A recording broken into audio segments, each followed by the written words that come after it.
Good Monday morning, folks. How are we doing? You know what? I was sitting there, I was thinking about it. I was like, 19 hours of Age of Empires 4 across the weekend. 19 hours? Is that all? We gotta up the ante. We gotta get more in here, which is why we are back fresh on a Monday morning to do some more Age of Empires forecasting. Now, reminder, plan for the week this week is going to be Monday, Tuesday, and then I'm going to aim for probably Friday as well. But, you know, if Friday is a little bit up in the air, it depends on whether I get bogged down in London, but I think it should be feasible. And then we will be into a double shift again this Saturday and Sunday. So, you know, you miss out on the first day, but we make up for it in different ways.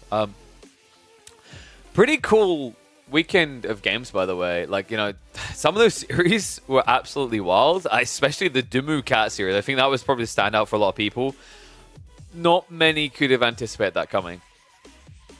Mixed feeling weekend, though. I don't know. I don't know how everyone's feeling about the Age of Mythology announcement. I'm really happy for Myth. I'm a little bit disappointed for AoE 4 in unison, though. Like, there's definitely some big issues there.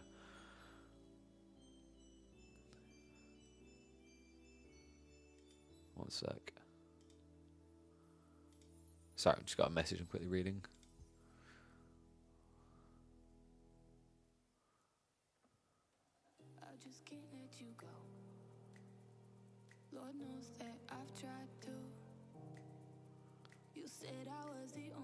Yeah. Sorry, it's last second I got some info in about Thursday because I was already going to be going to London, but I'm also now going to be working the event. So I'm going to be hosting cool little ESI London. Pretty excited, actually, because it has a little bit of a CS2 attachment, and I've always had a soft spot for CS. It's always a fun game to watch. Even enjoyed playing it quite a bit back when I was a little bit less sweaty and willing to accept you had to die in video games. Maybe I'll get back to accepting that. But yeah, we're going to be opening up with some Recon versus Anatan today. Recon, man, I don't know what happened on the weekend. It just never came together. Yeah, I hyped it up. I said there was some real potential there. I still stand by it. I think, you know, with the way he'd been playing in the week, I could see a world in which he could actually take games of Vortex, but not the boy who turned up to the fight there. Vortex on pitch perfect form, really. Executed cleanly, as I would expect out of him. You know, Recon wasn't really able to force him off the path. But some of the other series, man, I mean, the Killjadi one, I can't actually believe that. Like, for a second, it looked like Killjadi was going to be able to wipe Beastie out, but then the swift recovery, back-to-back-to-back executions. I mean, that war game, I think, especially Still Shoe, where Killjadi's got big room for improvement. You know, if he's ever able to overcome that, though, I think he's going to threaten the top 4. We are, by the way, on the white chocolate and raspberry today. White chocolate and raspberry swirl might be one of my favorites, actually. It's nice. It's got like a creamy undertone. It's quite smooth as well. Like, usually I think they say 315 milliliters. I go around 375 and then add ice cubes, and it feels a lot better. It's just, if you have issues with these, if you have tried these and you're like, well, it's a bit thick, always just add a bit more water. Someone that Recon said he tried that he really liked was just adding milk, which makes sense. Some of these I think will work a lot better with milk than water. Like, for example, Speculus probably works out a lot better with milk.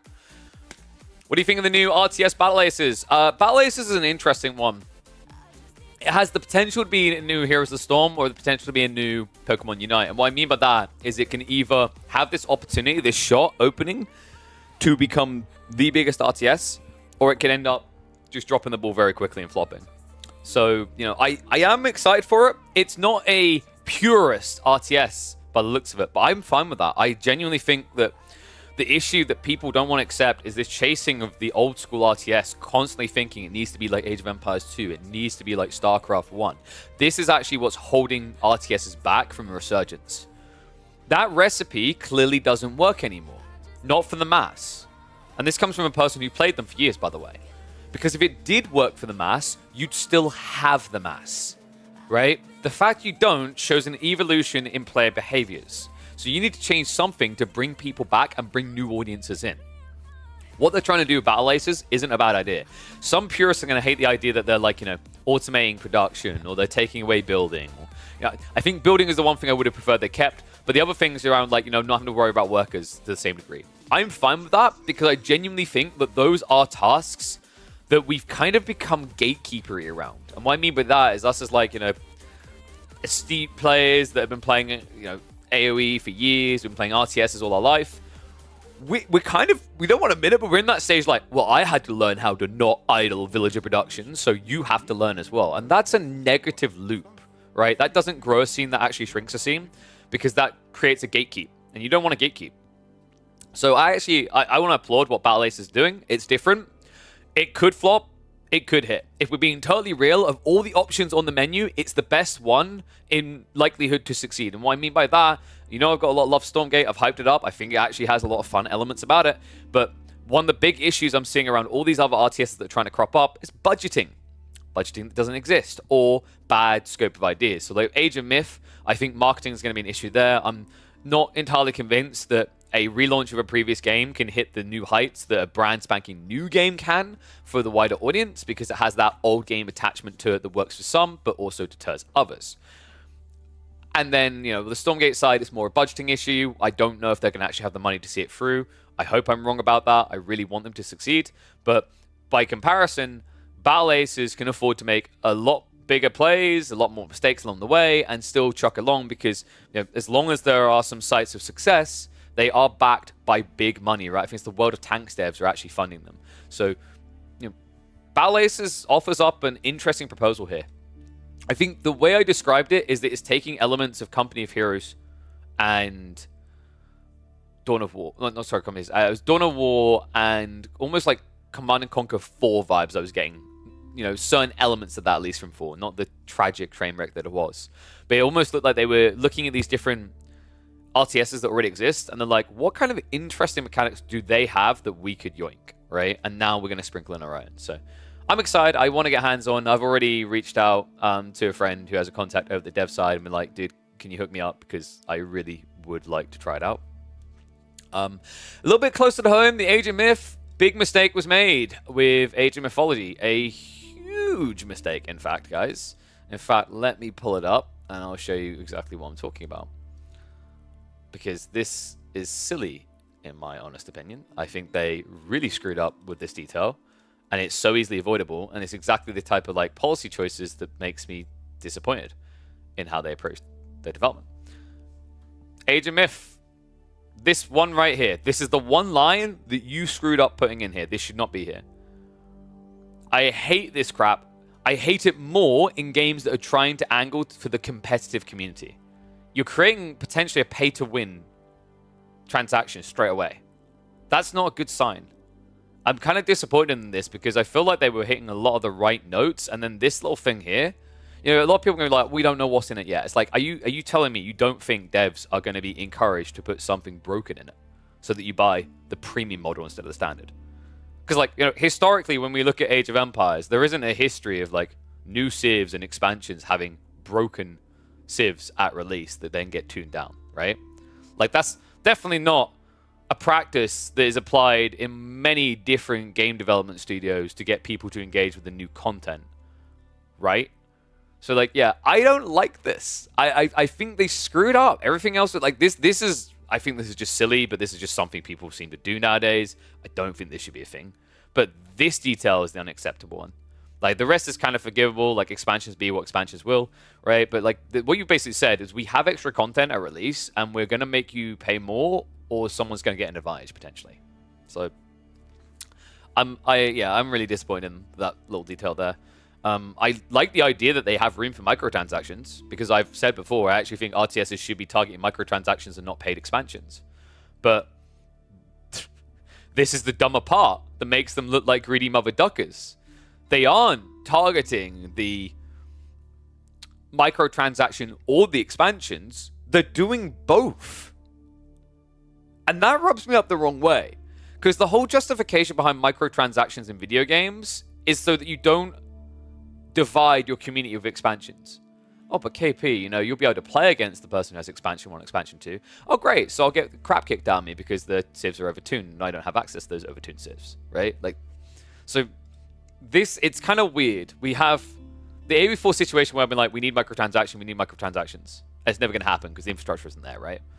And then they took that feedback, because I'm pretty sure I wasn't the only one doing this. They took that feedback, they applied it for Age of Myth, but then they're like, but we're still going to have expansions.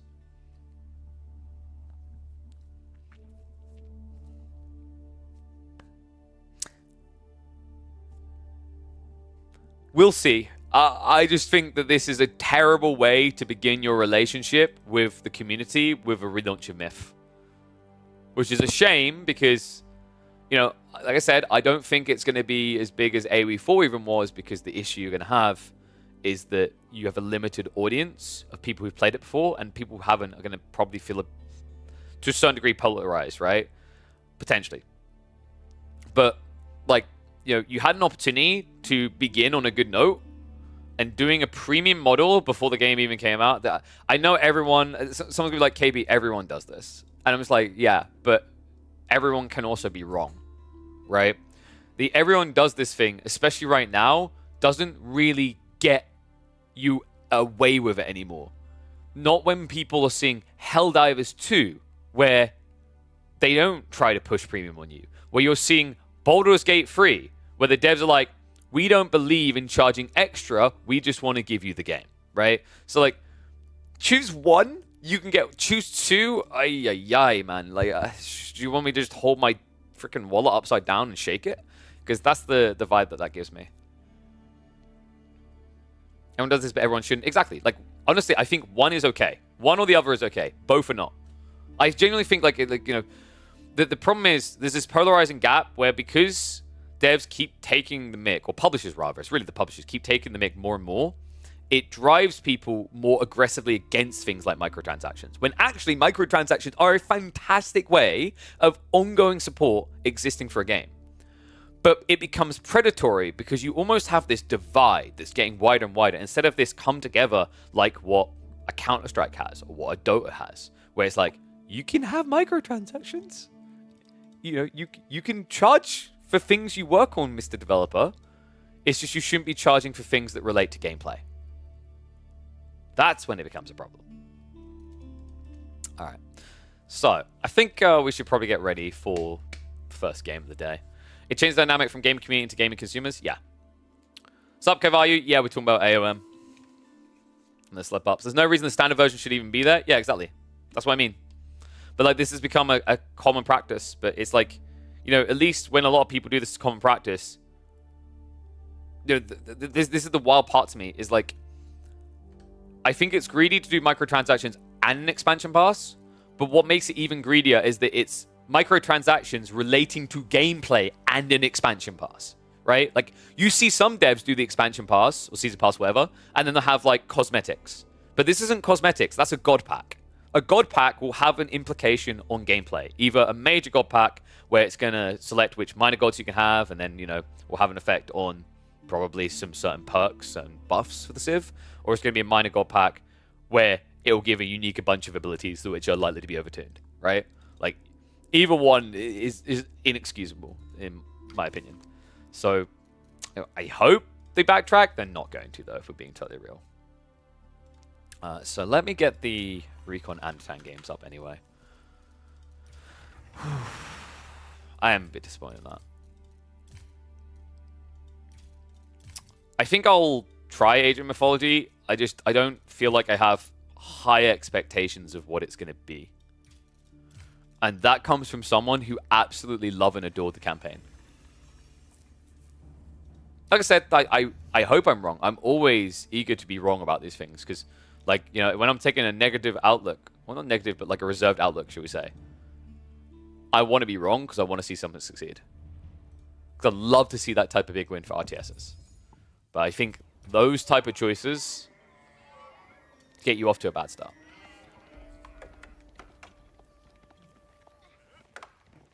Now, you made that whole comparison to standard version of Arcana Premium, but that's actually a thing as well, remember. Bad. Like, I'll remind people the term enshittification. Google it. And then your eyes will open to what's happening in the world right now. Right, we're kicking off with some Recon versus Anatan games. These guys did clash on the ladder. This is right after Recon just went out of Master of Realms. So a little bit of a rough time. I can't remember actually in the day if this was just before his games and he's warming up or afterwards. But, you know, kind of a sad situation, right? On one side, we've got Recon out already. Anatan on top of the world, almost able to take down Puppyport in that group stage. In fact, that was an insanely close series. Abasas versus Japanese shouldn't feel like a close matchup, though. You know, Japan are meant to be kings here, right? Four Lakes is meant to be the hunting ground, but gotta say, I've been seeing a few Abbasid players at the moment with military wing openings into ram play that's proving very effective. There's been an evolution in Navy warfare. It's gonna sound weird. It's the ram. The ram is now appearing a lot more on these water hybrid maps and finding huge impact. We actually saw it in a few of the tournament games where, because your opponent goes for Navy vessels, he has no way of attacking rams. In this case, it's not as much he's going for Navy vessels as he doesn't have any land forces to aggro you. And the military wing play can just come in straight after your gold, which kind of cuts off the real goal of the Japanese, which is to reach castle. So we'll have to see if the Art of the Shinobi can be formidable enough to shut down that ram play, because I imagine we will be seeing a melee wing opening. Kick off on this, we actually have got the dock drops coming in. Recon has gone for the farmhouse placement here. He's a really big fan of this. It's pretty efficient, actually, like compared to going for a palisade, because you need these houses, right? But these houses also function as drop-off points for food gathering. So what you'll probably see is he's going to move down here. He'll probably place another house here, and then he'll go and wall this tiny little piece at the end to protect the pond. That's very important in this matchup, by the way, because the Abbasids do have the ability to dock spam pretty aggressively, due to the low 75 wood cost. Now, I wonder how many people actually did start their RTS journey of AOM. I mean, Age of Mythology is an absolute banger. I love the game. Truly. I do wonder, like, and this comes from someone who loves the game, if maybe they would have been better served just building the game from the ground up as something new. Basically, you know the Modern Warfare treatment, where they remade Modern Warfare. They used kind of the same overarching story, but adapted it. Now, I know what people are going to say. KP, have you actually played Modern Warfare 2? Have you played Modern Warfare 3? But Modern Warfare 1 slapped. So, like, there is viability behind that strategy. And there we go. So he actually went super wide with the farmhouse. So he'll back off here and what? Build a small wall eventually, I guess? I mean, in fairness, at this point, fishing like this, it should be almost impossible for a dock to get dropped unseen.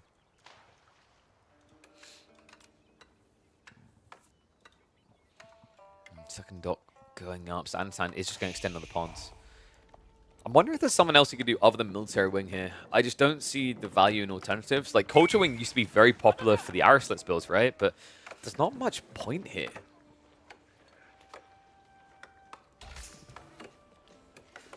What are you saying Retold was doing? I'm saying Retold is basically just polishing off what existed and re-releasing it, right? Like, it's being rebuilt in a different engine, but it's the same thing. I think it would have been more appealing to a wider audience, potentially. Right? It's not guaranteed, because if the game sucks, it sucks. But it would have had more potential if it had been, let's use the foundation, let's use the idea of what Age of Mythology is, but let's make a new one, right? That, I think, would have had a lot more potential reach. Tech up on the way. It is going to be the Coca Township, so nothing unorthodox there. Military wing as expected. So everything so far is trucking along exactly as you'd anticipate in this matchup. It shouldn't be too surprising either, right? Like Coca, I'm still not convinced Coca is that great on 9 out of 10 maps. Four Lakes is one of the ones where it still keeps some credence though, because it allows you to deny one of the ponds and then move in yourself with docks, right? What I don't like as much is Coca Township on maps like Holy Island. Even Kawasan, it can often feel kind of hit or miss. Kawasan, you at least have the advantage of its mid-map meet point, but I always hate when I see Coca drops on maps like Holy Island because your opponent's docks are way too far away for you to have an impact in most games. I do not invite people to my township. My township is sacred. Besides, if you were a real Coca, you just sneak in. Shinobi don't need permission to enter. See those walls? Just hop over them, man. Doc coming in. Cheeky little play from the ball, but it looks like Recon has now secured himself in that corner. And he is moving out on these flanks here, so double pond from both players. And Shinobi immediately queued up behind the freebie. So he's looking for an immediate denial on those docks. Kind of intriguing, really, because unless you want to try and now dock drop as well, there's not that much value in this play. Also, you know, one thing I kind of hate when I see the double Shinobi play like this is no archery next to it. Like, free Yumi, I think, hits pretty hard in the combo here. I actually think this type of opening, Yumi are critically underrated. You know, there's not many situations in Feudal where they can feel good, but backing up the ninjas does make a lot of sense, right? Ninjas cover all melee situations. Range can help up against those archers. You can also go horsemen, but I think like one of those two is quite important if you want to try to dictate this opening play. Otherwise, the shinobi should fall victim to these 4 units. Of course, that does require Anatan to know where he's being struck. Dog spam coming in. Anatan's like, wait, you already got here? This is a heavy investment into wood. Second villager here as well. Shinobi isn't coming this way, though. I think Recon, did he misread this? Yeah, the Shinobi's going to be late. Is he going to be quick enough? He's 2 villagers. There's no way he's going to be fast enough here. He will at least be able to strike 1 down. I love that he min-maxes that as well. Stabs that 1 down. He's at least quickly going to get the follow-up villager kill, but it's still going to be dock up and a threat to his eco. What are you doing?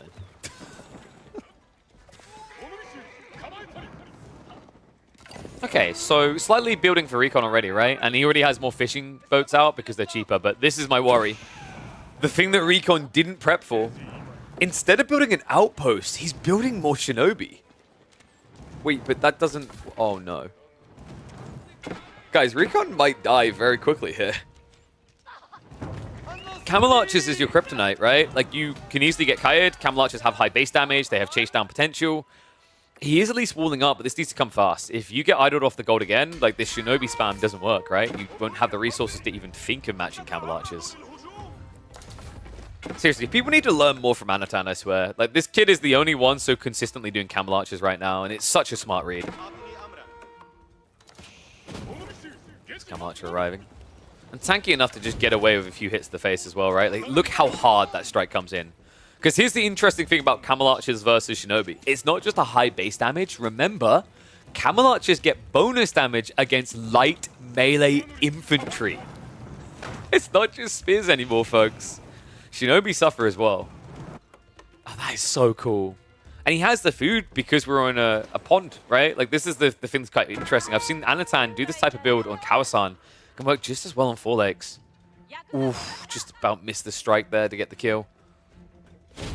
Shunshin isn't going to be able to gap close quick enough either. And folks, this is just the first camel. And the second one arrives.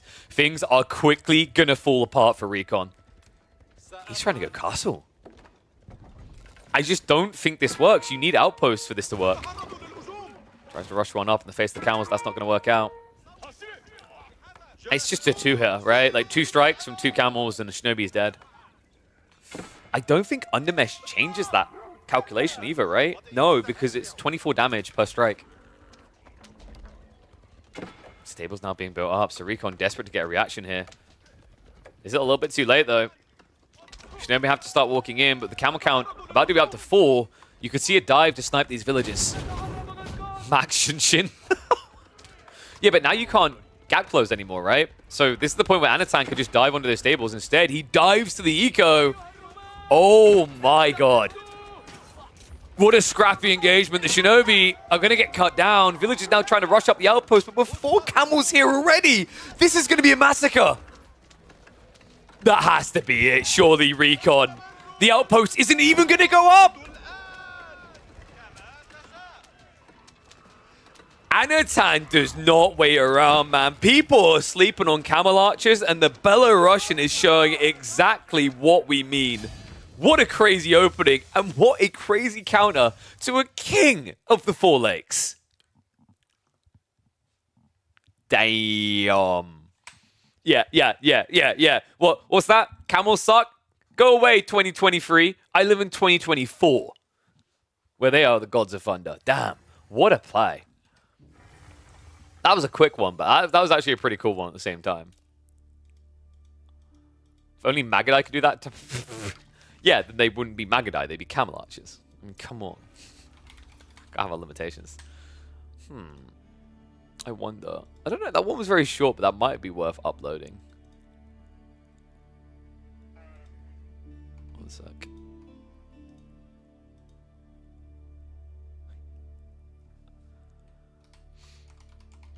Shinobi have a deep fear of camels.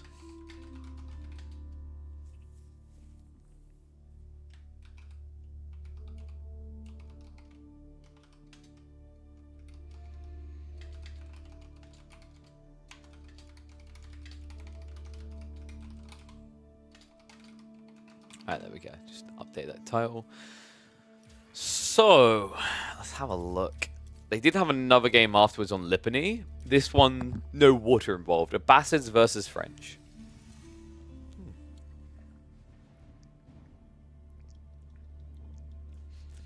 Excited for AOM? Oh, you just missed my whole rant about it. Partly excited, partly deeply disappointed. Because they took the most exploitative route by combining microtransactions and expansions. Yeah. Like, my only gripe, Crackety, is the whole premium edition. It was so unneeded.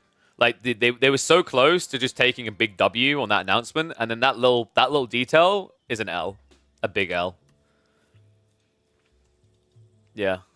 It's like, microtransactions are fine once again. It's just the fact that they went with pay-to-win microtransactions, right? Because God packs, like, that implements game, that interferes, rather, with gameplay.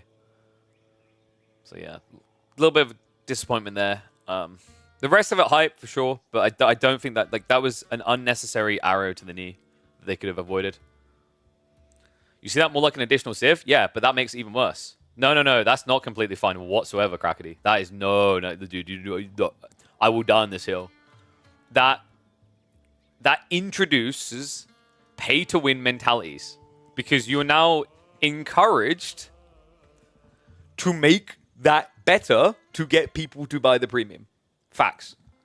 We're talking about we're talking about a brand that has done this historically with Age of Empires 2, right? It's like, all I need to do is echo the word Kumans into the depths, and it comes back and slaps me in the face.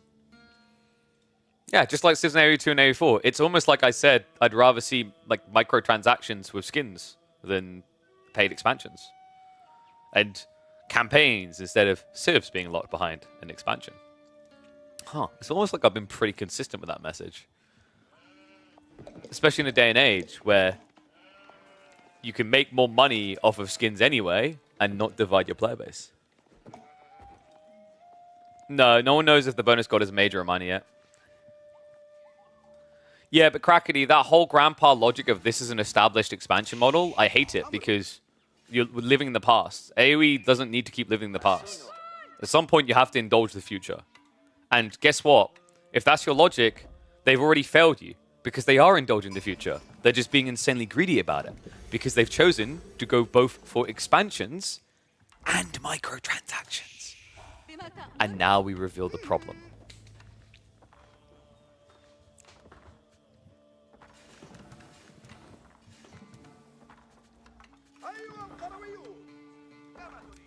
World of Warcraft is a completely different game. I'm sorry, you're not... No, dude, you chose the hill that actually has a hole in it.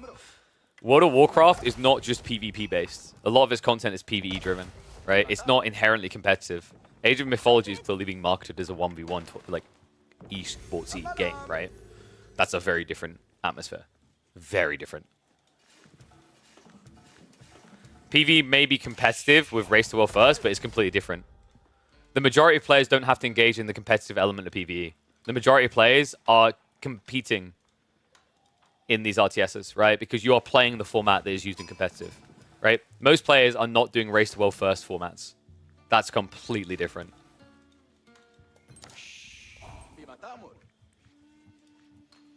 All right, hopping into another one, though. We've got Recon on the Abbasids, Anatan on the French. Why would you ever pick French on Lipany? Then again, we just watched recently, France was able to decimate one of the top civs on Archipelago. So at this point, I guess France can do whatever the hell they want. Let's see what he's got in mind. Anatan, definitely on a high right now. I feel like Anatan is playing peak AoE 4 at the moment. One of the biggest threats to any of the established players, it feels like. Recon, on the other hand, he's been slipping a bit. You know, I think at this point, I don't feel like Recon's attention is fully invested in AoE 4 anymore. And it's starting to show a bit, right? Like, Anatan on the other side, this is a guy who parted ways with 3D Clan because 3D Clan wanted to diversify the RTS portfolio. And he was like, I just want to play AoE 4, right? And you can see the difference is just day and night between these two.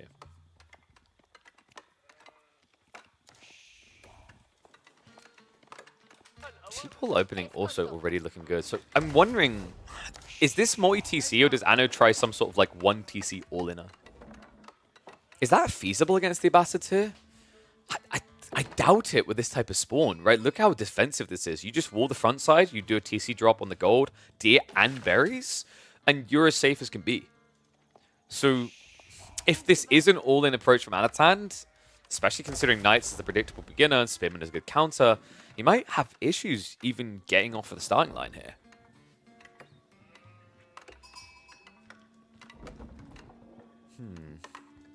I wonder what France really needs to kind of make them come back in. Because the thing is, we are seeing them like situationally picked, but it never feels like it was the best option on the table. More like the option that was left over, right? I have wondered, maybe Jones should have been made more different from France in the first place. But I kind of get why they didn't bother with that. What I'm trying to think of is a way that you could make French more aggressive instead of eco-powerful without making them overpowered, right? Because you've already given them French Knights in Feudal Age, which is a huge boon. So you can't then be like, yeah, let's give you another premium unit. Let's give you like Men-at-Arms in Feudal Age, right? That's too much. Guys, I've got it. When Knights look like they're about to die, it's actually the horse dying, and then they go down on 2 feet, and they are now Men-at-Arms. We're stealing from Stronghold. Okay, bad idea, but it looks like it is going to be the one to TC all in we talked about. Knight being queued up, Archer range immediately to follow, and Recon, he already gathered the stone up first, so he's aware he's going to have to forfeit some terrain here. He has at least got the Spearman Archer opening, so I wonder if you do just move up for a wall here right now.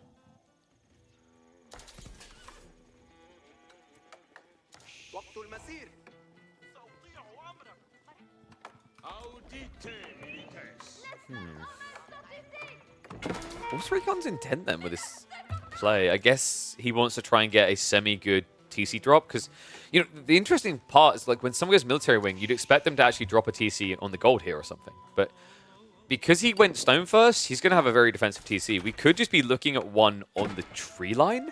I'm not a big fan of that. Because you're gold starved then, right? Like, think about the limitations you face. He hasn't got wheelbarrow yet, hasn't got any of his eco-techs.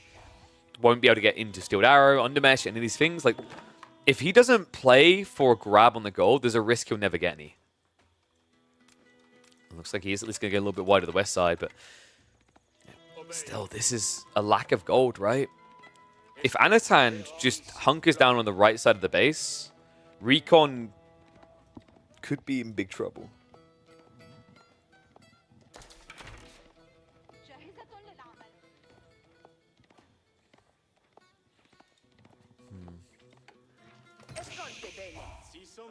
We've got Broad Axe coming in, so definitely a lot more archers on the way. That should lead quickly into a blacksmith by the time we're at like 12 to 13 of these archers. For the Steeled Arrow follow-up. You can always market trade. Oh, Dragovan, please. Get out of here and just go to that protein works link right now. You need a timeout for 5 minutes. That should be enough to buy something.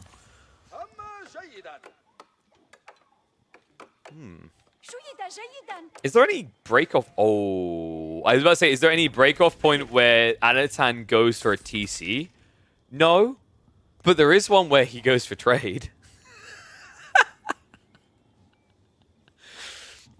There's something almost poetic about being on Lipany against Recon and going trade. Right? Like, there is very rarely a game that Recon plays on Lipany where he doesn't try to trade. So the fact that his opponent is one doing it makes it somehow 10 times better. Nice little layman on the DM there to make sure there's no sort of grab later on. But Recon, I mean, the worry I have here is because of the way Anatan's played this, Recon has no inkling of what's really happening, right? Like, he sees Knights, he sees Archers. He's going to assume that this is a 1 TC all-in from Anno. And guys, I mean, you're criticizing the trade route. You're saying it's a bit too bold, but I gotta give it to him. Anatan is the player who I've been seeing doing this recently. I don't think I've seen anyone else diagonally trade. This is like the 3rd game I've cast in 2 weeks where Anatan diagonally trades. And he's even guiding them to the right side to make sure they don't reveal themselves. I love this. Yeah, look at the waypoints. So he's gonna make sure he goes around the right side so he's not seen. Remember, you can do that, by the way. I'm still expecting that, by the way, to lead into some interesting interactions on Archipelago specifically, or other maps where you have water. because you can technically build a transport ship, pile your traders inside, move them across, ungarrison them, and then resume their trade route to get the payday. So, yeah. These type of interactions, ever since they changed to trade, it feels like there's been a delayed trigger on this level of micro. But it's definitely worth it, especially if you're able to add in something like Diagonal.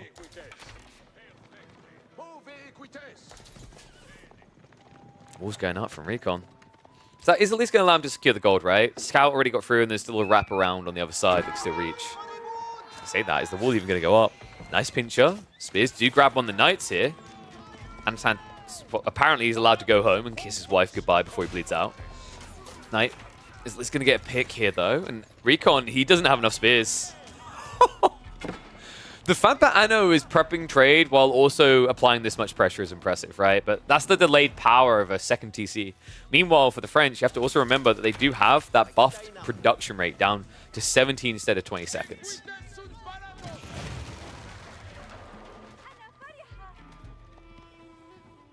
What would AE4 look like if you could set up a custom trade route? It would look like Malians making little circles of outposts. Do you guys remember when I done that experimentation with outposts? We created a little loop-de-loo where you could basically have traders go around in a circle palisades with gates you'd lock and unlock to walk past outposts for toll. In theory, in the right environment, that could prove worthwhile.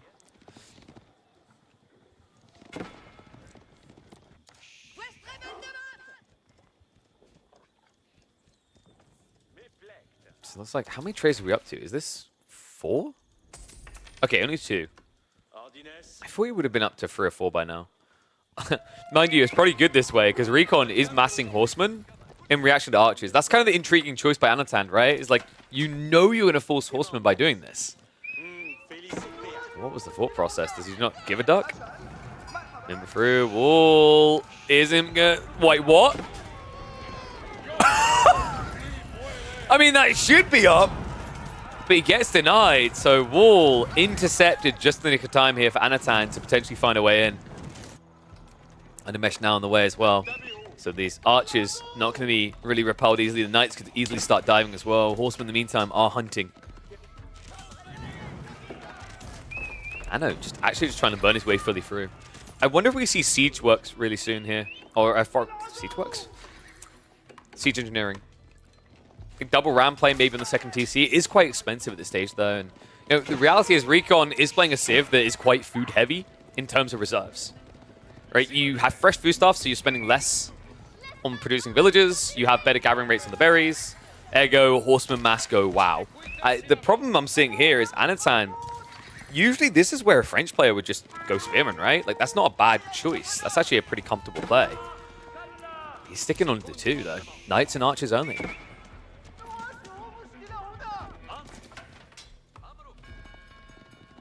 I mean, I guess it kind of works, right? Because Recon's screwed up on the blacksmith detail. He hasn't gone for gold still. And now he can't because he keeps getting blocked, right? So in theory, Anno's comp works as long as Recon forgets that marketplaces exist. Which doesn't sound like a very Recon thing to do.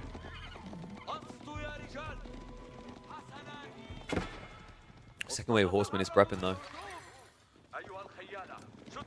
Siege Engineering down the way. So Anatan is going to attempt the breakthrough of the Rams. Rewall did come in, but Rams will quickly deal with that. Is this too expensive? I mean, in theory, no, because once again, there is just a lack of any blacksmith techs. Marketplace has at least been dropped by Recon, but he hasn't used it for anything.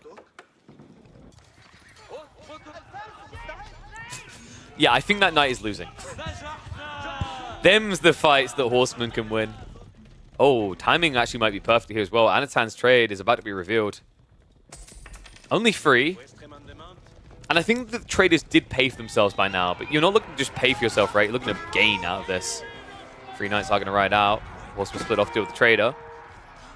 Deal with both of them, but that does mean that actually the knights get a good fight here. So a little bit of a weird micro there by Recon, just trying to deny the trade, but does give a favorable engagement over to the knights. He still has a bigger problem ramping up here. We've got 2 rams now from Anatan. Could this work? The archer count is still very healthy. Recon has at least started to sell for some gold, but The Blacksmith's coming in very late here. Rams now moving in. There's an opportunity here to pinch. Anatan, he does see this. Backstab is coming in though. Horsemen trying to intercept reinforcements. Not the best of trades the way they're firing out there though. Archers need to deal with the Spearmen fast though. Knights got to pull back. And there is a risk of an overwhelm here. Second wave of Horsemen coming through. And Anatan cut off now. Yeah, he doesn't have the whole army here. This is such an overwhelming force, right? We're talking about 34 versus probably around 20 units maximum. So he can at least kind of dive in, do a little bit of damage here. But the reality is army is going to get wiped out. And that's going to be Recon now with a 15 eco lead. And Anatan really with nothing. Rams are still at least knocking on the TC door. Horsemen overwhelmed though. And Recon, his My Little Pony fantasy seems to have come to reality here. 19 horsemen infield, only 7 knights, and barely any archers remain. I think Anatan may be in a bit of trouble here. Oh wow, he definitely is. This is such a 2023 way of playing AoE4. I have won a fight, therefore I can build another TC. I mean, I guess he doesn't have anything to fear here, right? Like, what happens when you both go Castle Age? What, your opponent's going to maybe try to mass Arbitrier, you just mass Composite Bow Archers? You got to be feeling pretty good about that exchange. I mean, that's if we even get to that stage. Crazy to think how different this game could have been, maybe, if Anatan just went Spears. Because I feel like that's the missing trick here, right? Like, Knights Archers, in theory, can end you a game quite convincingly, but when your opponent overwhelms you with mass melee like this, I mean, Spearmen are just a no-brainer. Sure, you've got Phalanx tech for the Abbasses that makes them more efficient with their Spearmen, but the whole logic is that that one Spear choice counters both arms of the Abbasid army. Knights Archers, not really.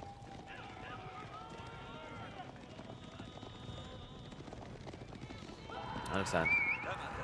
Good Bob with this. I don't think he's in a position to attack. Kind of feels like he's just feigning aggression to cover the tech up behind. Castle Age is about to trigger for him.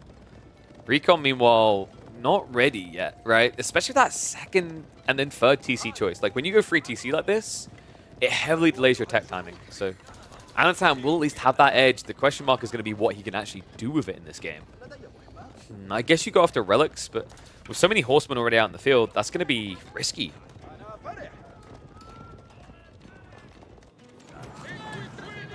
Anatan is such an annoying player, man. Like, I just want you to think about this from Recon's perspective right now, how he feels in this game. That he's sitting in this game right now, and he's taking a good fight. He's going to keep eco escalating, and then, you know, when he thinks Anatan is ready to roll over and play dead, he sees an army again. His mindset has got to be, oh, I guess he's not going Castle Age? I guess he's trying to attack me again? And you say it with great hesitation in your voice because the play doesn't make sense, but that's what you have to assume, because when players tech up, they don't run into your base, they run home to cover themselves and get upgrades.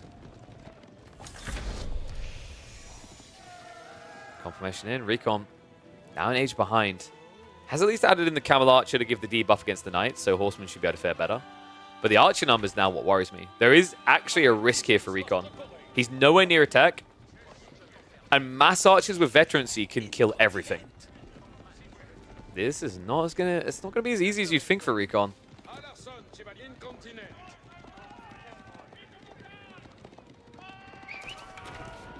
What is the reaction going to be? Because you can't just suddenly haul ass towards Castle, right?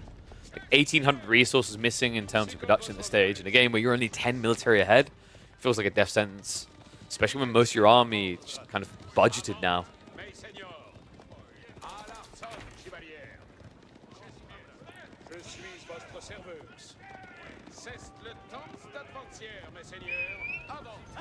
Greys are about to kick in. It's almost like he's baiting Recon into a bad fight. Steel Arrow only now being prepped. Veteran Steve Archers is in. Horsemen are hunting. Knights are going to have to engage to slow this down to give a little bit of breathing room, but the Horseman numbers may be too big. Stab comes in around the backside to try and cut the retreat. Spearman, gap closing fast on those vetted Horsemen. Vet Knights, rather. Recon, is he going to lose too much from this, though? Remember, if it's a one-for-one trade, it's a favorable trade for Anatan, right? Because the Horsemen are more expensive. And the Archer Mass seems like it's holding on here. Horseman count is getting low. Recon He's mismacroing. He's nowhere near a tech up. Has Anno done this? It's going to be tight. Horseman count down to just a handful in the front line. I think 3 left, and then it's just spears. Spears that will be wiped out by the archers quick. Knights in the meantime are just distracting the reinforcements. That's going to slow things down. Recon has to take a breather and reset. Damn impressive how close that looked, though. I mean, Anatan, it looked for a moment like he was going to get the convincing win, but the Horsemen finally just get that gap closed. Even the Spearmen adding in the DPS. Archers weren't able to hold. And now, with this retreat, with this reset, Recon a mile ahead. He's thrown away the trash army he doesn't really want to upgrade. And now he's upgrading for realsies. Culture Wing now on the way. Nanatan, with a lack of knights, not really in a position to punish any of this. I'm getting a bad feeling for Anno. And it got worse still, by the way. The trade stopped. The wall came up, so Recon cut off any potential to scale eco here. The only play that Anatan potentially has is Guildhall into Imp down the line, but I feel like you're going to be way too far behind with that. Your eco will be so weak by that point. There's also up the true enemy of Anatan here, who does not really have much burn power. Look at this, Recon actually going mass Camel Archers. That's kind of cool. You'd think Archers maybe, right? But I guess the Camel Archers can kind of pick and choose their fights a bit better. They are fairly tanky, so it's kind of a pseudo frontline unit in a way here. Still would have liked to have seen Archers, though. I guess maybe in Recon's mind, he just doesn't have the type of wood income he'd like right now for that. And a lot of his wood lines would be exposed. Like, if he doubles down on Archers, this line runs out quick, and then you're gathering right in the face of Anatan. Just let Helm coming in. That's a smart move. Anatan, he's anticipating Golems. That's what that play is about, to minimize the damage you take.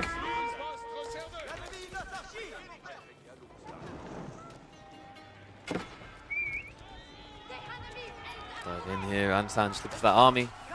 Knights are going to break off with the villagers. Archers left with a really good fight here. Horsemen are coming around the back now.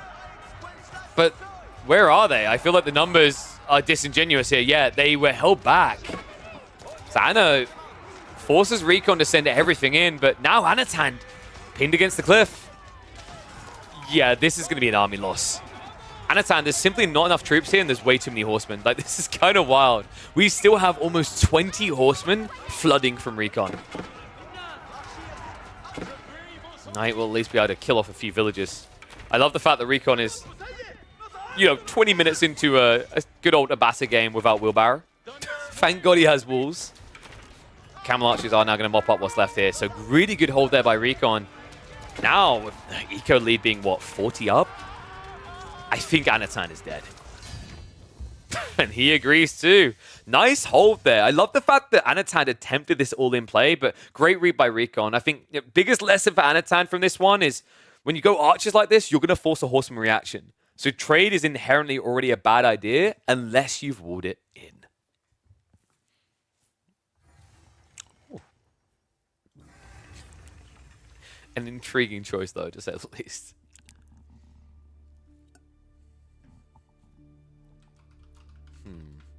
Is that uploadable? I don't know.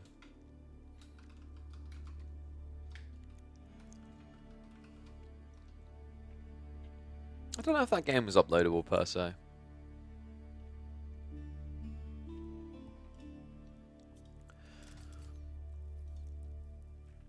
Did I talk about Battle Aces? Yeah, we talked a little bit about Battle Aces. I think Battle Aces has a lot of potential. It's hitting a new audience, and it's a smart move to make. Like, going after the same group of people that everyone before you has gone after is dumb. Right? Like, oh, I'm going to take all this StarCraft audience, and yo, what is up, always cursing? Great casting yesterday. Thank you, man. Glad you enjoyed it. What has happened to my alerts?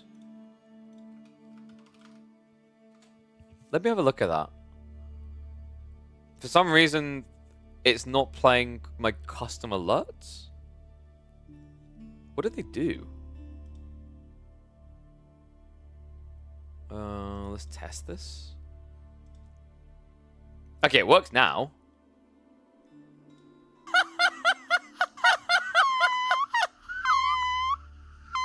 This is a subscription test. That's weird. Yeah. I know they did something where I had to relog. Apparently, I need to relog again. Dude, have they just broken the whole system? Now you have to relog all the time.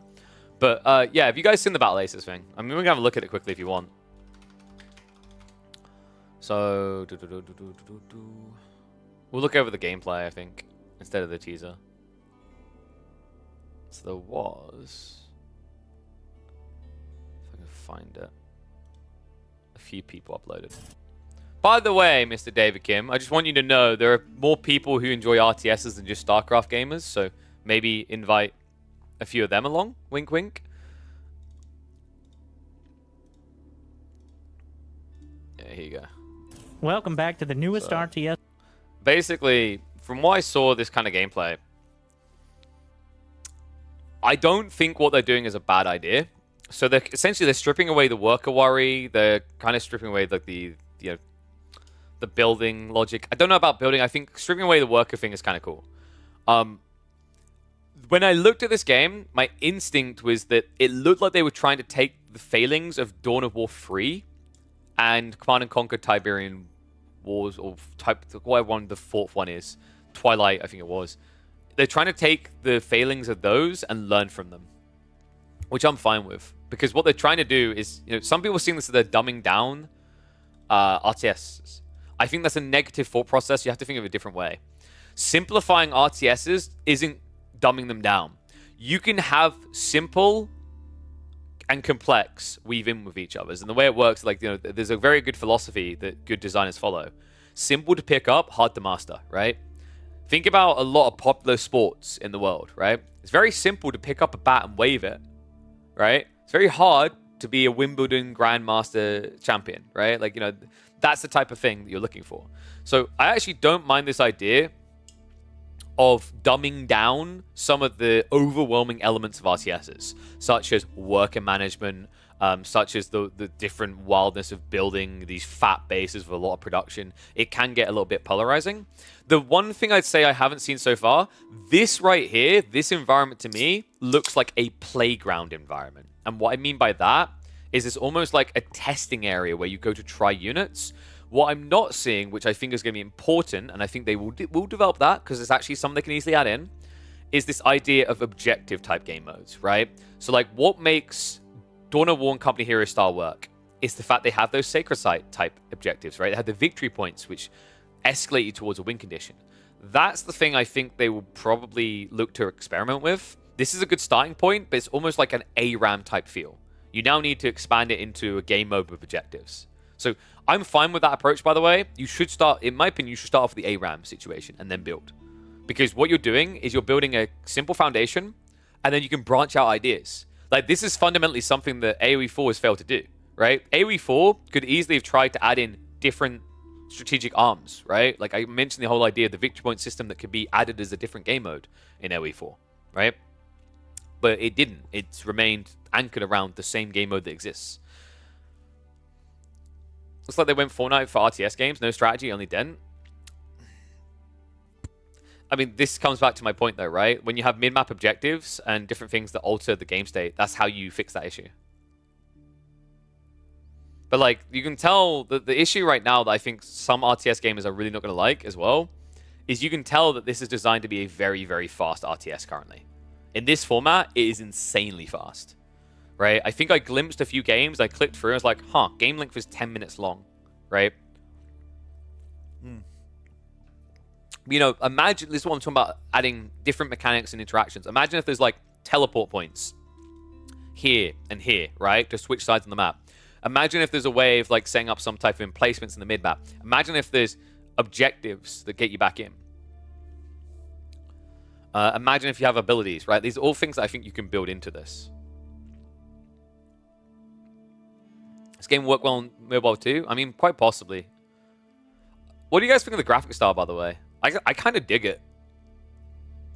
It's kind of like what Stormgate was doing, but it almost feels like there's more roundedness in the way that they've handled the 3D modeling, if that makes sense. So everything looks smoother.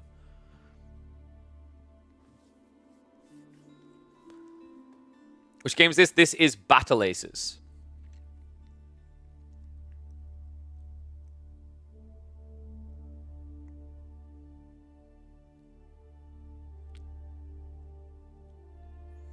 Like the good parts of splitting micro and concaving from SC2. Yeah, this is the thing. I think, I wouldn't be surprised if this doesn't appeal to a lot of AoE4 gamers, because I don't think AoE4, you can tell that their audience, like their target audience, at least if they were looking for an RTS base with StarCraft. But I think they're looking for a wider casual audience. Because like this isn't a macro game, right? AoE4 is a macro game. Anyone who tries to tell me it's a micro game, I'm just like, what? You can micro, but it's not, fundamentally it's a macro game. A lot of RTSs are actually macro games when you get down to it, right? Whereas this one, you can tell that they're trying to draw the attention towards microing and kind of just making the correct choices on what you see and what you counter versus instead being about, oh my god, I need 15 people on wood. Oh my god, I need 20 on gold. Hello, Mr. Recon. How's it going, buddy? I hope they had a rematch option like fighting games or best of. Yeah, like I would have expected a best of here or something like that. Like, that's another example of how you can make this interesting, though, right? You know what I was just thinking is, did anyone play Ghost Recon Future Soldier? Ghost Recon Future Soldier had this really cool game mode where the map moved. So you had the wide map, and you played like a single life mode on part of the map, and when you won, you moved to another part. So it was like a tug of war type thing. So you move close to the enemy base or close to your base, depending on whether you won or lost. Maybe that could be like a cool element, right? Is if you had that back and forth where if you have the neutral ground, the no man's land, and then you'd push in, and maybe now the defending players' defenses are a bit better.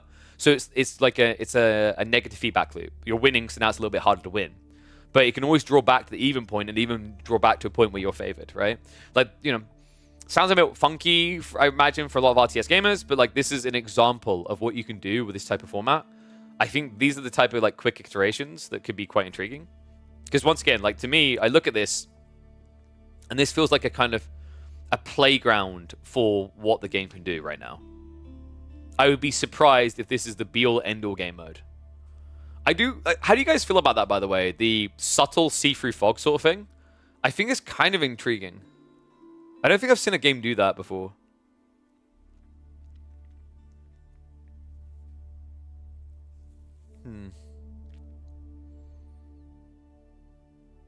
Yeah, you have, like, how many unit types do you have as well? Was it 8 on that bar? Yeah, this is the Robo DLC, guys. Because, like, so Microsoft was going to do Anime Kittens, but then Stormgate stole their groove, right? So they had to change up. So we chose Robos. This is actually, like, guys, this is just Battlestar Galactica, Age of Empires. Is that Steam or Clouds? I think it's meant to be Clouds. Game's so generic with such a brain-dead entry level that tries to appeal to the largest possible audience and end up not pleasing anyone. I don't know. I don't want to run it off that simple. I think, like, genuinely, this is a similar thing with, like, Pokemon Unite. Pokemon Unite borderline had the opportunity to, even with oversimplifying MOBAs, be really successful.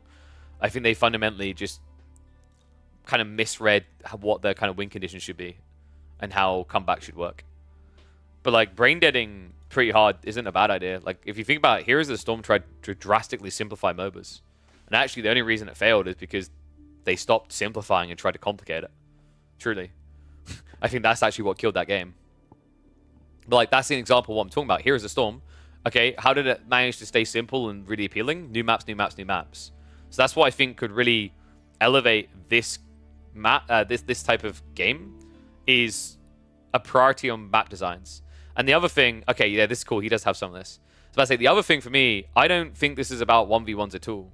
I think the goal here is more focused on team games, which I think is correct.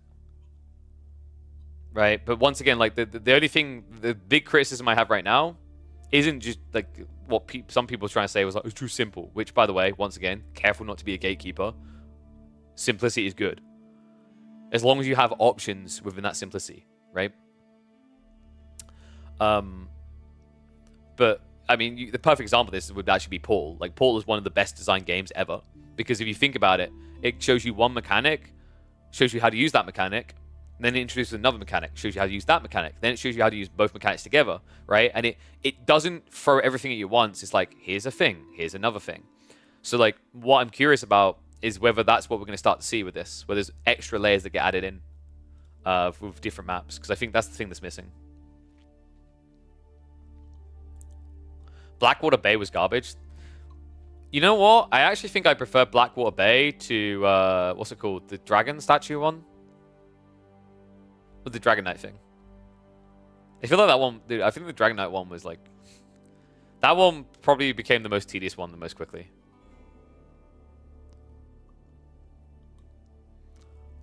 Yeah, there you go. Perfect way from Roberg. Fighting games, they're simple, but have incredible skill ceilings. But like, I don't know, man. I think this for a team format could be very intriguing. Like, be honest, chat. Be honest. 100% honest. If you, if I told you could play this in 4v4 or Age of Empires 4 in 4v4.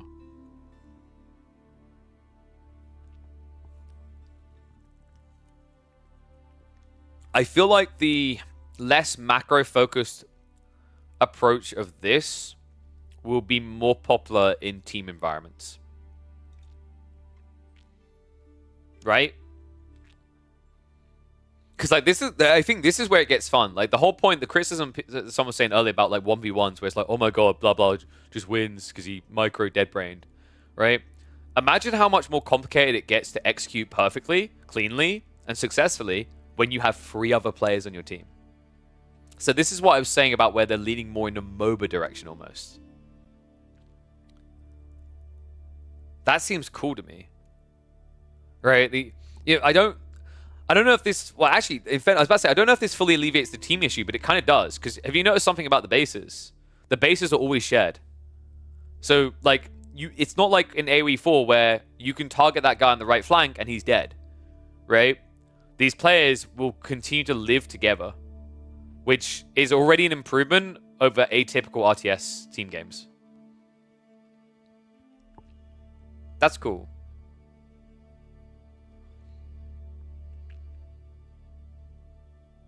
Oh, wait, we got teleportations? Poogers. So I think Orange is using a lot of melee units there. Yeah, that was kind of trash micro from Orange.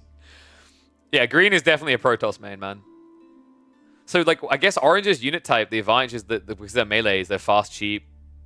You can just spam them a lot more. This is going to turn into a trade, right? It has Blink, Stalkers, and Banelings. I know, right? What a shock. A former StarCraft dev. And, oh, yeah, remember, it has recall as well, right? Yeah, that's the big, like, low effect. It's like that thing there. That's recalling. It does look like it... I wonder if it should have a global cooldown, though, because I think it has a cooldown per building as opposed to on the map. What is that? What in the name of anime tentacle prawn is that? Dude, Cthulhu's on the map. Okay, so do you have, like, super weapon-esque units, then? I didn't know that. Everyone's talking about AOM, and we've got Titans here. That thing seems a bit overtuned. Like, wait, how are you meant to kill it? I feel like that health bar was not moving. It's still got half HP. Yeah, so that's like the Walker units from StarCraft, right? The laser beams. More Protoss, more Protoss. I actually think the use of this unit is more tanking than anything else. Like, look how much damage it's absorbing. Okay. Well, Green's gone for giant boxcars now. Okay. I'm pretty sure Tentacle Mon just won the entire game. Good God. Seems like to me the one that can span the most units win. I mean, is that really the case? Are you sure about that? Because I'm pretty sure that the left side team was spamming more units. And then Big Tentacle Man came in and changed everything. So are you sure you want to stick to that spam more units win thing?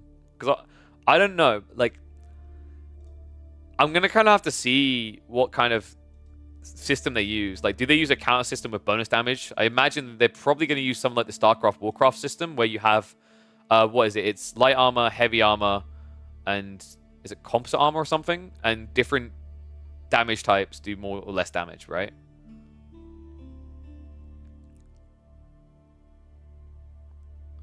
What I might be a bit worried about here is visual acuity. Because, like, I think that's another thing, because people keep saying it looks like it's just building one unit, and he is kind of building one unit. But at the same time, like, if you clustered in other units, it might be very hard to tell sometimes depending on the type of unit, right? So you might just think your opponent's Scorpion only and then discover they've got like 3 different unit types. Maybe. But like, also, can I just highlight, for the people who are trying to criticize, this is just spamming 1 unit. Isn't that what picking English and going late game is?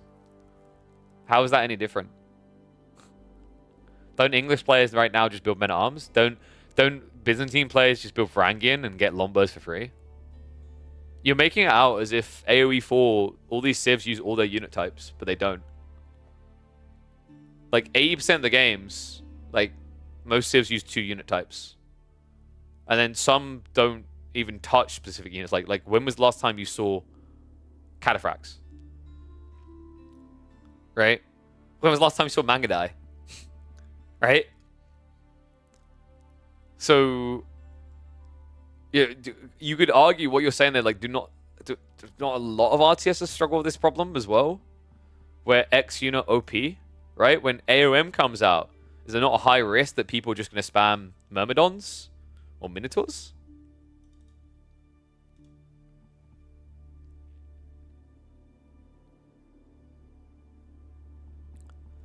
Right? For the majority of players, this whole lot, like, so actually, no, that's another fair point. For the majority of players, they're building either only Lombos or only Knights. So actually, this applies to them. This is actually what they want if your logic is they're building 1 unit type. That's exactly what a lot of players want. And in 3v3s and 4v4s, that is the exact meta of Age of Empires 4. You picked France, you're building Knights. Oh, you picked Japanese, you're Russian Castle building Mount Samurai.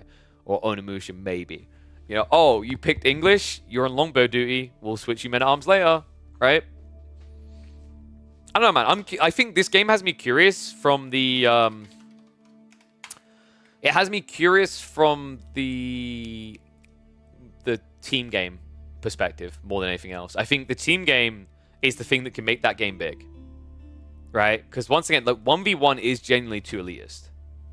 And that game is trying to simplify some of the elitist elements of RTSs. So I'm hoping that they have a lot of big plans around team games, because I think that's where they'll probably find more success. All right, so we had the new trailer though, right? So you go, guys. You ready? Ready for Pognification? Jesus. We return to you now as the gods of mankind.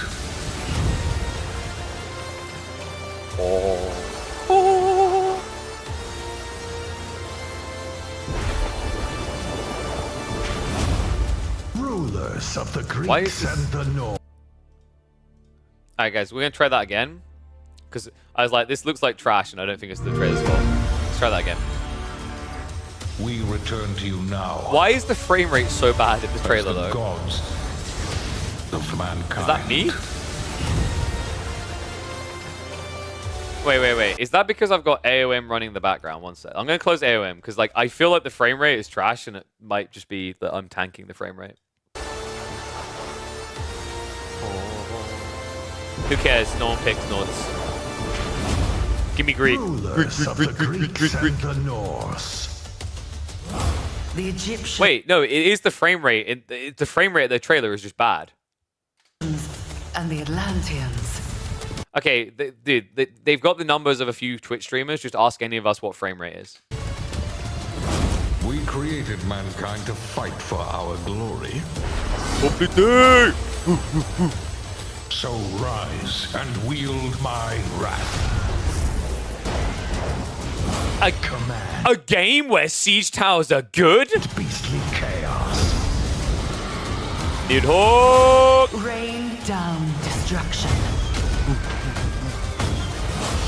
And unleash our fury. Worship me. I'm so glad they kept My power. the physics. And legend will be yours.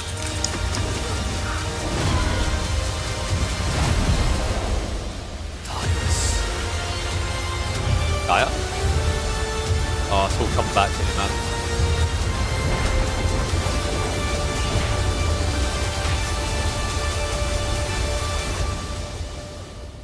Alright. They done a good job with that trailer. Like I criticized Xbox and Microsoft a lot, but they actually done a good job with that trailer. I'm still skeptical. I will definitely try the game. I'm still skeptical for good reason. Because I'm looking at this. I have to look at this from a how do I put food on my table for my kids eventually.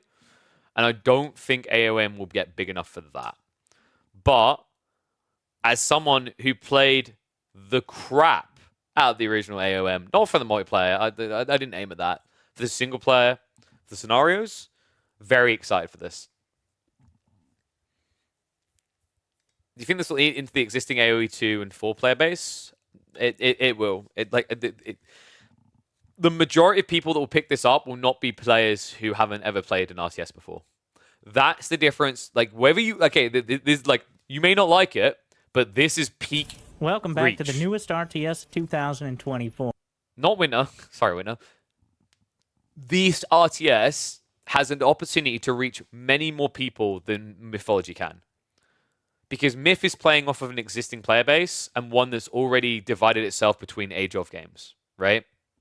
Whereas this is going for a new audience entirely, right? I can even tell by some of the responses about it not being complex enough. Because the moment I start seeing that, I'm like, that. If like someone who's played RTS for 15 years is saying this is not complex enough, I think that's a good thing, right? You know, that's like the guy who plays Quake at a competitive level for 10 years telling you this FPS doesn't have enough movement and confusing elements for you to try and track as a casual, right? So, like, I think my general take on this is, like, if they get the casual experience to a point where it's enjoyable, they can figure out esports afterwards.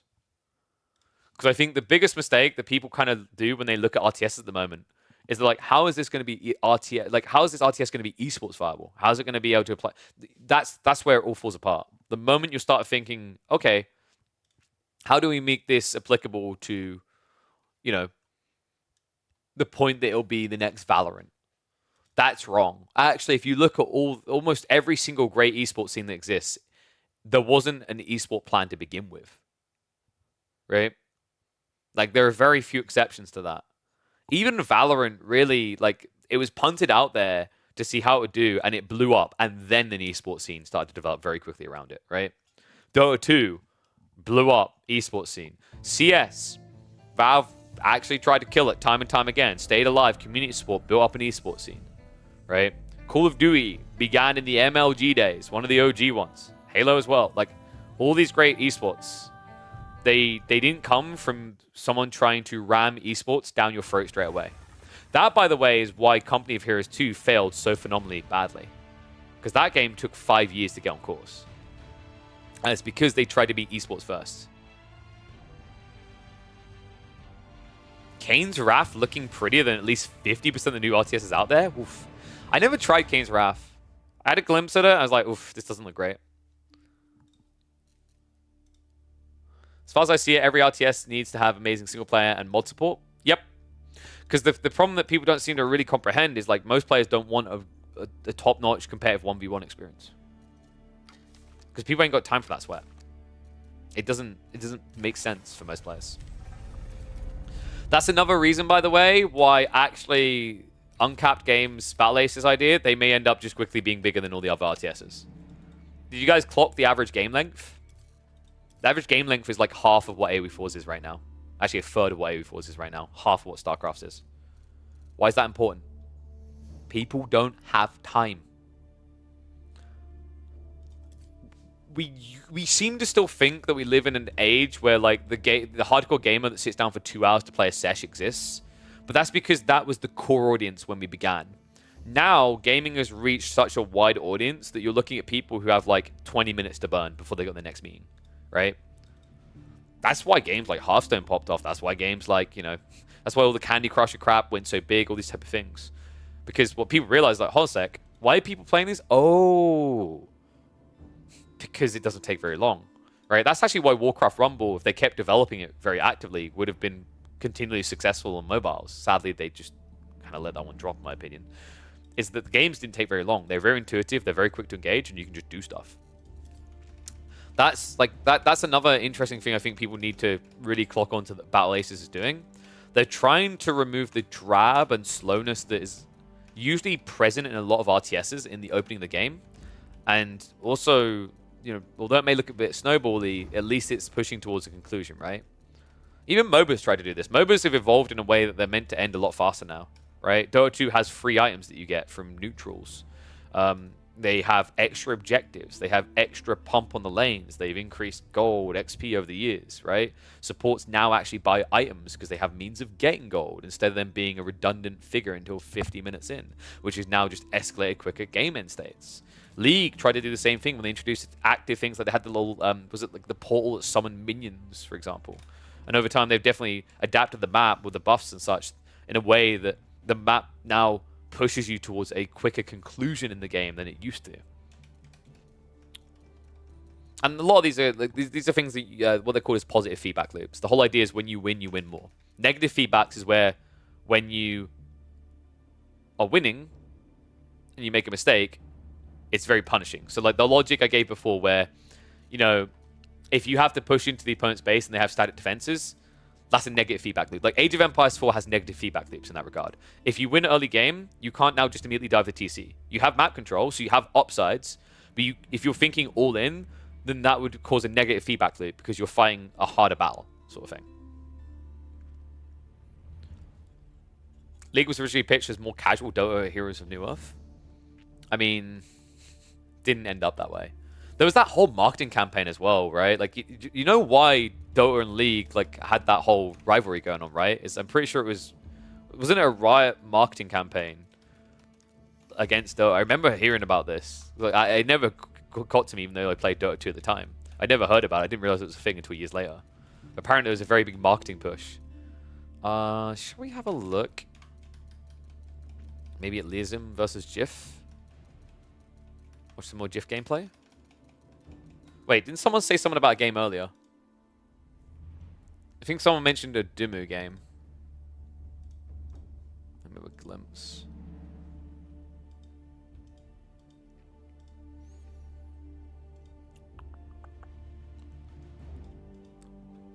What do you think about capturing all relics for 10 minutes as a victory condition? No. I think relics are like poorly implemented in AoE 4. I'd rather relics gave more gold depending on how close you are to a sacred site. Or something like that, right? Because like one of the big issues is relics. The best thing about relics is when they're used for all lore plays. That feels incredible. But the optimal play is to pick a relic up and stick it in the back of your base for the rest of the game, which is lame. Someone mentioned Dimu versus Elio, right? Yeah, no, we can't do that. Elio's data is privated, so that's not going to happen. Unfortunately. We can do Dragavan versus Dimu, though. There's also Louis versus Myriad. Maybe we go for some Louis versus Myriad? Is Vortex playing?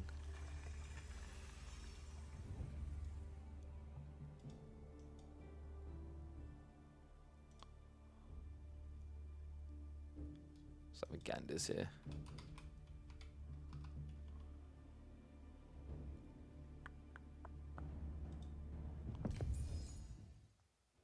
Who's he up against? Just having a look quickly. I don't think this is a high-level player, right?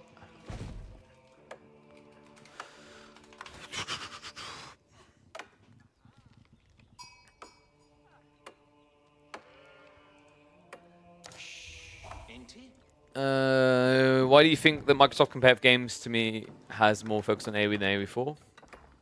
Oh, you mean AoE 2? Because AoE 2 just like is on autopilot mode and just delivers right now. I think also there is a fair point to be made that there is a drastic chunk of the development team and publishing team involved in that project that grew up with and are AoE 2 fans. That's undeniable. Yeah, what? Oh, this is a Ravane game, right? Dude, you could tell straight away. I think Ravane always does this. Yeah, I think something I'm sadly coming to terms with more and more with AoE 4 is it might just be that the ship has already sailed on it. And the reason is that when you design a game, failing to accommodate for critical variables at inception is a quick way to fail. And those critical variables were things like modding, right? Modding was a very big part. The single-player campaigns were poorly thought out. You know, map design, right? Map design is very hard. We have some people that work very, very hard to actually make it work, but it's an uphill battle every single time, right? Water design, siege design, you know, those ones can kind of be tweaked. They have been tweaked before, but they are very big tasks to rejig. And the problem is every time you propose a fix, a fundamental fix that's that deep, for example, the modding issue, the amount of work that would have to happen behind the scenes to do that financially isn't viable. So that I'd be lying to you guys if I said there hasn't been a thought in my mind recently of like, do I need to start thinking about my future? Can AoE 4 actually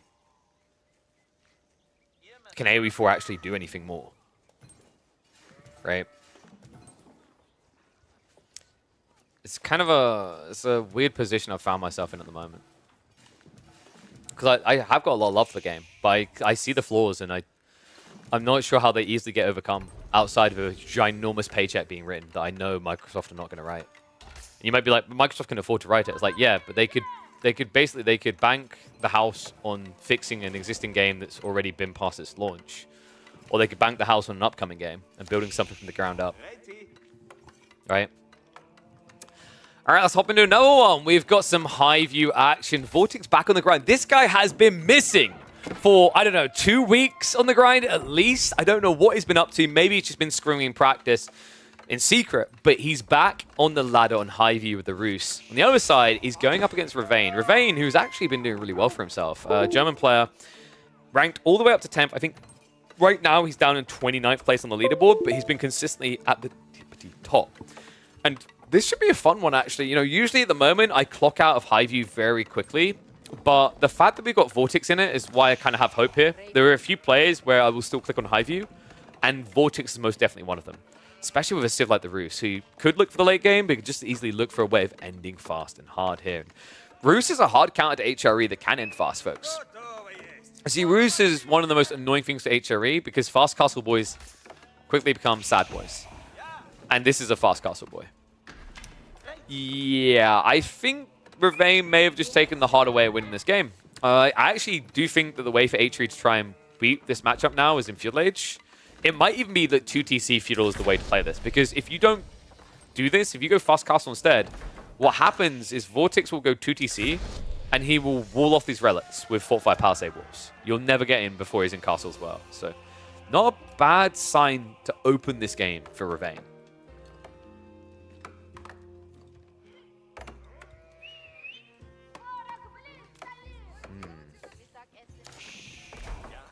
Fact, let's speed up to get a little bit close to live here. So there's going to be 2 DCs. Oh, that's a juicy spot.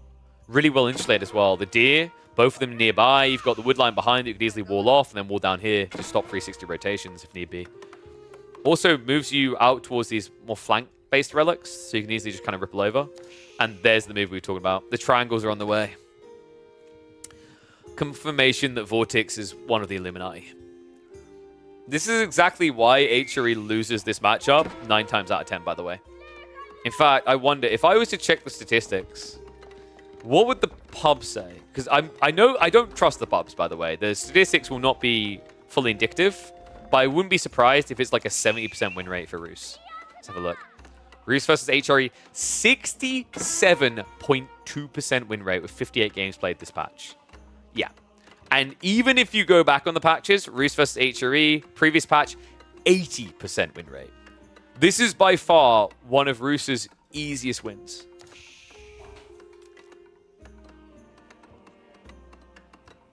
And yeah, I had a good time on the weekend, folks. Thank you very much for the compliments. It was only 18 hours of Age of Empires 4 across 2 days. Only 18. Crunker through a few Red Bulls, power through, and okay, that's cool.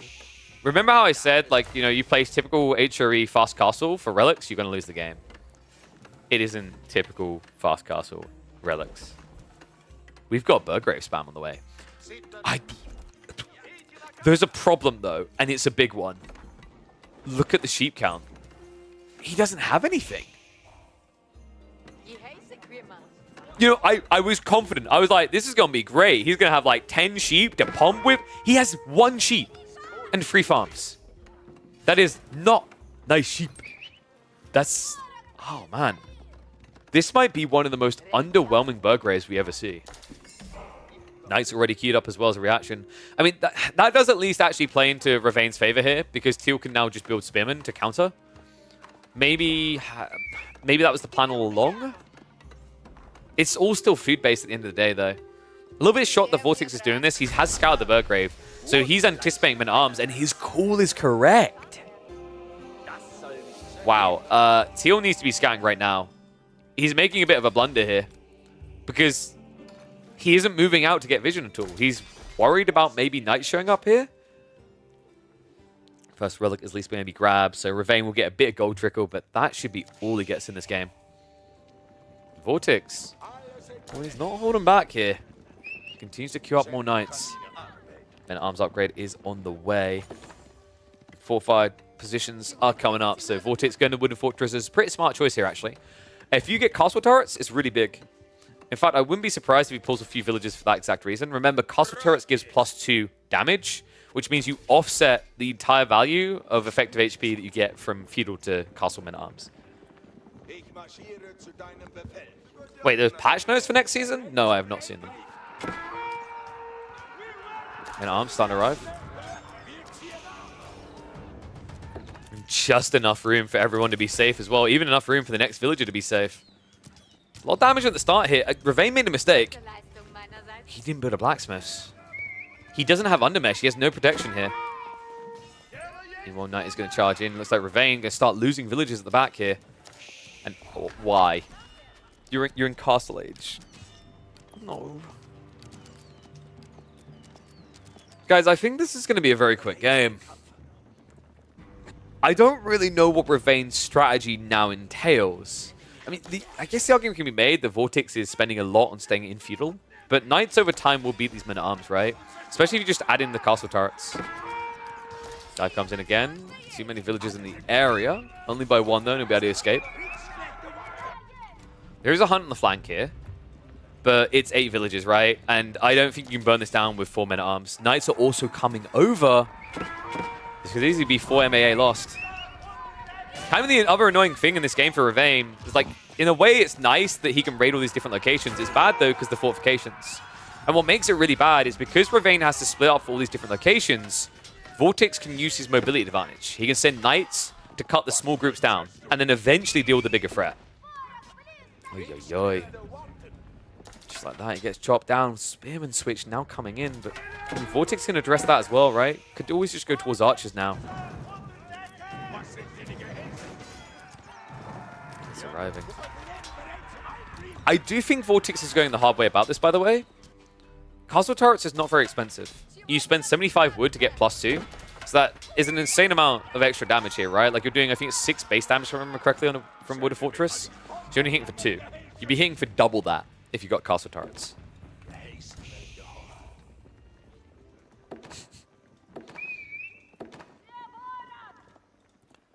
Ravain. How many farms are we up to now? In some ways, he's kind of survived the uncomfortable phase here. But on the flip side, Vortex is now up by 12 villages. And there are still 4 relics that look very feasible, because the thing that Ravain done here, he targeted the eco instead of just going for the relics to try and burn through. These walls are really frustrating, but when you've got mass spearmen and mass men-at-arms, it's meant to be feasible to actually breach these. Instead, he's marching for that flank resource again. Another annoying thing about dealing with the Roos is not just the fact that their wooden fortresses are really tanky, it's the fact that because they have 8 instead of 5 inside, it's a lot more arrow fire coming out against unarmored units like Spearmen.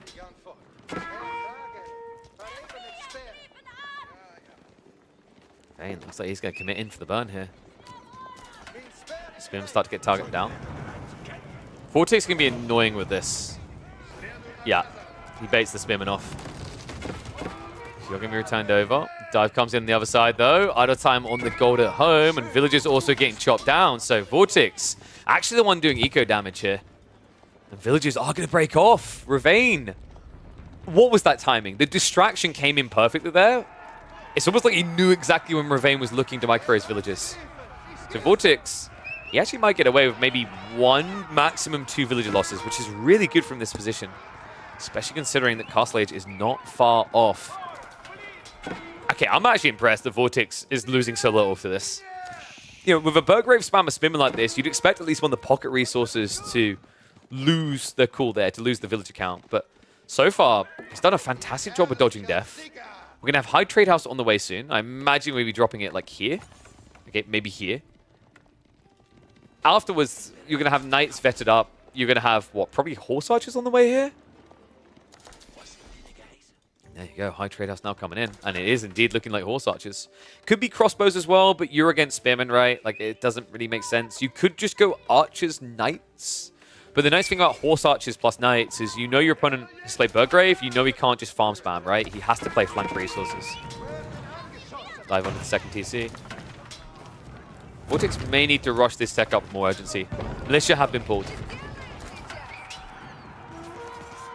Villagers just looking for the repair. Militia are going to start engaging, so Spearmen have to turn around for that. It means the TC is going to last longer. Knights do now commit. This is a really good value for the Militia though, right? They're going to get wiped out, but they're idling this up long enough that the High Trade House is going to be coming through. Villagers able to vacate the area, and the tech up does succeed. 62 to 39 eco. Ravane needs to punish this right now. When the mesh being queued up. Archers are going to be the call from Vortex, so it looks like he does feel it's necessary. Makes sense, right? Horse Archers if you're attacking, but when you're defending, Horse Archers where attack speed is just going to hurt you. Not to mention the higher cost. Problem for Ravane is diving this TC. Especially without undermesh.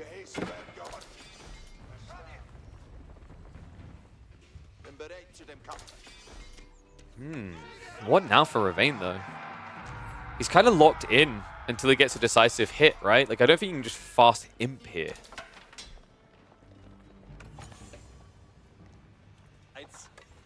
Especially with this many farms. 16 farms. I wonder, Men-at-Arms, does he just go for the heavy maces? Yeah. So no two-handed weapons, a little bit surprising here. Would have been more value.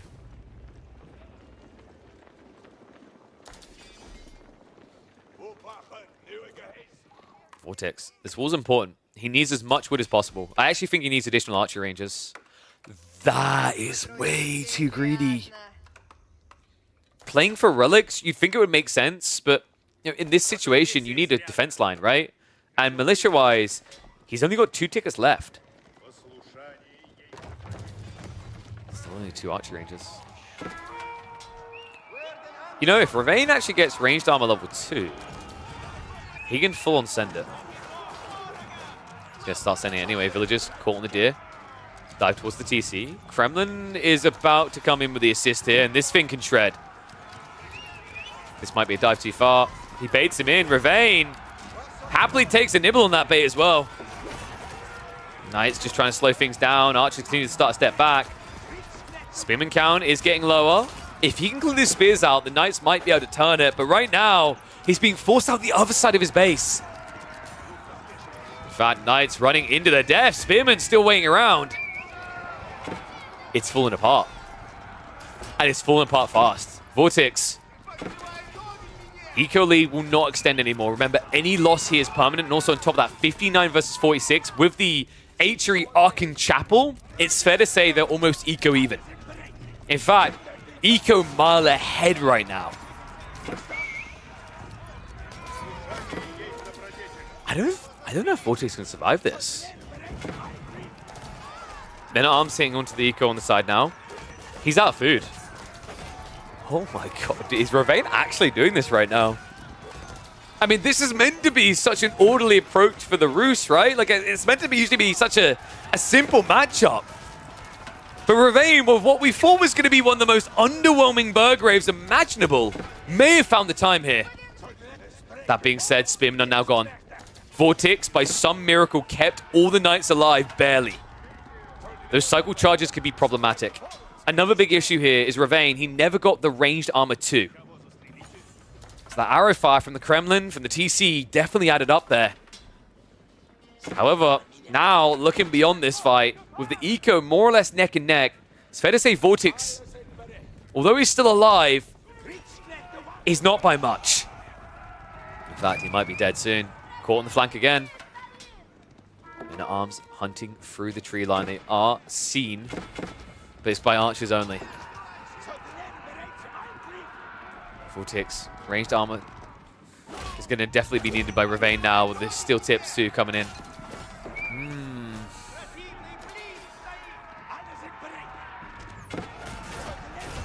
Flash in. Knights, remember those health bars are low, so they can't hang around too long. Yeah, you kind of want to just cycle charge, but because the archers are here, you have to protect them. The fortress going up. Hide inside. Meanwhile, on the main, looks like once again the Men-at-Arms do go in for a little bit of hunting, and now we are eco even 51 to 51 in this game. Still only one relic picked up by either side. I feel like Ravane was in a position to end this game. And I don't know if it's because he went in too deep or if it's just Vortex playing like a god. But these Knights against this comp should never have lasted this long.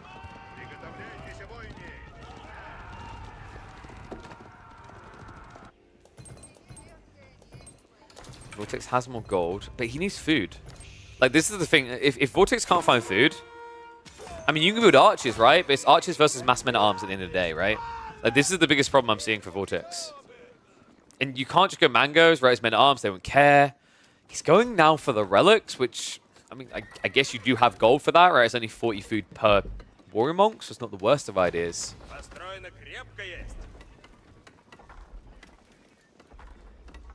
Got some berry gathering on the front line. So this will at least give a breather. Vortex is getting time to go into the crossbows now. And Ravane, what is his win condition in his mind now? Because, you know, when someone backs up this much, you're thinking maybe Imp. He's not, though. It's all still actively going into unit pump.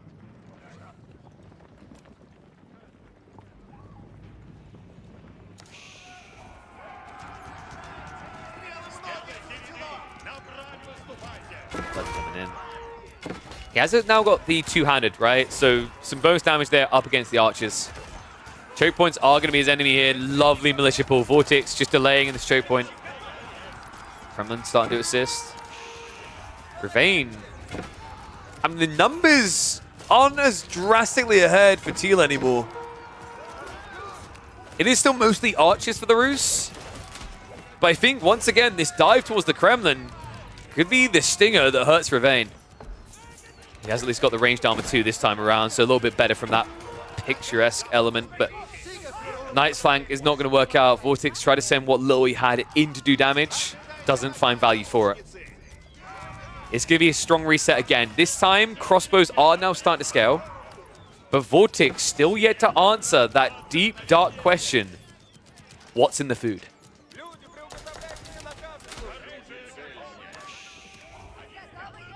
This is relentless.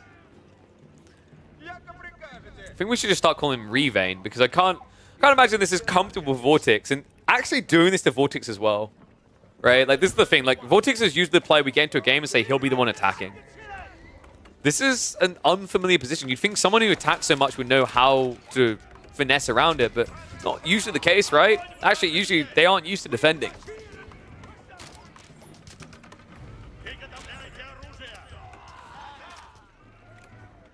Thank you, Krakady, for that deep insight. You're right. There are a lot of deer here. Isn't that how Ravane truly griefs him? You just come in and you kill the deer and walk out the other side?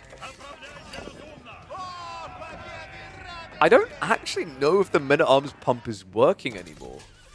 I mean, in fairness, Vortex still doesn't have permanent food, right? But with crossbows now starting to come out, these fights get notably harder for the HRE.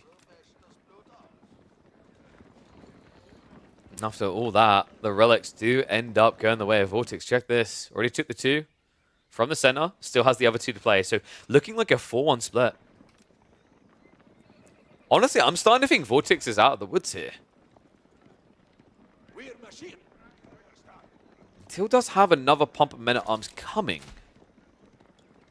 But by the time they arrive, the crossbow count is almost going to be equal.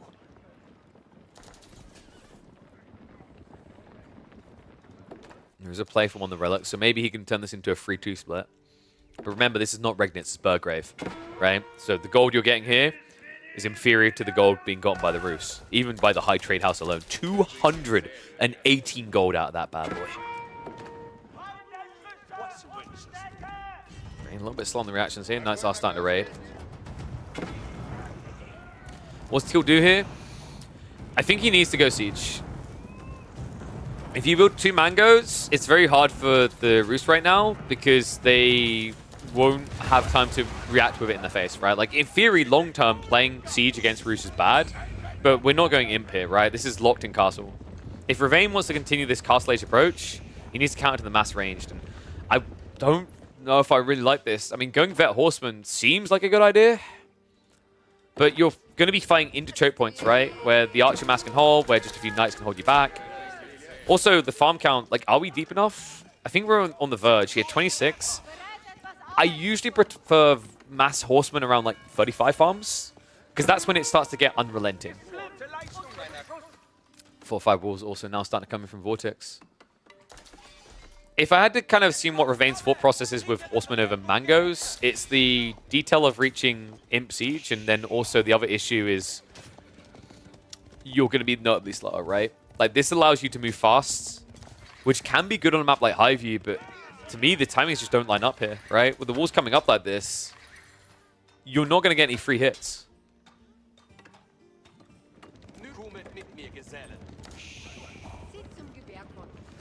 I think, did Vortex get a glimpse of those horsemen? May have done. For Ravane's sake, I hope not. This is the type of play that if you get scouted in the infancy, it falls apart, right? You kind of need to hide that you're doing horsemen, especially in Castle Age. Probably the age where they're the most underwhelming of all 3. Yeah,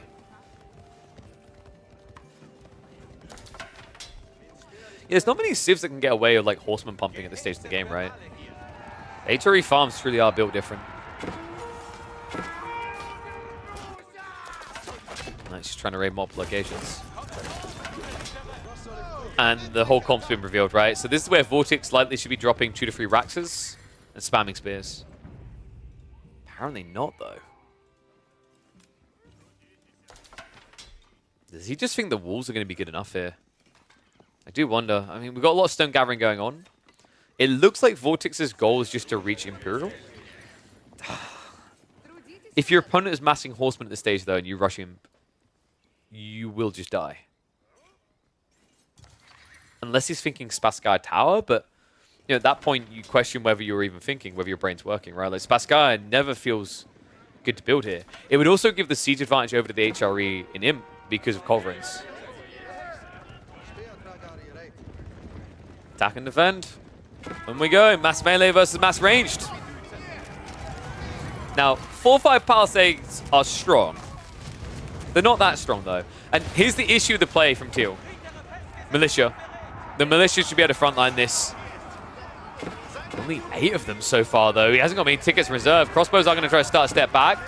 Militia will intercept the melee mosh pit to cut it up a bit. Ravane will start diving in here. And Vortex, the greed starts to show, right? Floating 2,000 resources that should have been spent on units here. Gets into the choke points. Men-at-arms just trying to stick on top of him. But remember, this is primarily just crossbows versus MAA now. Fury, a fight he can win. Keep Drop does come in on the backside, and that should be enough to reset this. Ravane has to leave the base. Is it a coincidence that HRE are winning most of their games right now with mass archers and not with this? It's such a hard thing to dive with, right? Like, it's one of those kind of caveats where we talk about mass crossbows diving a base is bad because you can't kill any buildings, but at the same time, when you have to kill an army, mass range versus mass melee, I mean, HRE at least do it a bit better, but you're seeing the struggle here, and Ravane recognizes it as well. He's queued up Landsnack to try and overcome this problem now.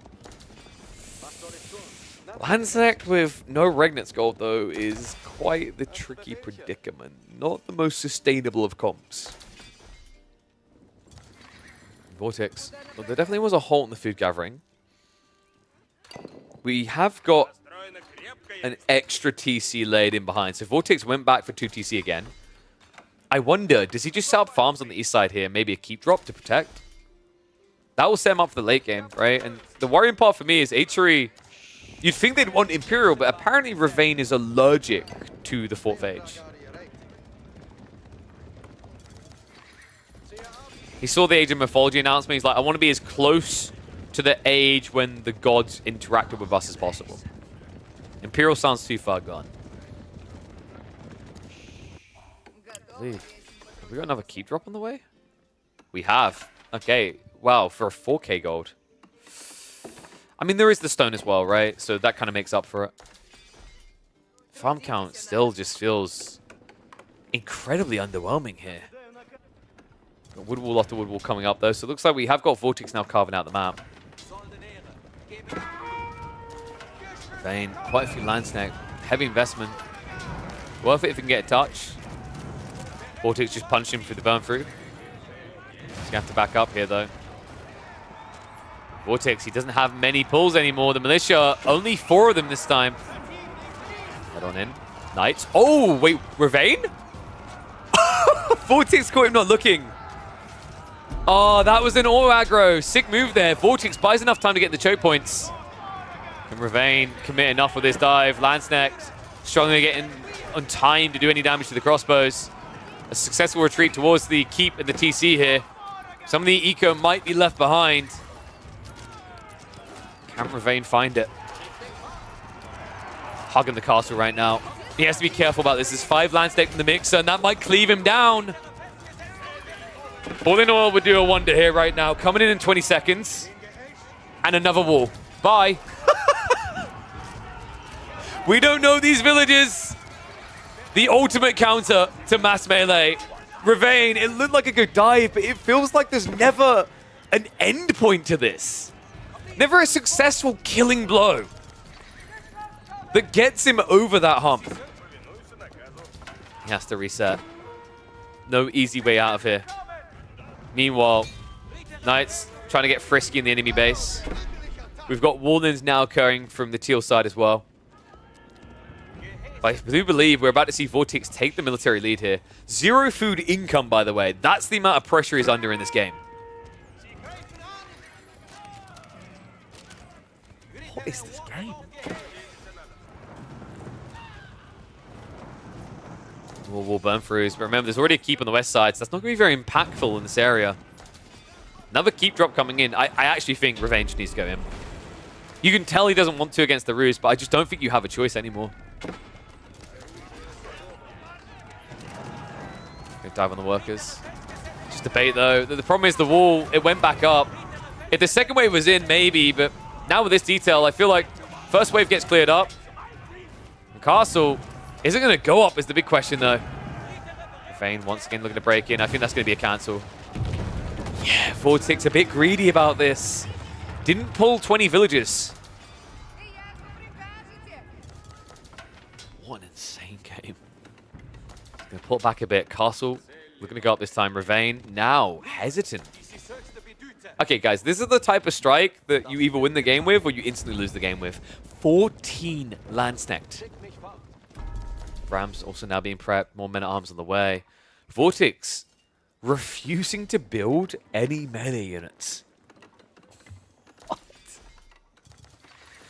I do feel bad for Ravane, by the way. If they were playing on the better version of Highview, he could have went for a Sacred Site victory by now. But instead, because of the obtuse design of this map, Vortex is allowed to survive in a game he really shouldn't be alive in anymore. Or because there isn't an alternative win condition than diving.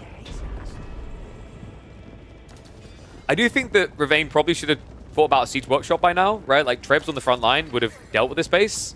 In some way, he kind of chose the more difficult path to success here. Fortified wall should protect long enough for the castle to go up.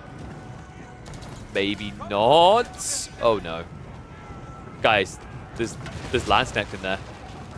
It's going to march in. That's going to be a cancel the keep. Vortex mistakes made. No one pulled to try and repair. Back inside the safe walls. But that means the farms are inactive right now.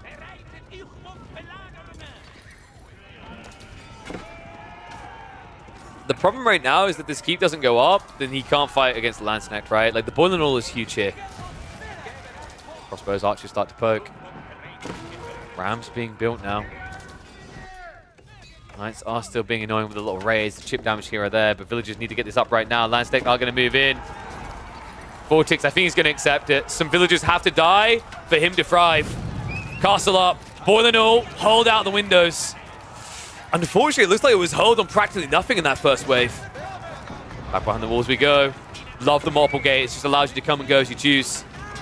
Burn for attempt, but you're diving double keep here. This guy is absolutely relentless. 12 Landsneck in the mix still. All in all, once again kicking in, and the pathing! Oh, come on! AoE 4 should not be this hard. That is twice now on that castle that the pathing has sent him the wrong way. That is twice now he has failed on the dive. Villagers heavily injured, eco lead has been shrunk. But that is a pricey army to throw away. Oh my god.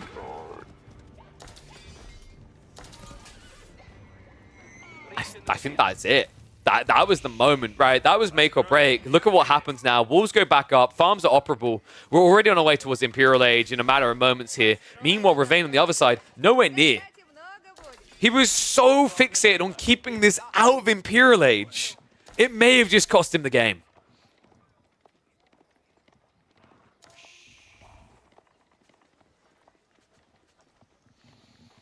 And it's not just attacking the buildings. No, everyone's misreading the real issue here. If he'd just gone siege. Truly. Siege is the thing that was missing here. Trebs. Your opponent built 4 castles, and you built 3 rams as a result. That's your counter? That's your solution. And now we will see a Spaskaya. I don't think it's even necessary here. High Armory would have worked. Admittedly, this gives H3 a way of playing the game now with Culverin, so a little bit shocked by this choice. It does at least secure the 8k. It does guarantee that Streltsy will be in the future of the Rus.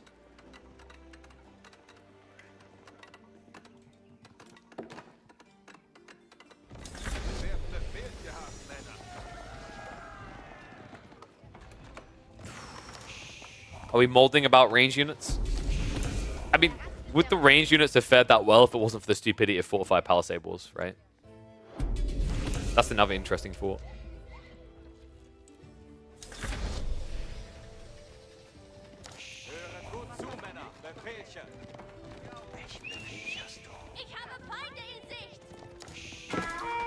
And no, actually, thank you for pointing that out.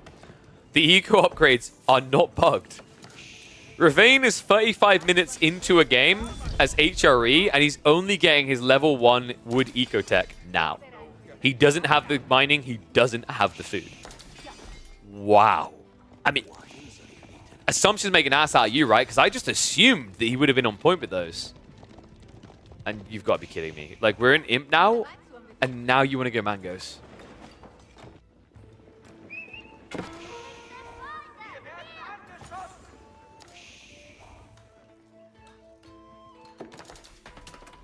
What's the solution to these ranged OP comps, speaking Horsemen? Horsemen actually having more range, basically. More range and better pathfinding. That's literally all it needs. That's why Yuumi look OP in the games we've seen Castle Rushes. Like, they even beat Horsemen because of that. Because you just can't stick on top of them. That's why H3 Archers seem busted right now.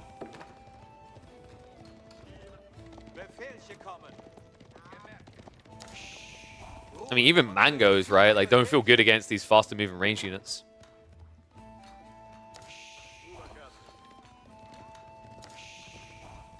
Calming moment here, but I've got a bad feeling for Ravane this game now. He's massing Landsneck again. Remember, no Regnits, so this is quite the hole you're burning in your pocket.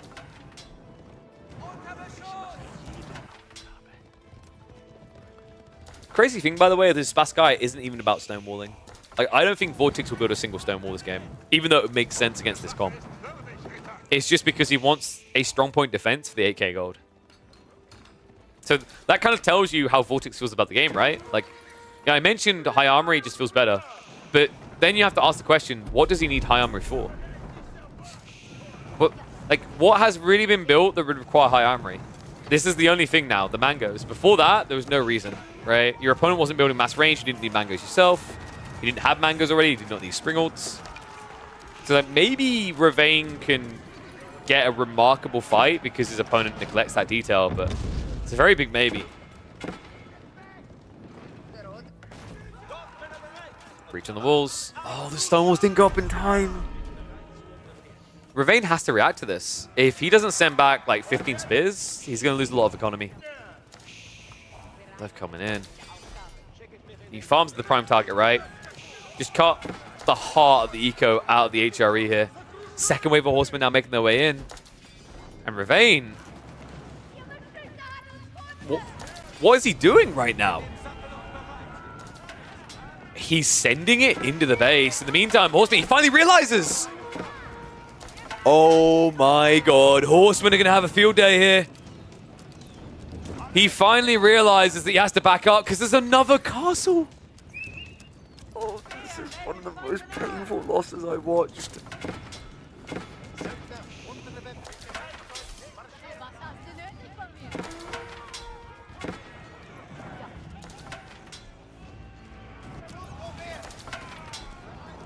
I can't believe what we're seeing here. I mean, Ravane should rename himself Bruce Willis.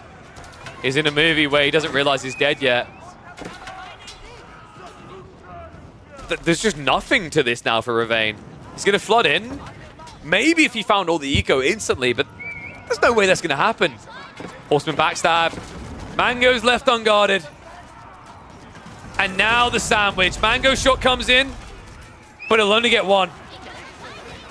Horseman will wrap around for the final stab down, and that is going to be the end for Ravane. Army to be wiped, and no comeback from this. What a turn of tides here. We had Vortex down at no income. Now it's Ravane's turn.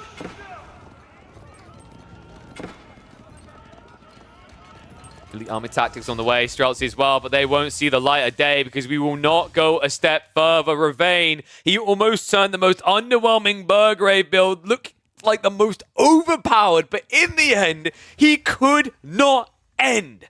And the Roos shine on through. Wow. I just can't. That game. How? Where do I even begin on a thumbnail for that?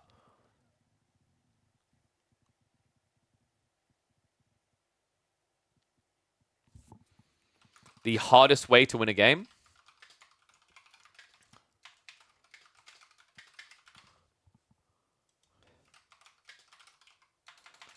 I think so.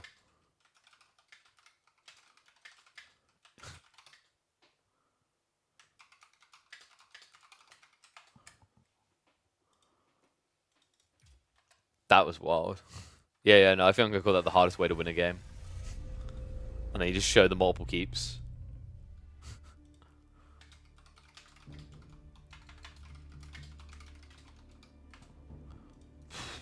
I can't, like, I'm speechless on that one. That was baffling. I mean, I wonder, has Vortex, like, you know, has Vortex got out of that unscathed in a way that a lot of players aren't? Are a lot of players just GGing when they see him doing that, per se?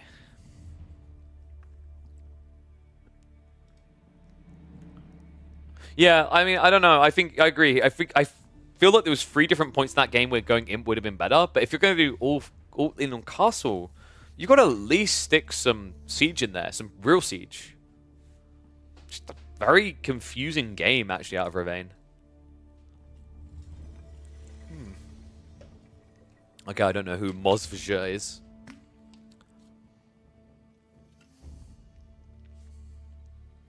Ravane? He's a German player who spams HRE in Delhi, I think it is. He got up to like rank 10 on the leaderboard.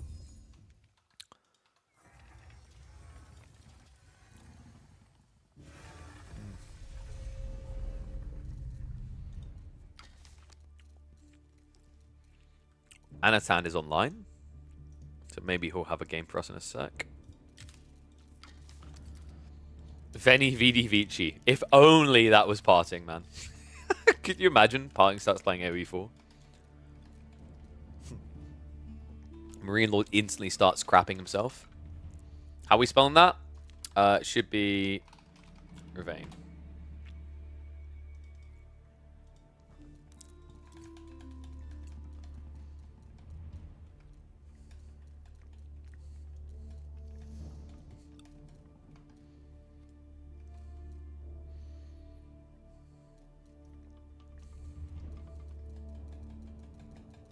Let's see if we got anyone alternative.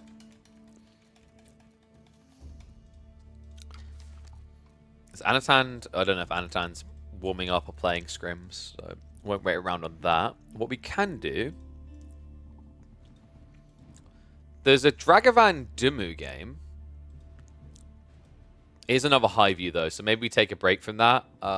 Maybe we do a Louis game. I should play a game? I should not. PC too crap for that.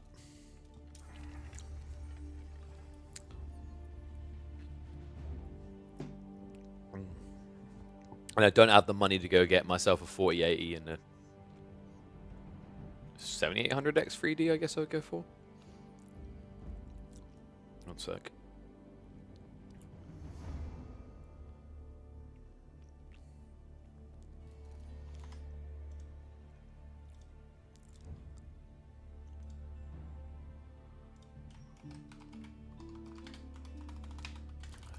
Just need to send a message to one of my creators.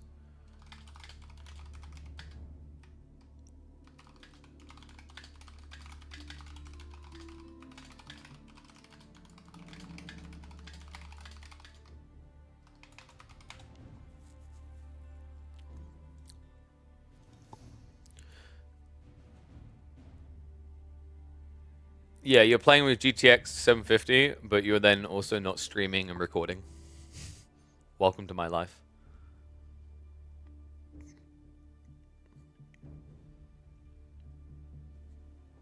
You're too washed? Dude, just make your own team. The fish and chip boys.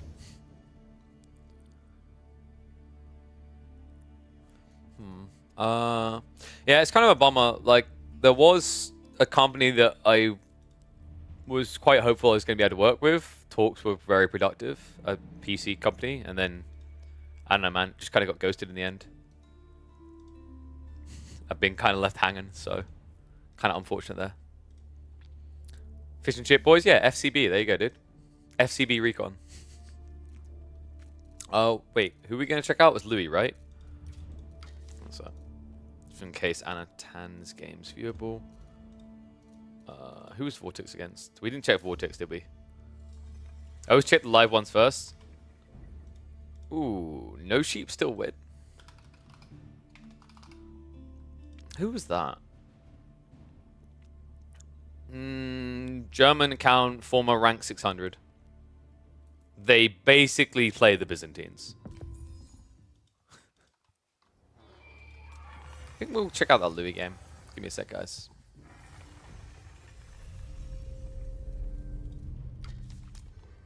So, Louis MT. Because he had some games against, I think it's Myriad was one of the people he queued into.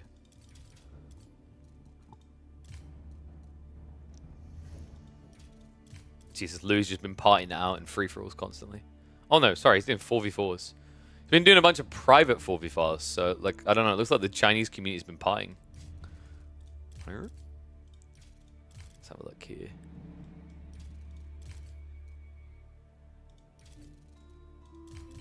806, is that the one? He had a game against Ruland, and he had a game, there we go, against Myriad.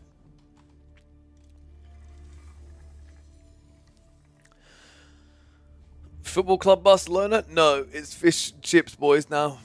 Deal with it. Kazuyohan says Lash? I couldn't see Lash on there. Is he on a Smurf or something? Has he changed account?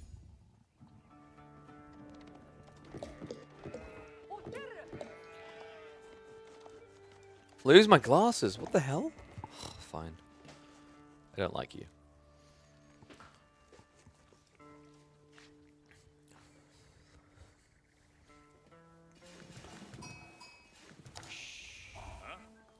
Land of the Blind.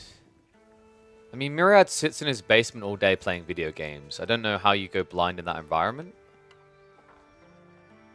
I mean, I guess the queue times are long, so you've got some time to search the internet. I'm not going to explore this any deeper. We're just going to explore this game because we've got Land of the Blind, aka Myriad, playing as the English. A guy who's from Hungary, but actually sounds more English than me, so it seems appropriately picks the Civ. And, ooh, almost off to a good start there, because on the other side, he's going to be going up against Louis MT of Team Elephant on the Mongols. Yeah, Mongols... And Mongol-English matchup, I'm still struggling to find a way where Mongols feel good in this particular matchup. I guess if you get a good placement on the trade, and it looks like Louis hit the jackpot. Long trade at the absolute back of the map, and also some nice tree lines to kind of create a defensive format. So maybe there's a way Mongols can play into this, but he's already making the first right call. You do not outpost rush the Mongols. It is the single worst choice you will make in your AoE4 existence. There isn't a harder Civ to try and do it against. So what has been growing in popularity is the immediate arrival of just a pasture. This actually allows your Khan to stay out for longer and try to take more sheep away from the map, which is really important because it can force a quicker farm transition out of the English and also allows you to focus more on units and trade in the mid-game. This should just be a standard 2TC build, though, from Myriad, right? Like, there's no reason to kind of all-in the Mongols here. The king can chip away at the trade quite freely to begin with. And then you can always add in a few horsemen. I'm actually a really big fan of 2TC plus some horsemen. With the English, the logic is that if the Keshiks don't have Yam network nearby, they can't gap close. So you move out of range, and then the king heals all the horses up. A forward has English win rate versus Mongols at 66.7%, which is by far the highest. Yeah, because once again, like Mongols literally, like, what does a Mongol player want to do when he gets in a game? Where can I outpost rush? What is the Civ? The absolute Civ that you can... There's one Civ that you can never do that against. It is English. Right? Because they can even engage in men-at-arms offs to beat you, but it's even easier than that. If they see you try to go for an outpost rush, their villagers have short bows. And this change now with the Abbey of Kings has just made this matchup even harder, right? The second TC just feels free. It's a nice exchange against the Silver Tree on the other side. And then the King is just an active raider. Now, admittedly, the King can struggle a bit against Keshiks plus the Khan. The reason is if you catch him not looking, you get him low. And then the Khan has this really weird thing that happens where it has dynamic movement speed. So the Khan shifts between 1.62 movement speed and 1.69, which makes it almost impossible for a King to ever get out of range. Yes, Mongols are very good against English and Hybrid, actually, Recon. They were the best counter to the old-school English men-at-arms build on Holy Island. Because you could build Dark Age Horsemen. But, yeah. Don't know if you noticed, Recon, we're a little bit short of a pond here.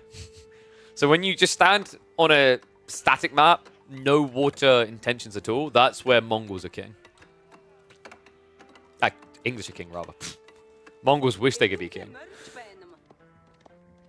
Even then, I do think there's an exception to that rule, by the way. The big exception would be a map like Golden Heights. Golden Heights is actually better for the English because you just build an outpost on the dock location. And the spearman play does nothing. But yeah, stone already been gathered. Probably going to be quite condensed. You don't really need to go out your base. You don't need to get ambitious here. Just starting with a TC maybe down here on the tree line or even actually on the goal to secure and stop a rotation is really good.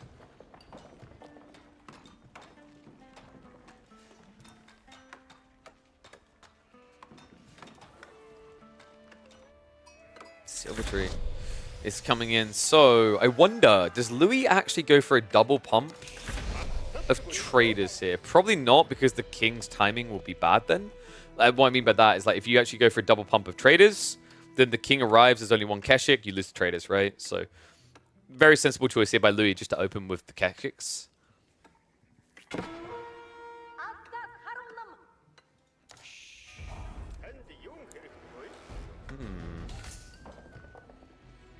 I'm wondering, like, what is Louis' wing condition in this game?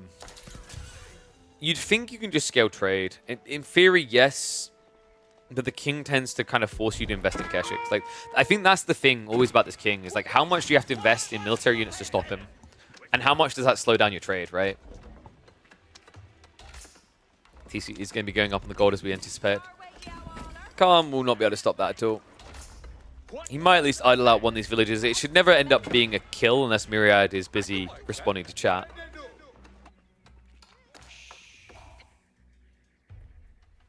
We have actually got our first outpost in, so this is always good, right? It means the Keshiks from the start will have movement speed to kind of surge out towards the location.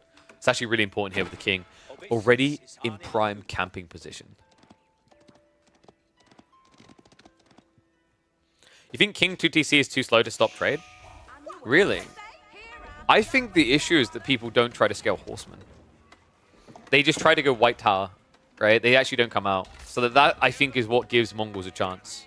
But usually one of the big issues I see in Mongol players is they kind of overinvest in Keshiks. They don't just focus on the economy. It's like right now, Louis double pumping again. And this should be enough. Like, you should not need more than 4 Keshiks to deal with the king. If you do, then you just need to work on your micro, right? White Tower into Knights beats Mongols? It can be when they focus on the trade. Like, that's the thing that I've been struggling with Mongols is the delicate balance between getting your trade online quickly and then teching up, right? Because like, the other issue is that you have double pump of Keshiks, but you don't have rapid double production constantly like the White Tower gives. This berry bush, though. Oh, that was sick from Louis. Use the pathing against him. So king down to half HP will have to run away here. The Khan is on the way, and this is the critical ingredient, folks. Because you can maneuver speed to chase him in and get him low. And now the attack's coming through, the king should never get healed. And yeah, look at the movement speed. Look at the dynamism there. It's kind of funny the way this works when you're attacking. Yam's kicking in for the moment, but even afterwards, he'll keep cycling up from 1.62 to 1.69 movement speed. Body block. Really well played there. Myriad just about saves his bacon. And that actually is going to be enough to get him away. So a little bit of a missed micro there, but looks like it coming out of Louis. Didn't look like the Khan was able to stay just in range, especially with that switch over of the scout.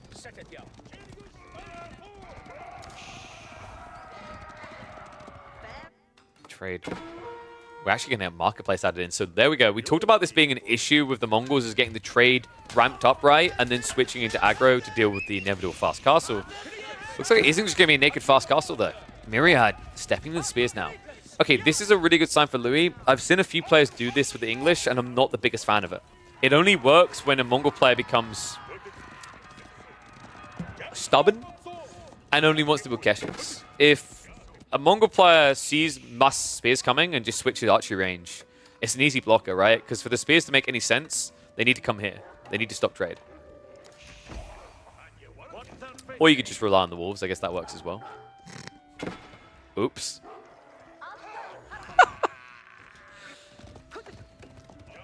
What can I say? We English people like our dogs.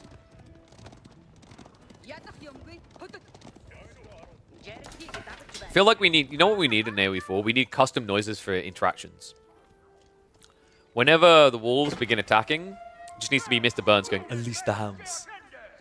And then whenever you get a kill, it should be excellent.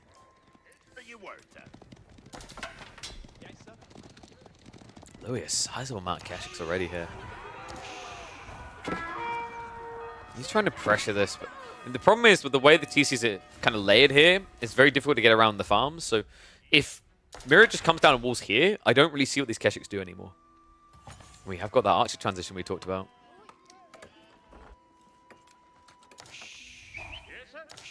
And yeah, Louis is only on one stable. You shouldn't go 2 stables here. I think 2 stables is a throw. Even when you've got trade like this. Just use that trade to get into more archers. Like, I think you actually potentially go 2 archery ranges here. Then again, if you don't see more spears, you can keep it slow. And I don't think we are going to be seeing more spears. It looks like Myriad is solely targeting that castle age timing now. More farms coming in.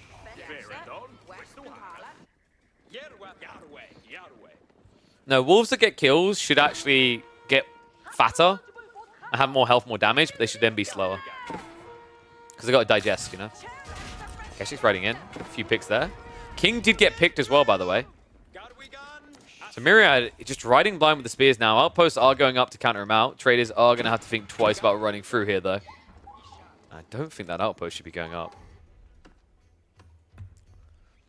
I said I don't think that outpost should be going. Definitely not feeding info to her. Yeah, so he's got to pull away. Archers are in the way, though, so... This isn't going to do too much for him. Also, having to go back for the king again, it's so expensive when you're trying to rush castle like this. I think Louis in a really good position at this stage. I mean, trade count is up to, I think, 10? Yeah, 11 now. About to hit 13. So this is a really good sign for him. I'm a bit worried that Mirad's not going to be fast enough to block this out, especially now that their outposts already layered up. Keshix. I wonder, do we just get undermesh rushed here? Because then you could potentially dive the second TC and catch him building the white tower. It's quite possible. It's always an awkward one in this matchup, I think, is the blacksmith timing, getting it right. It's such a fragile element of play. If you do it a little bit too early, you just don't have the Keshix to the dive anymore anyway. If you do it too late, tech up's going to achieve, right? I think in the next 2 minutes, it could make sense. It probably has to come sooner, though, because it looks like Myriad is being insanely greedy about this. Only 3 spearmen to defend.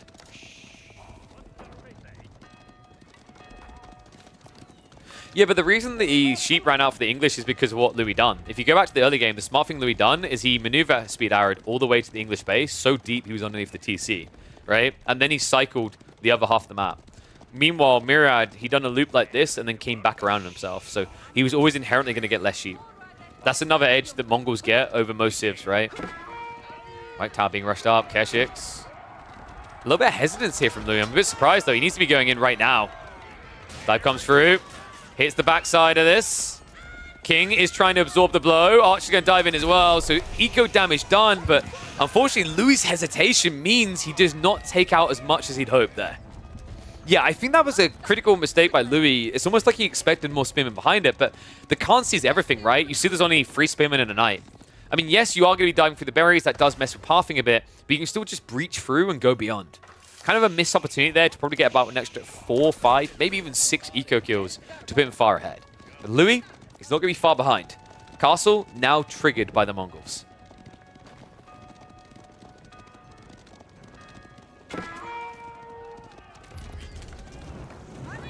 It's getting queued up as well, so it looks like Myriad is going to go for the atypical play here. Oh, there's a lot of trade on this other side, though. 22, in fact, 73 gold each way. And that kind of worries me, because that's the type of numbers that you need to just keep pumping Keshix at a matchable pace to the Knights. Also, think about the extra techs that are going to be coming in, right? It's not just going to be the veterancy, it's going to be the step lancers as well. Which means if you're ever outnumbered by these Keshix, you're never losing those fights as the Mongols.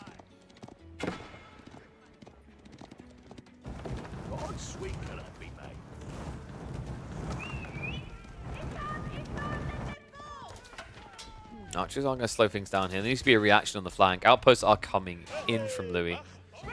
He is into the base, so Woodline going to get idled up here. This raid is going to be a little bit of a nuisance. Sprimels have immediately been queued up, but the traders are vulnerable here. Yeah, he needs to get Keshix out here ASAP. Yam does make that quite easy, though. 1.87 movement speed. Scout is going to go down. Oh, if he baits him to a fight here with the Sprimmel placement coming in, he could just win this with 1 Keshix. I've got veterancy on the way. So trade got idled slightly, but it hasn't been stopped. And remember, unlike old trade, walking back like that doesn't hurt, right? It doesn't reset the amount. He's going to get cut. But the full force is on the way back. This is where the king strat just doesn't work. Like, Yam is the important detail. He has got the network all the way along, so there's no way you can gank that you won't then pay a price. Okay, she's right in. And that is going to be king dead. That should be the knight dead as well. Ooh, game kind of getting out of hand now for Myriad, right? Like, Louis, he's keeping the eco lead. He has the core type buff now as well, so if this turns into a static army, this is really important. I actually think when you're playing Mongols versus English, you can't go step read out. Step read out is a death sentence because you just are missing that aura to offset network of castles. This, however, gives Louis a way to commit directly into the English base and not be at a disadvantage. Love that he's going for relics as well. Myriad needs it, right? Like, his corner spawn, he's only got 1 4K gold back here. And he's going for a very gold-heavy comp currently with the knight spam. Myriad trying to sneak in. It just doesn't really work, right? But the outposts see everything. So it's going to be a flock to safety from the traders. Keshix's on the way back. Crossbows are now coming in though, and this is the scary part I actually think for Murad. Is the Keshiks will be able to raid soon, and the crossbows can just hunt around. And what is up, Deep Shine? Thank you very much for the raid, my friend. Just in time to watch a few innocent traders get raided as well. That'd be a good stream. What's the TW stand for anyway? Is it Total War?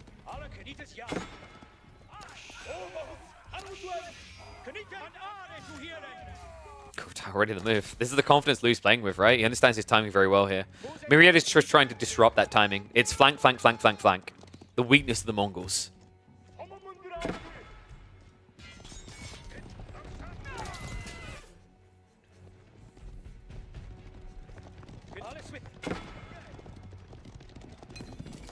What do you do here as Myriad? Your win condition lies in Imp, right? Like, that's where you're notably stronger. It feels so far away. I mean, this is the type of game where you might not even be able to do wing guard. Ah, okay, it's Taiwan. What? It's true. Myriad is a big old flanker. It's just impossible against Yam like this. The numbers you need to really make this work just don't feel feasible here. Does at least chip down a few traders, so not too bad there overall. But once these knights die, the game is going to get very claustrophobic for Myriad.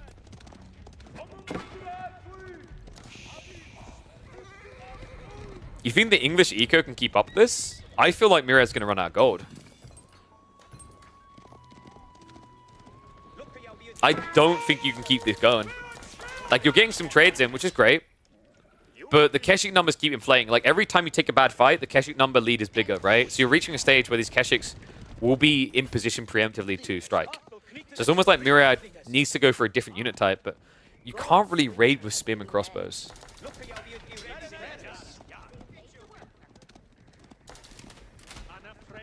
Yeah, but you're going to build horsemen into mass Keshiks with Yam.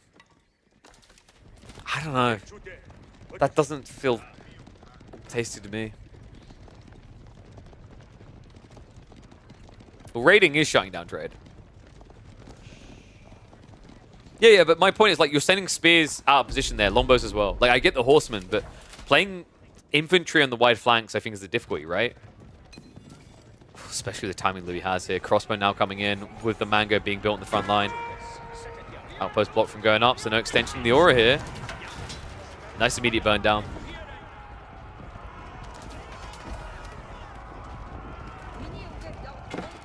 Louis. Now with that buffed up Mango, Kurotai is a really big threat here, folks. He's trying to get the outpost. Louis should not be allowing this. And he won't. Mango hit is big.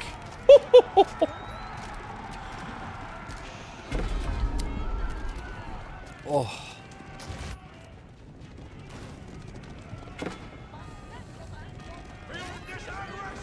Yeah, Myriad's about as allergic to mangoes here as a Scotsman is to an orange. I mean, this is a bad sign right now. He could try to prep Springles in response. I just don't know if he actually has enough to hold long enough to anti-siege. This is a lot of Keshiks.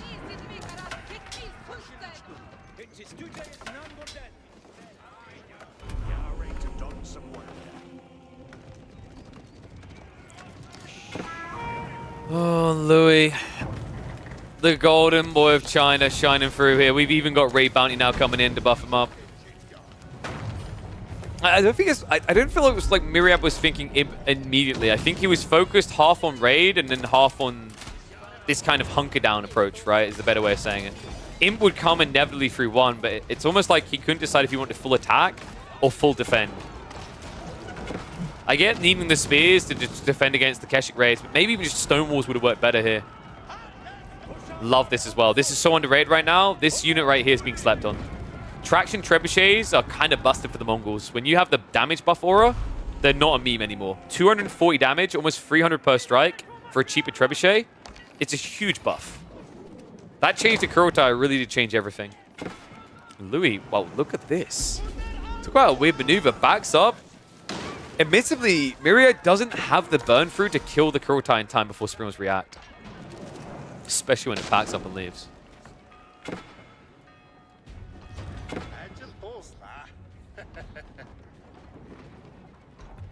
Yeah, I really like these traction traps now.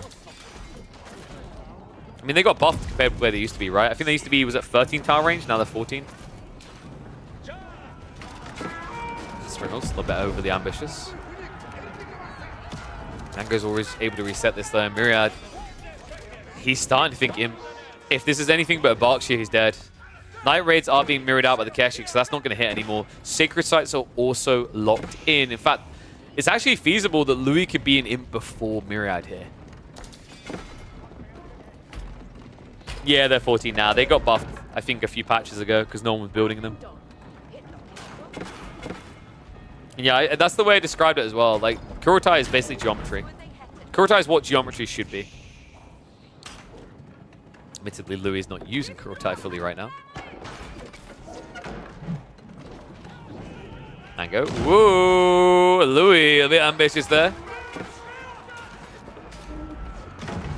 Love that he's thinking about the Yam in these fights, though. Treb will get traded out, but Springles now on the march. Numerical advantage here for Louis, so he should win the trade. Mangoes. Even with that, he'll still win the fight. That's how far ahead Louis is. The Mango's done absolutely nothing, and it doesn't even matter. That was almost the equivalent of building a siege tower in front of the enemy base. The most redundant Mango shot, and still the fight is not even close.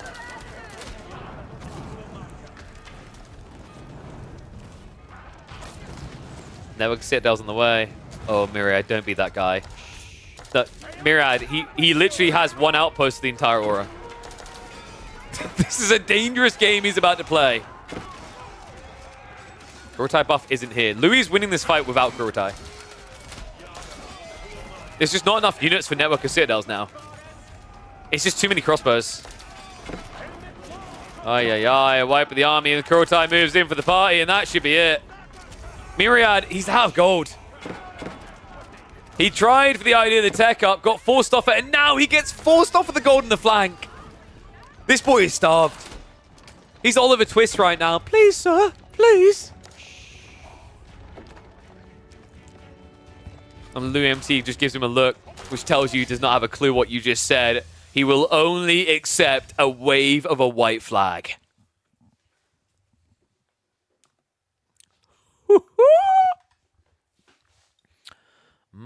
What do we call that one? That was pretty cool.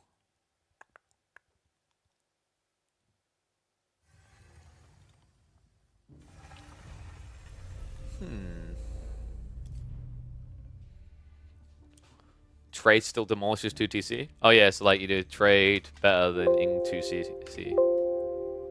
Like kind of...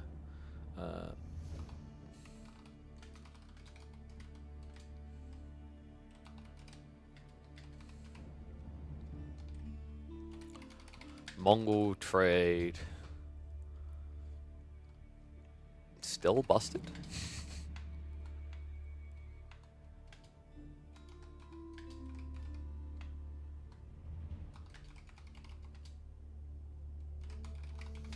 Yeah, maybe. Maybe Mongol trade still busted. Hey, thanks, Grim. Yeah, I said before, just a casual 18, 19-hour work day, like work weekend. Yes, you do.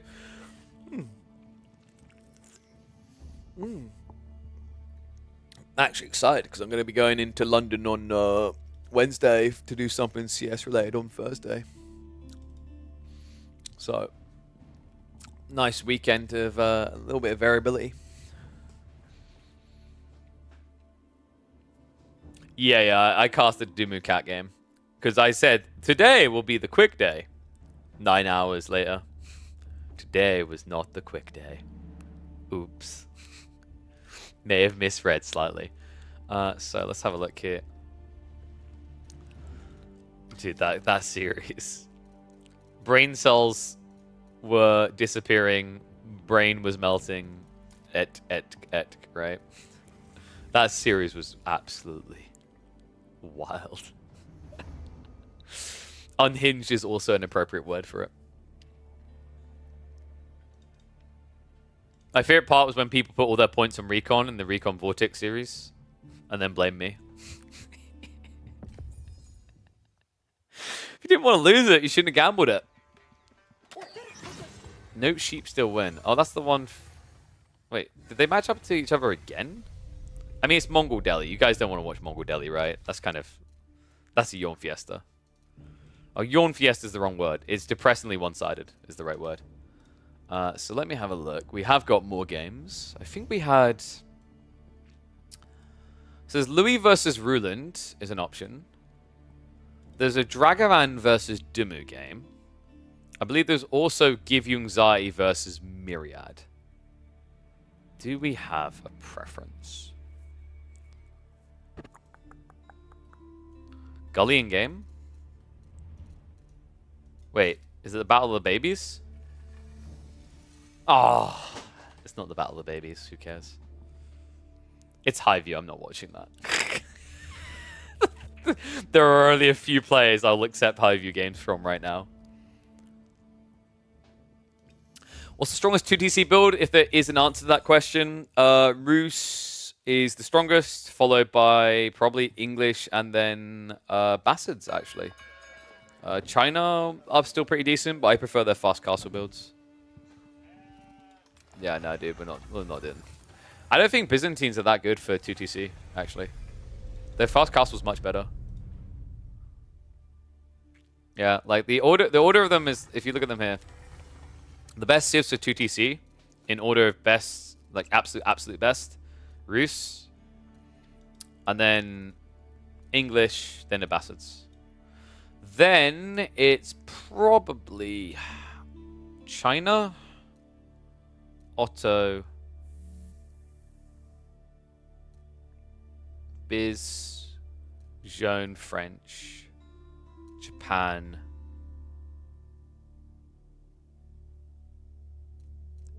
H3O TD maybe? And then Delhi. What am I left with? Juji, Ayabids. Actually, I guess Juji's probably a bit higher. Juji's in a weird place, though. I do think that there's some really cool Delhi 2TC builds. I saw a few players trying them. There's certain maps where it works. Like, I actually think Highview 2TC Delhi is kind of cool. Well, thank you, Jiggly. Hope you're doing well, bud. Hey, Jiggly, I see that Prime Gaming icon. Where's that Prime sub gone? Have you got it? How do you feel about going Blacksmith Tech up as Ibids versus English? Yeah, that's fine. I actually think that's underrated.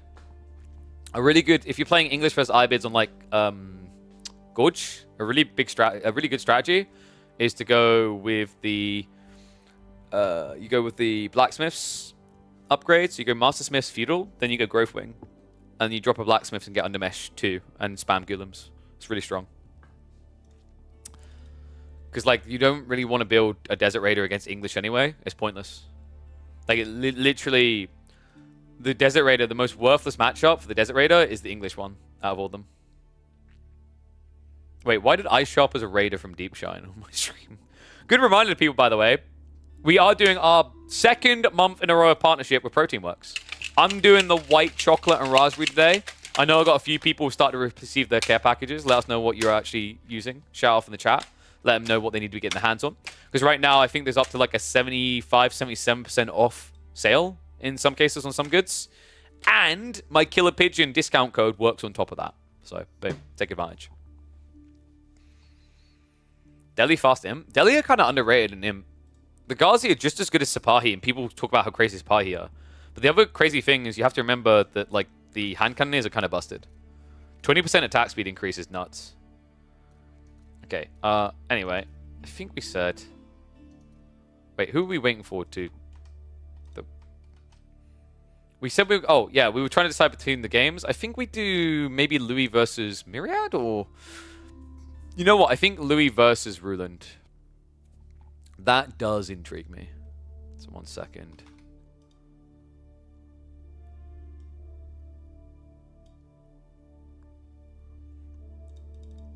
Because that's a Order of the Dragon Abbasid matchup. So let me get that one loaded up for you guys.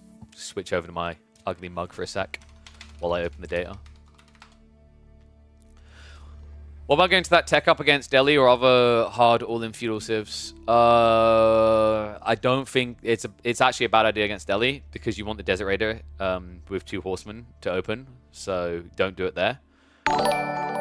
Yo, what up, ahoy sailors? Great games and casting this weekend, KP. Thank you very much, man. Appreciate the sub. Look at that. That's how you use the Prime Gaming subs. Follow us, soy sailors.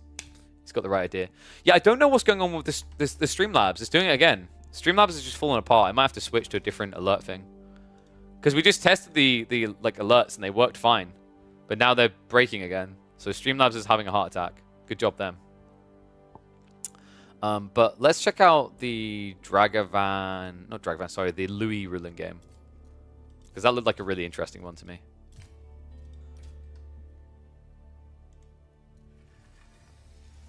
Yeah, BC can wait a sec. I think the Ruland Louis one will be more interesting than probably what he'll queue into. I mean, there's a chance that he gets, like, what, Gully, maybe? I doubt it, though. What memorable clippable moments did you cast yesterday? I'm talking moments like the Grenadiers killing 30 villagers. I don't know, man. I don't know if people really clip that much in AoE4. I think there was quite a few across the weekend. There was plenty of comedial, like, exchanges as well, especially on Saturday.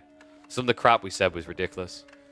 Like, did anyone clock that whole piece where, what was it? It was the Ark and Chapel placement for Order of the Dragon. And Winston just went, I'd stick my Arkin in there, right? And then the entire thing got unhinged. I think I, like, immediately responded. I called him out on it, and I followed up, was like, it does look like a tight fit.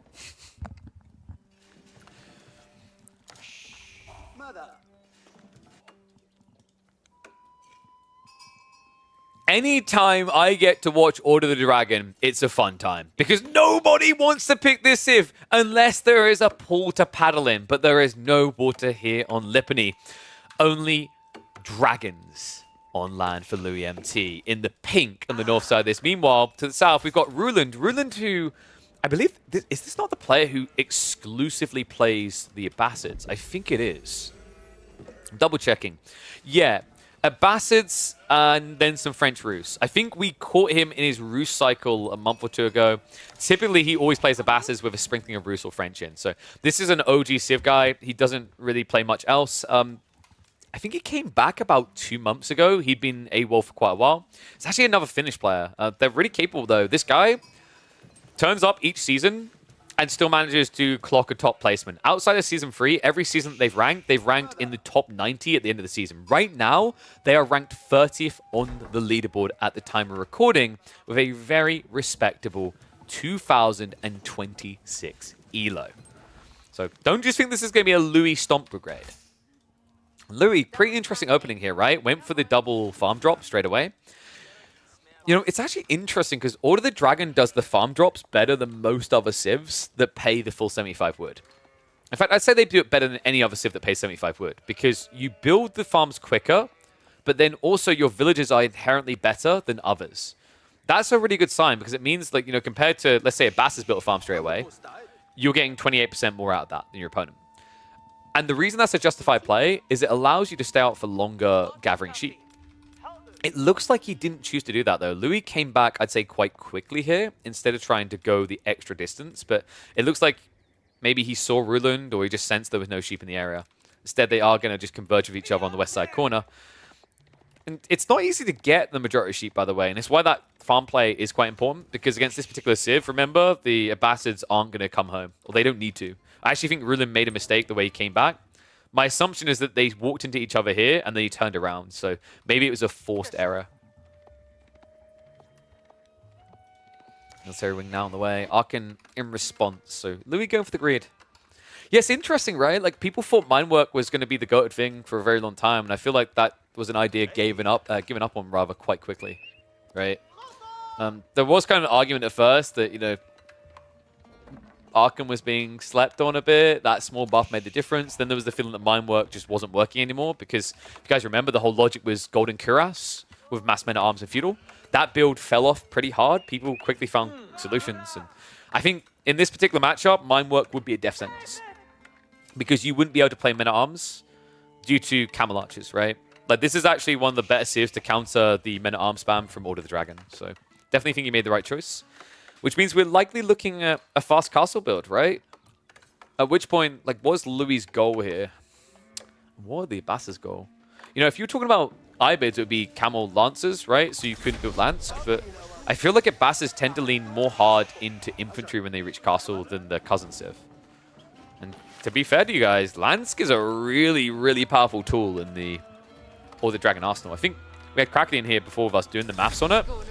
And when you look at the numbers on Lansk, they actually seem overtuned for what they do. I.e., too good. Logistics an option over Mastersmiths versus English for the Ibids? No, because if they have any units out, then your camels get sniped.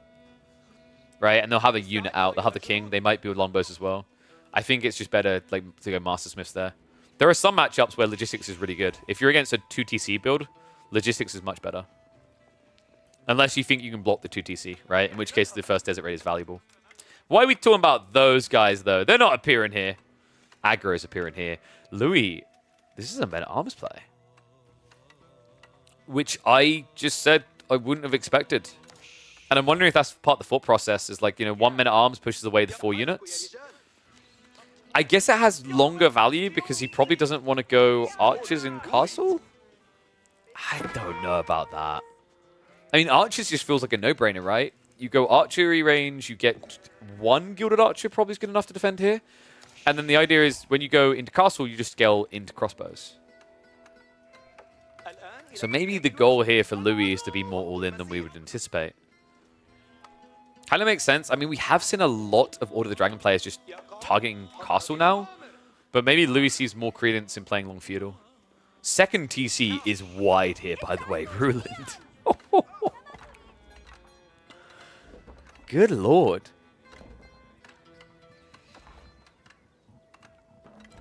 All right, I need people to math check me here. Because, you know, people got me down on myself, but I'm pretty sure I'm right on this.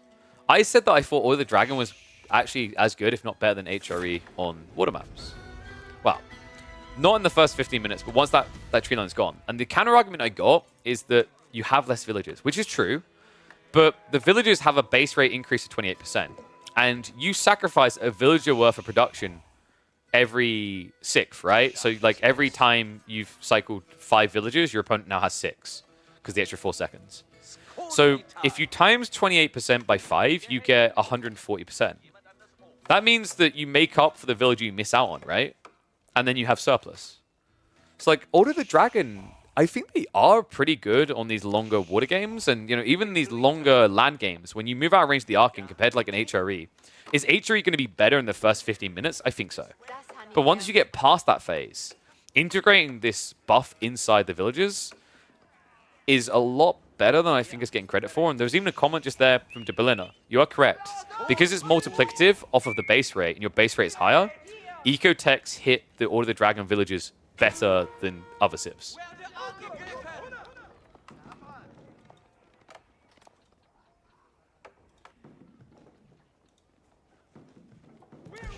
Oh, it's true that water maps can be won in the first 15 minutes. The point is if you get past that, though, right? Because the argument is like HRE versus Order of the Dragon. Why would people pick Order of the Dragon there? That's why. Even on a land map, when you think about it as well, like actually a land map, I think it's exacerbated more. It's a bit different at the moment because HRE players are playing a lot of wood-based comps with archers. But you know, back when you were just on food and gold, right? You think about it, when that stuff exhausts fast, there's kind of this weird gap. Order of the Dragon also just having a better ability to strike early as well is the other thing to think about there. I think the only thing that OOTD are really missing to make them a top 6 civ is probably the Prelate detail. What's going up? Not for the Horseman in position though, and there's the reaction we talked about. Yeah, this is the tough part I was worried about. Spearmen plus Camel Archers is the golden goose here. Louis just getting kited out. Walls are starting to go up. Need to be careful of those Camel Archers though. Whoa, griefing himself for the wall build there. Good Horseman. Wait, what? Okay, that's a little bit scrambled by Louis. You'd think you go after the Camel Archers first. It makes a lot more sense. It removes the debuff, and these are the high-value units. And considering how hard those Horsemen hit, the Camel Archers don't last very long. Nice split though. Separates the men-at-arms from the horseman, gets the kill. And the reason why this is the golden counter to men-at-arms spam, by the way, is the base damage. It's 12. But Louis, this was all a bait. Look at what's happening. Regnit's on the way, and I've got to say, it was quite the effective bait.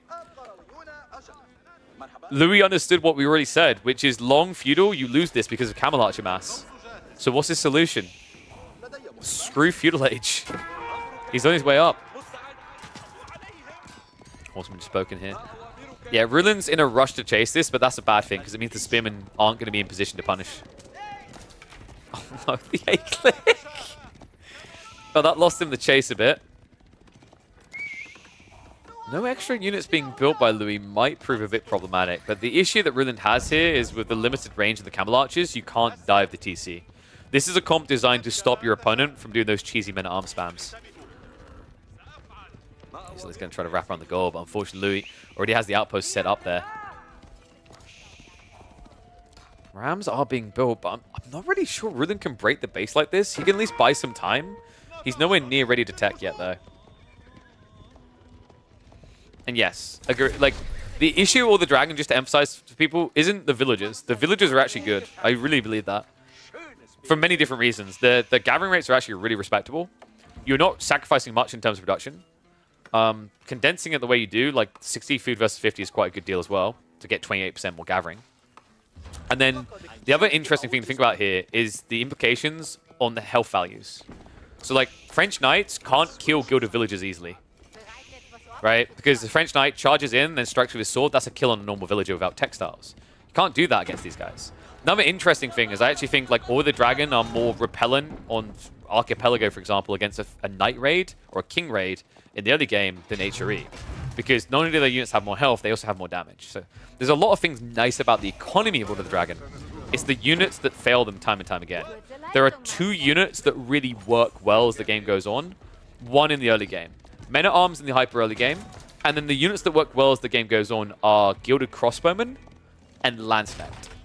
But both of those are very expensive. And if you get the hyper late game, you basically have to go hand cannoneers. And go back to Men-at-Arms usually, because otherwise you just don't have good enough units with the fact you're outnumbered. Knight dives in here. Now you're noticing the pain here. The Camel Archers really do kick. Yeah, I think Louis kind of misread this a bit. I don't think the play here was Mass Knights. Kind of feels like you need something ranged yourself. Maybe Archers here with the scale armor could be good. Gilded Crossbowmen would be incredible because the extra tower range, right? Like, Camel Archers can't touch them. Instead, it looks like there's going to be more Armored Boys. We've got upgrades coming in for the Men-at-Arms.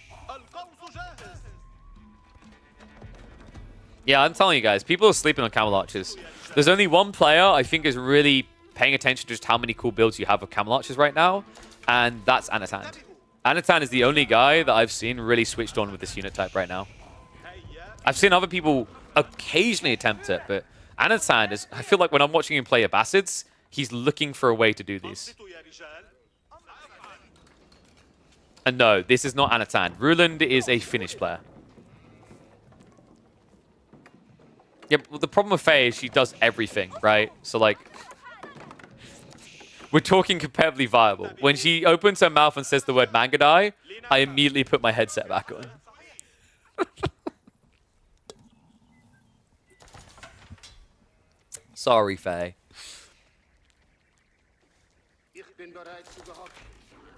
Also, reminder, like, what I'm talking about with Anatan, he's doing against, like, top 16 players, and he's getting the dubs in tournaments. Yeah, mark my words, especially in Master of Realms, Abbasids are going to become kings of camels on water maps. Because you have the eco to inflate these. I'm impressed Rulin's doing a land map, though. 14 Camel Archers now. I mean, at some point, just build a mango, right? You'd think.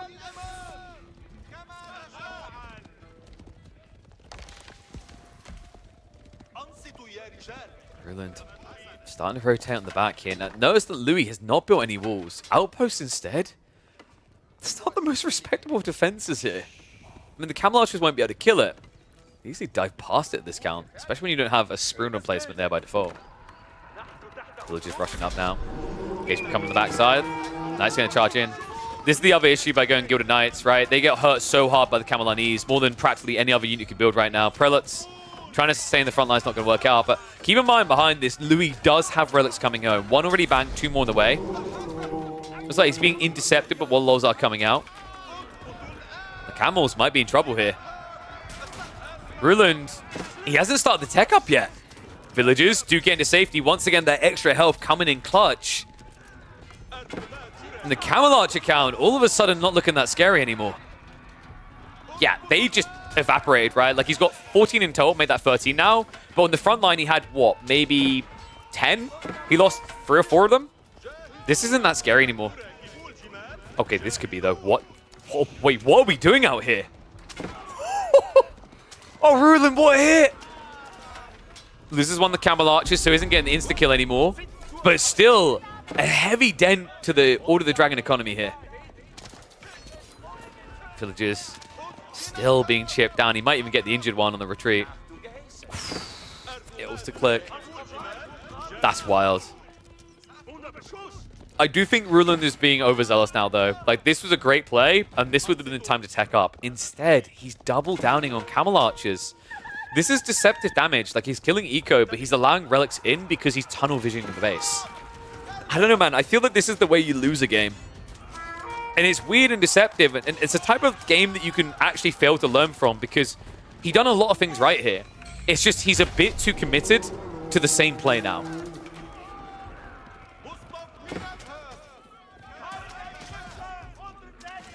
This one relic is getting blocked out, but, you know, 4 relics, Regnants is still more than enough. Especially considering now, like, at this stage in the game, Louis could just consider adding in a Siege Workshop.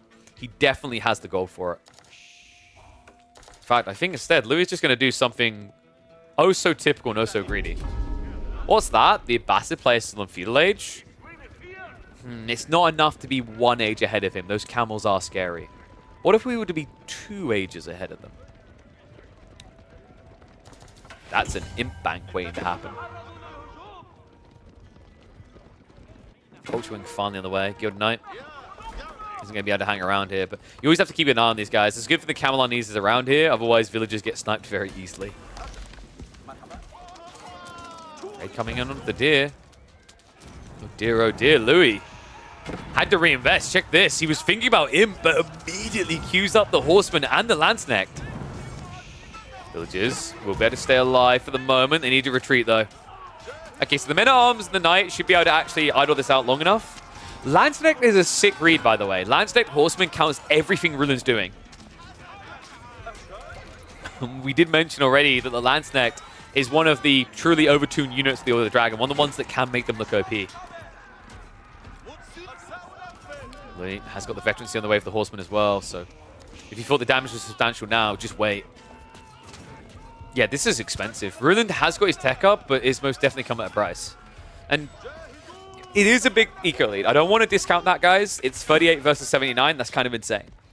But it's also Regnit's gold. It's also Gilded Villages, right? It does offset a pretty decent chunk of what Ruland's achieved here.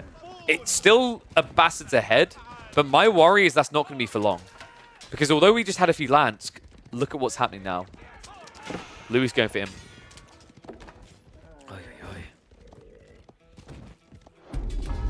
And I know it's a question asking about the Lance.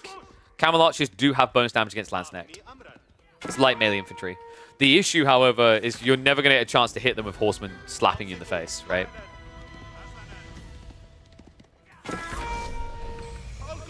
Brilliant. No, he's not banking for Imp. It's just the units he wants to build, he has to wait for Castle Age. This is pretty typical behavior for Abbasids. So techs up, immediately queues up the crossbows and the Ghoulims. As we can see, Louis now ready for the tech up as well. Palace of Swabia on the way. Dude Cam kicking in as well. So Ruland, full infantry comp switch. I wonder though, does Louis just consider doing Mangoes and Lansk? Oh no, he doesn't just not have Wheelbarrow of 80 villages. He doesn't have Eco Techs either. He only just got Broadaxe, I think, a minute ago. So yeah, Ruland has definitely been kind of skipping a trick or two here. Crazy to think as well, when you think about how long he played that age, not even having the level 1 Eco Tech for mass camels.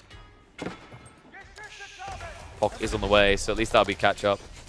He's like, but now I'm more efficient with my level 1 techs because they cost 20% less. I don't feel like that matters much on 150 resources. Starting to wonder if he even realizes. Taipan's on the way. Nice kick. And Louis, he's making it a 5-relic game. He yoinked the center. Oh. The fact that he was up against mass camel archers and still managed to get 5 relics is wild. Louis, aware there could be a dive on the way. This is smart. Heavy stone gathering. This could be cannon emplacements. It could also just be a keep drop. The way he spread his economy, probably cannon emplacements here, I think. Because he's got his passive swab quite a bit wide. And there is at least a choke point here where a keep could be good. But definitely feels a lot safer to just hull a few cannons at this. There you go. They do get queued up. Love that he never bought arrow slits. I hate when that happens in these situations. Just kind of feels worthless when you look back at it. Farm's now getting set up, so Ridland, he's trying to set up that late game eco, but without Fertile Crescent, this is proving quite expensive.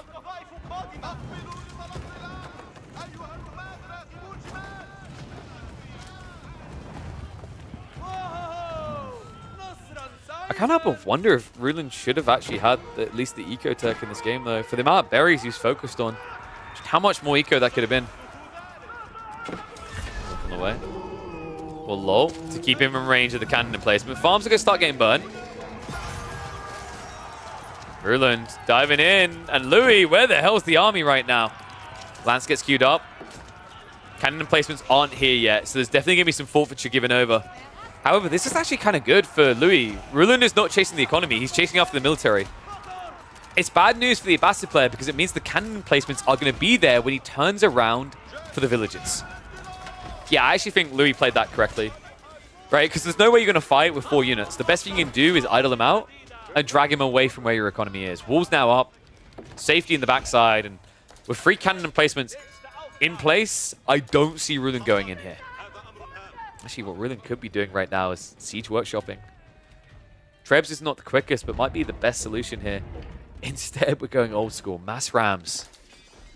I'm not crazy about mass rams against these emplacements. Remember, when you garrison a relic inside, they do substantial damage against rams. They already hit hard enough to offset the 50 ranged armor, but with a relic, almost half their damage goes through per shot. Louis now with the manga. Some big food issues, though. Looks like it's being offset a bit by the move out to the boar on the flank. Has still got some berries in the backside, but this is the big question mark for Louis, right? Like, he lost a few farms there, a lot of idle time achieved. We're back in operation now, and I imagine, yeah, we're looking at Mass Lansk. Makes sense. Your opponent you have to bundle into these choke points.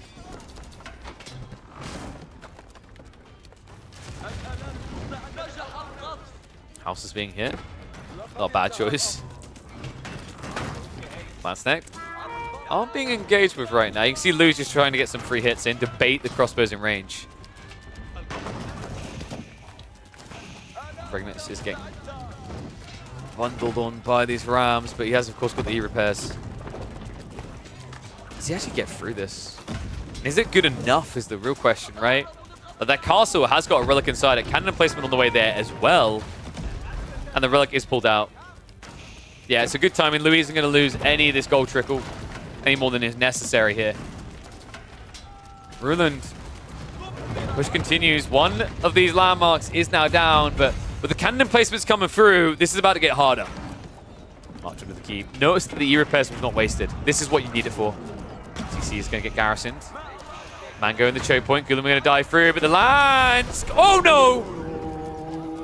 Full low to keep a soft reset here. Ruland just trying not to bundle up here. He doesn't want to give the maximum clear value. Archers are going to dive in.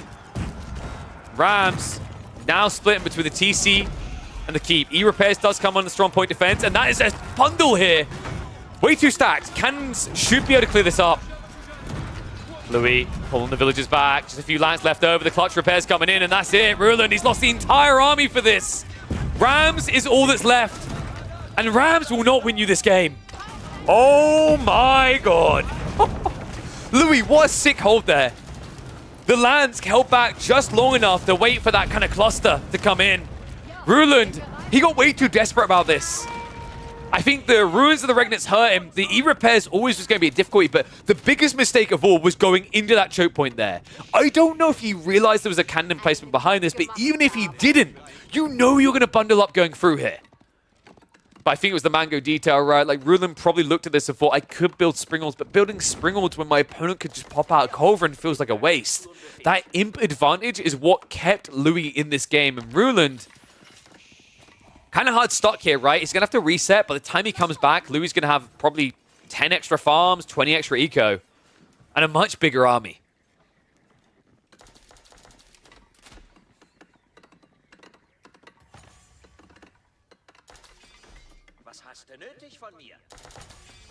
What was Rune's best way to close this out? We mentioned the Trebs earlier. I actually think a Ford Siege Workshop would have served him a lot better. Slow Siege, escalate up to 5 Trebs, you start offsetting E-repairs, and then you just take out this keep safely. It's so hard to dive this, like you can't even commit torches, because relics are kind of ridiculous, right? Remember, when you garrison a relic, you get 50% more armor. So look at that, right? Like ranged is already getting dented. Fire armor, like inflated by an extra 2.5. You're just never killing it. It's absolutely absurd. And true, Sacred Sites could have been an option, but I think what happened here is Ruland forgot about it because there was no relics to grab. Oy, oy, oy. Definitely is a good spawn for that as well. Now I think Sacred Sites aren't feasible, right? Like he's going for them for the gold. It's definitely not going to be his win condition. Elite upgrades are coming in. Louis, he's got the Horseman vetted and deleted. Lansk about to join in on that. I wouldn't be surprised if Elite Army Tactics is a high priority here.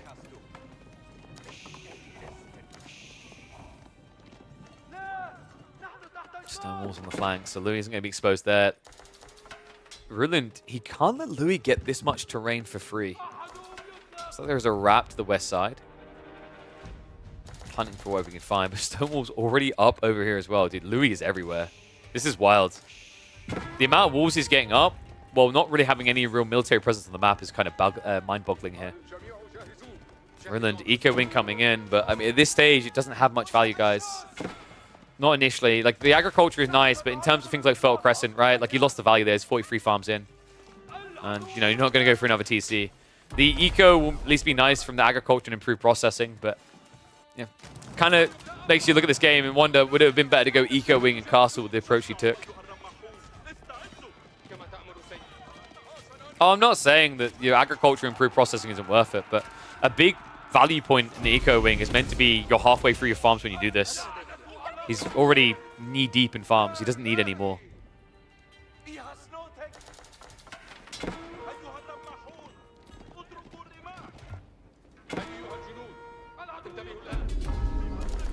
One moment here. Louis, it's time to find out where we're going. It looks like we're going to be switching it up to even more cleaver, boys. I like this. Like, he's been trickling them in and using them in choke points, but this is a really powerful play for Order the Dragon, especially if you think you've got enough gold. He will have to take a critical fight for the 8k gold, because otherwise this isn't sustainable. But if you can just mass out on Gilded Landsknecht, super effective against your opponent here. Right? He went Crossbow Spearman. This is the best unit to build right now. Gilded Villagers are 28% more efficient on their base rate. With the Archon, it's 43%. Well, actually, it's more than that, because remember, it's 15% on top of the 128%.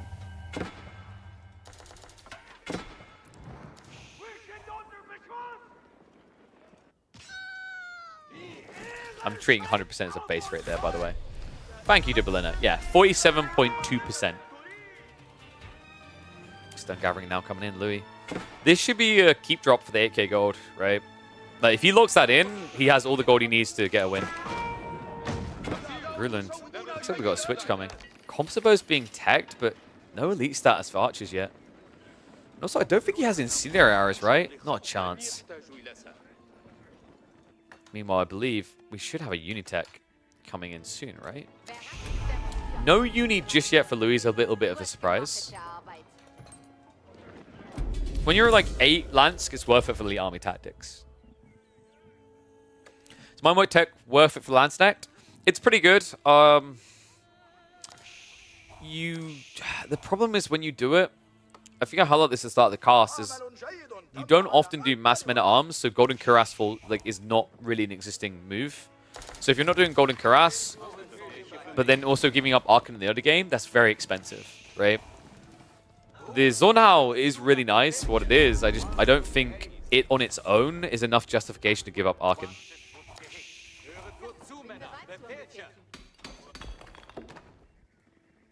So we've got a keep drop on the way. Louis. There it is. We talked about securing the 8K, and this might be perfectly done. The Ram clears the way. The keep drop comes in. Wait, what? The wall. Okay, that was a weird interaction. He was actually actively building the wall in the foundation of the keep. I've never seen that before. Castle now up, though. And that means the floodgates open for the Lance. Military Academy also now being prepped. Golems is not a bad idea here. Golems with double strike against Lance can be super effective. I'm curious, though. Has Louis... No, he hasn't. No Inspired Warriors. So missing out on a substantial damage buff. Remember, you do 27 damage at this stage. 15% increase. That is equivocal to, what, 4 levels of melee tech. Army is getting wrecked to keep in the flank. Louis may need to get out of here. Oh, but the keep in the center. Ruland. He gets it up, but not for long. Goodbye. Farewell, sweet prince. They were equal in economy. He just lost 15. He's about to lose 15 more. Keep drop now coming in from Louis behind this. Looks like that one's going to also get denied. It's a game of castle denials on both sides here. Louis hemorrhaging a lot of economy, but Ruland, every time he evens it up, he ends up further behind. Yes, that was 13 villagers.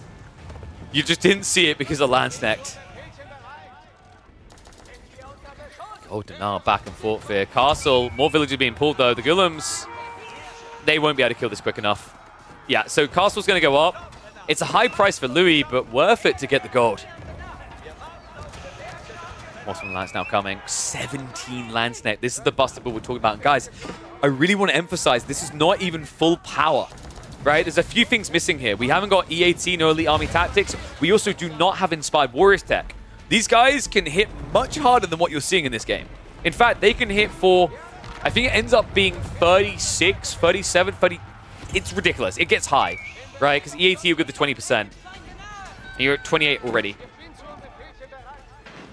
Kind of surprised. He's still just playing without that unit. It finally did get dropped. And this is what we need. It makes these units truly ludicrous. And Zonhao don't matter then, right? Because who needs poison damage when they just insta-die? Siege workshops in the center are starting to fall apart. Ruland is about to get idled out in the farms. Horsemen moving in. Lance could follow this up. Instead, they're just taking all the freebies, walking their way. I don't know what you're meant to do with this anymore. Ruland, his economy is way too small. His quality of unit does not exist. He's got Hankiness queued up, but not an impressive count. And Elite Army Tactics now on the way. Suffice to say, these Landsnecht are about to provide quite the shellacking.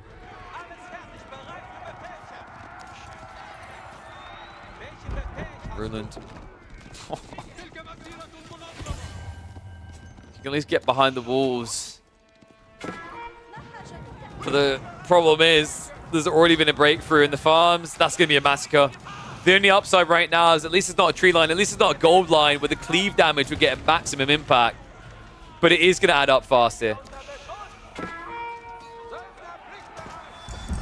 Archers are at least there to react. With a ton of vision here. Lance going deeper and looking for those high-value targets. Needs to address the army, right? Elite Army Tactics is about to kick in, though. And this is where the ludicrousness commences that I talked about. Please coming through. Looks like this wave is going to get mopped up. There is another trying to breach through the front, though. Here you go, guys. Look at that damage. Reminder that that is an infantry unit. 34 damage in an AoE.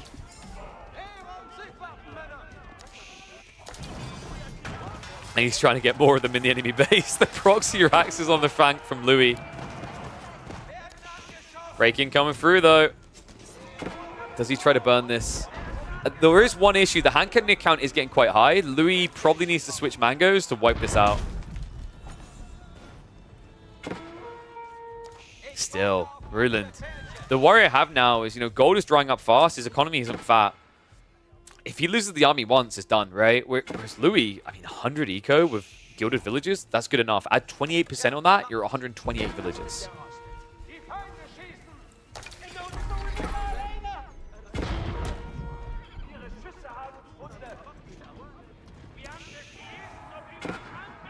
And yes, the Zweihander is the logic. We have a giant golden sword. When I swing it, everything dies. Mythology also on the way. I'm impressed, man. Like, Louis, he's prevented Ruland from ever reaching that Zerg point that the bastards are known for in the late game. And, you know, it's kind of trash comp, right? Like, if you look at the count, most of it is not worth it. Only 13 actually can stand and fight for any worth here. They might not be standing for long. Landsneck moving in. Cannon placements also ranging this. And the flank raids just keep on coming through, right? Horseman again. This time the Landsneck from the east side. Oh, no.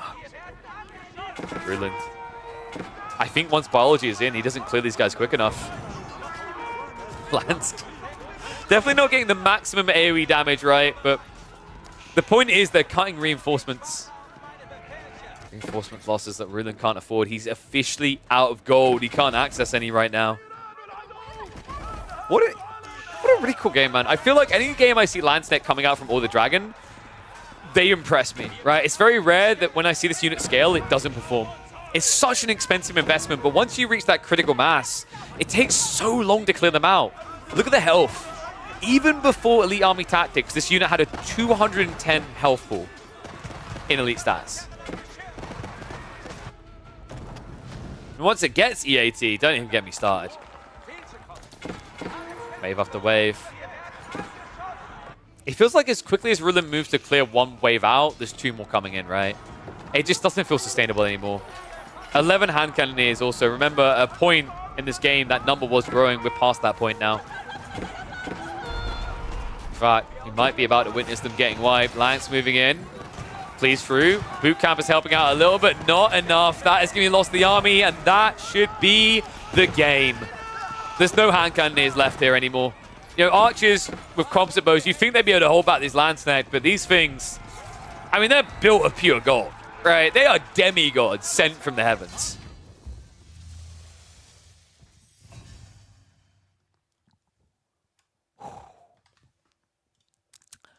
Ouch. Yeah, I think that's actually what I'm going to call it as well. Demigods.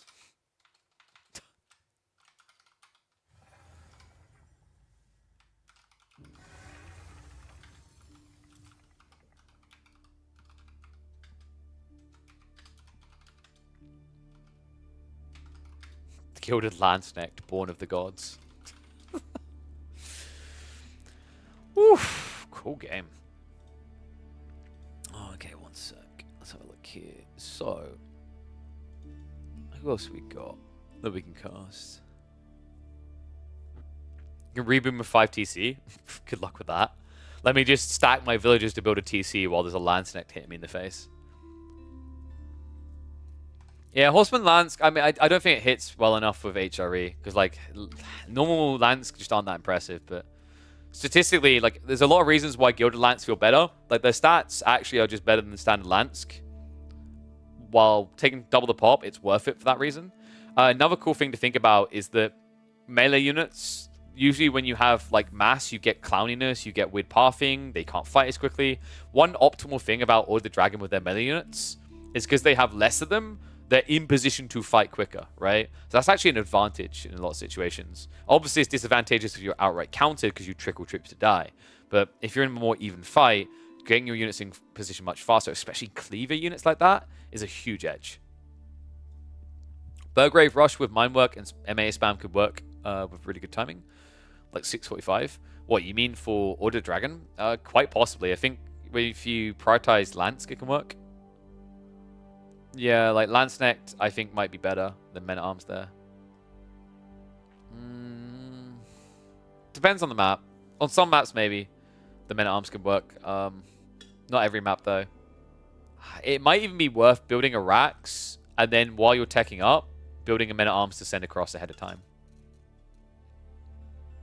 Okay, so let's have a look and see who else we've got here.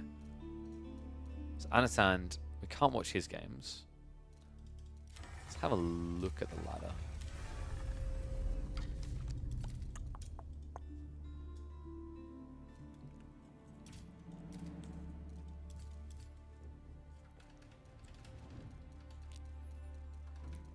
If Roger's scrutting back at it, we'll have to check who he's up against.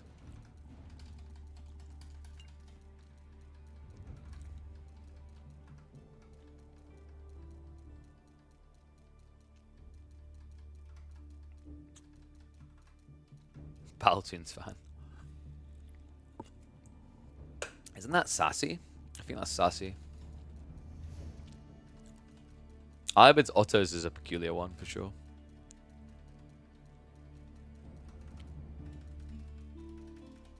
Okay, so let me have a look here at who Roger Scrutton's opponent is. Hey, sup Myriad? You done the course show match yesterday? Really? I didn't know that was yesterday. I thought you guys were going to postpone it because the game's on the weekend. Well, I think I've got to eat in just a little bit over an hour, so I don't know. Do we maybe save that for tomorrow? Yeah, I'll do that tomorrow. Tomorrow makes sense. Ah, got it. You done it before EGC went live. That makes sense. All right, thank you for the heads up on that then. All right, guys, so we'll cast that. We'll do that tomorrow then. We'll cast the core Myriad show match tomorrow, so that then I'll have enough time to do it before we like eat or whatever. Because I don't know. I don't know if we'll do a long stream today. We'll see how it goes. But like, if I was to even start casting it now, I'd go and eat in like an hour and a half, right? So. Let's have a look at who else we've got though. There is a May versus Krakeny game. There's a Dragavan versus Dumu game. I think we do the maybe we do the Dragavan Dumu game.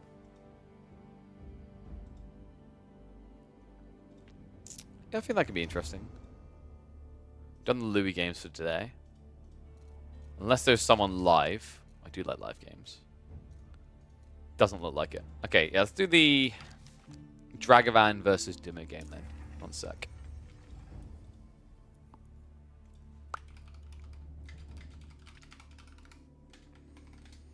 We like some Dragavan. He's an entertainer lad. I'll give him that.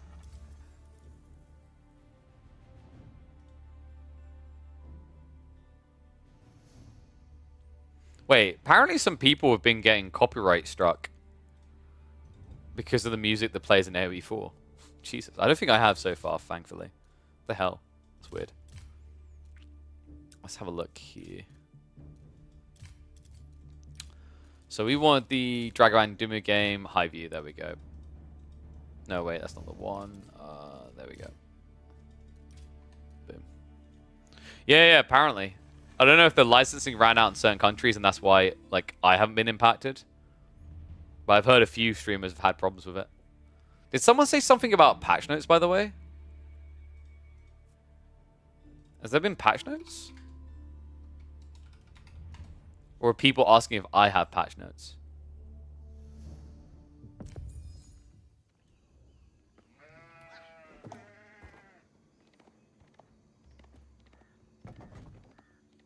When was patch 10.1.48?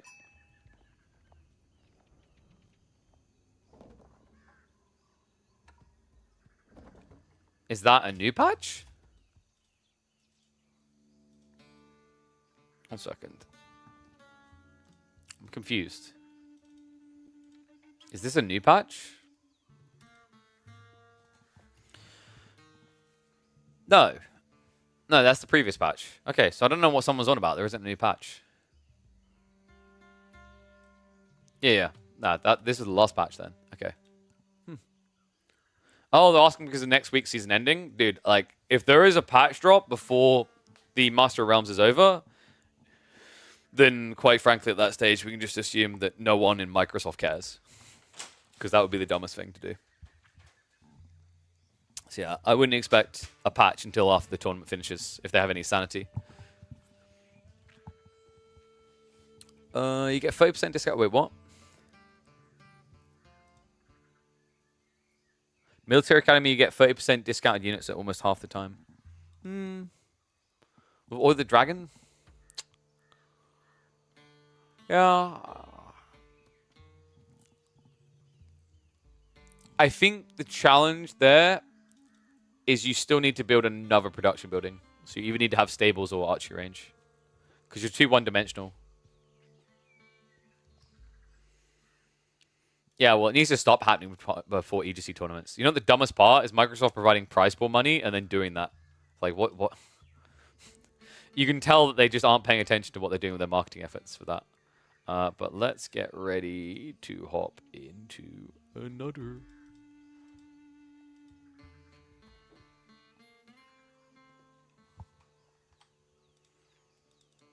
Oh yeah, I forgot. My partner finished early. So Freya and Emma are already home.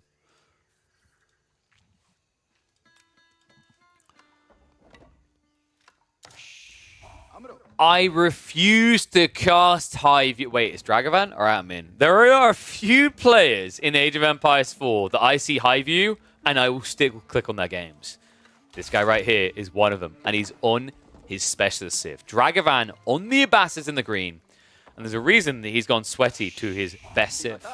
It's because of who he's up against. Dumu, on the other side of this, playing as the HRE.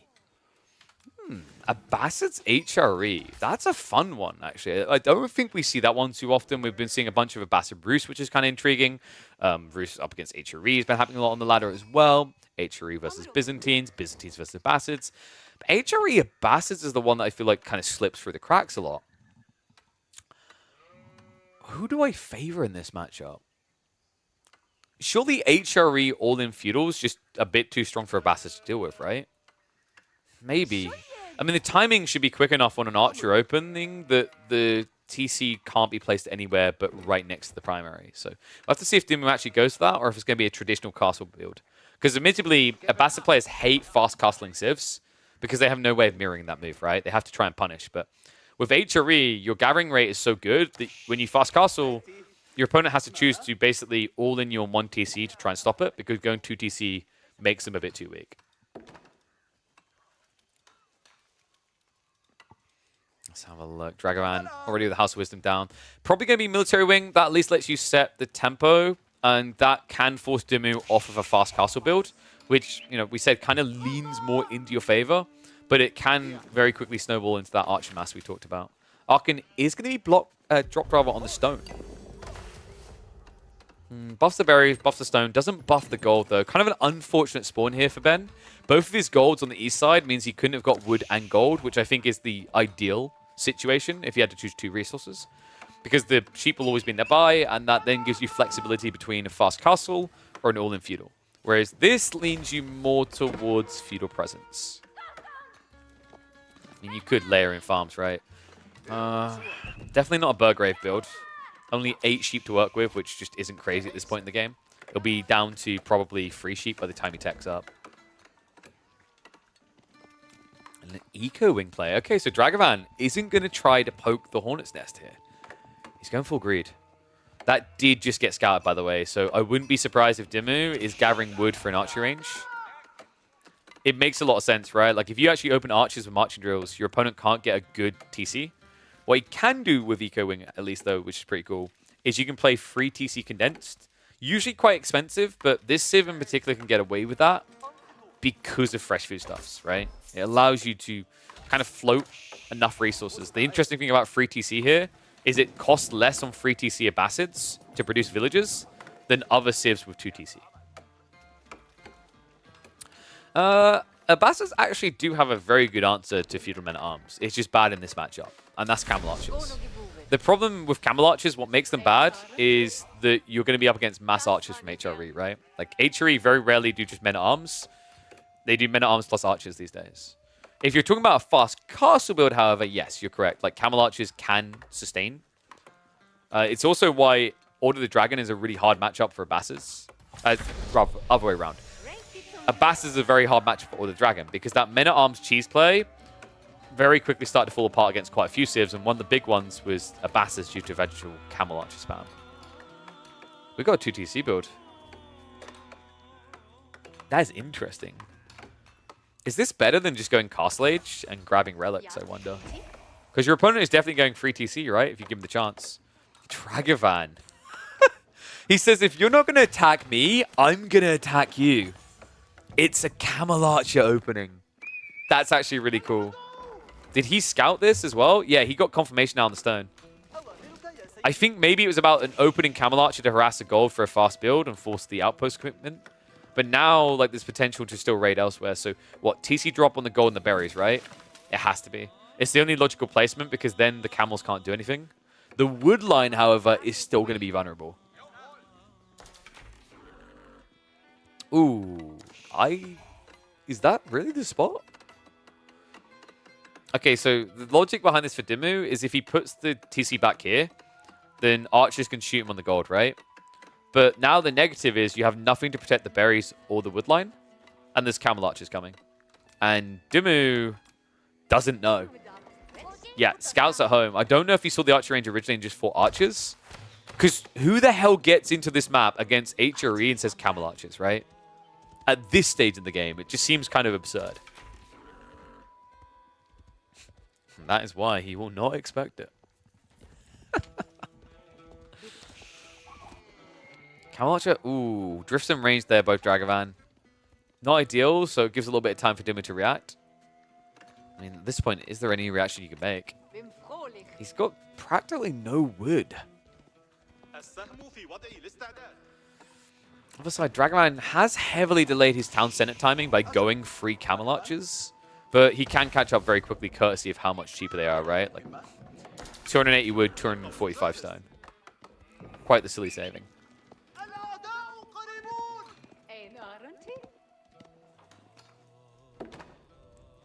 Okay, Dragavan scaling more camels at this point is a bit overkill.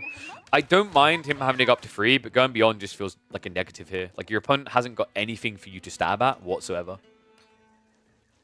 In theory, he will have something to stab at soon. Like, it's 8 sheep, and I think half of them are, like, almost gone. Yeah, there you go. 2 just disappeared.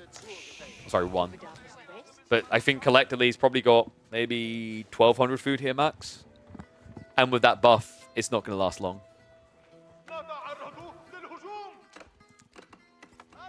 Second TC for Dragavan coming in. Does he go free TC now, though, considering it's fast castle? Oh, man. I think Dragavan, this idea was really cool. He has at least cancelled the 4th Camel Archer, but I feel like almost when the first Camel Archer goes in, you can't do anything with him. Adding more to the fire to delay the TC just didn't really help him. With 3 Camel Archers, you can at least block out, what, probably at least 2 relics.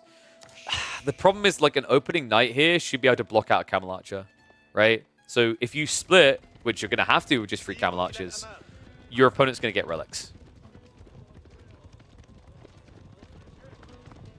Goes free TC, can't do much, just go burger. He doesn't have the food for burger, not a good burger. And your opponent has Camel Archers already, so, like, it's a deterrent, right?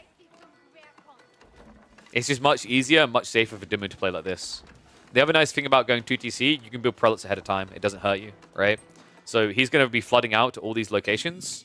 And it's going to be enabled by the fact that Dragavan done this. Free TC instead of the 2. Oh, this gives you no presence on the map. Dimmu, I think you just drop stables into horsemen here, right? Instead, it's going to be archery rangers. Is he... So maybe he's worried there's spearmen to follow up. That would at least kind of make sense, right? On Eco Wing, you could afford spearmen. You can't afford much else, though. Like, you can't add more Camel Archers. You're definitely not taking up. Dimmu, we talked about this. The point where you'd have to start moving out into those berries. Camel Archers not able to find a kill, though. Wheelbarrow already paying off. Stick up complete, and there's the cancel. So this is what I want to see. Stables comes in. You could build a knight, but it's just easy to build horsemen. Right? Like, it's a little bit more heavy on the food. Like, gold is the safe thing right now. Food isn't. But I love this play from Dimmu. If you can't access food, buy it. Right? All you need is 4 or 5 horsemen, and that'll clear the way. The relics will then pay it all back in 2 minutes' time. Spin those relics. Dimmu. Yet to move out for them. Second stable's coming in. Is it going to be the knights? He might lean Knights just because you don't have Veterancy on Horseman, right? Like, if you already had a Vet Horseman, it would make more sense. And there you go, confirmation. So Knights coming through.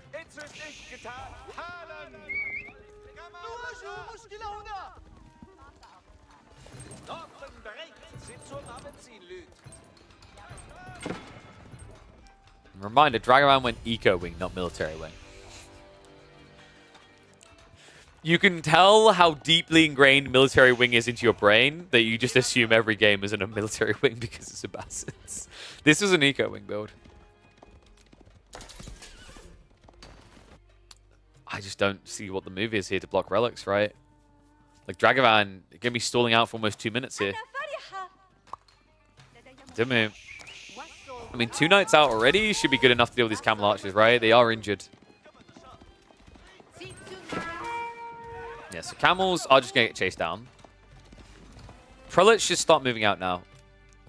Unfortunately, he chose the one relic that's actually being camped here. Dragavan, great game sense. Military Wing is on the way, so you will just have those Camel Riders to deal with Knights. Warlord's going to come through. Dragavan! No! No! The worst part is if he didn't turn around for that attack, I think he would have been out. Dimmu's like, hey, these units are pretty good. First relic. Should be homebound quite safely. Lovely outpost. Love that from Dimmu. Nice intercept points. Spring placements also coming in. Dragavan. He feels the camel loss so deeply. He mourns it, and then says, let's have twins. 2 more on the way. Against Mass Knights? I mean, you'd think Spearman here, surely. So weird seeing HRE with a Camel Archer. Camel Riders maybe would make more sense here. I guess you could go for the Camel Tech, right? The improved movement speed could be big here.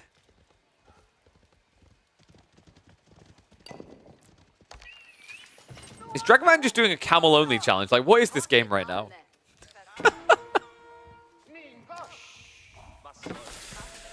I mean, funnily enough, Dimmu's taken the bait, right? He's continued to produce Knights. We haven't seen a switch into Horsemen at all. Spearman could also work here with marching drills. They gap close really fast. Let's begin the clash. But I must remove that one Camel Archer. But this is a distraction, right? Like, Dimmu's going to get 4 relics. Actually, oh my god, guys, this might be a... Is this a 5 relic game? I mean, this one's hard to reach, right? Dragavan, I don't feel like you build Camel Archers to sit here. Just might not have a choice. Dimmu throws away the initial cav. I think he's just going in. This is really greedy out of Ben, but at the same time, what does Mass Camel Archers do against static defenses? Die. The answer is die. Like, you can't dive, you're too flimsy. Even with Veterancy, you're still flimsy, right? Like, Veterancy adds, I think it's 30 extra health. 170 seems respectable until you remember arrow slits, springolds, no ranged armor. It's not a recipe for success.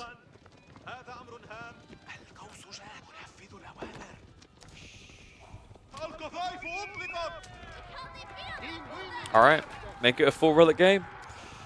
He's going for that 5th, by the way. If he somehow gets his hands on this. Camel Archer upgrade finally on the way in. And Dragavan, oh buddy, pal. Bad news might be on the way. There's a risk of looking like the little monk that couldn't. As long as he sits a Camel Archer on this, though, with Veterancy, it should kill the product quick enough. The problem I'm seeing is, for some reason, the Camel Archers aren't guarding the relic. Wait, what? This is one of those situations where you look back, you're like, maybe I should have built the wall a little bit deeper, because I can't believe what I'm about to see here. Dimmu's like, wait, this is still here? Wait, Dimmu? Dimmu. Oh, no.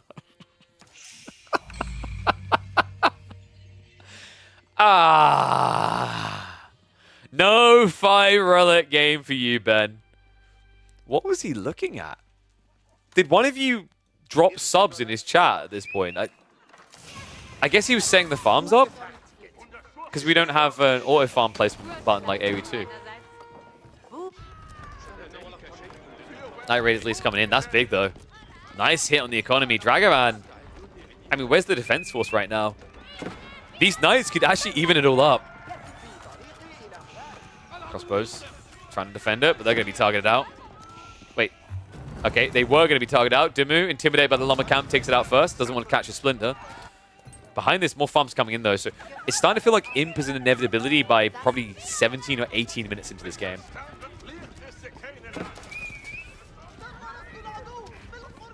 Archer's Artley's back. Yeah, this is a free tech now for sure. Like, there's no pressure on you, so you should be able to be pretty ignorant about this and just go age up, right?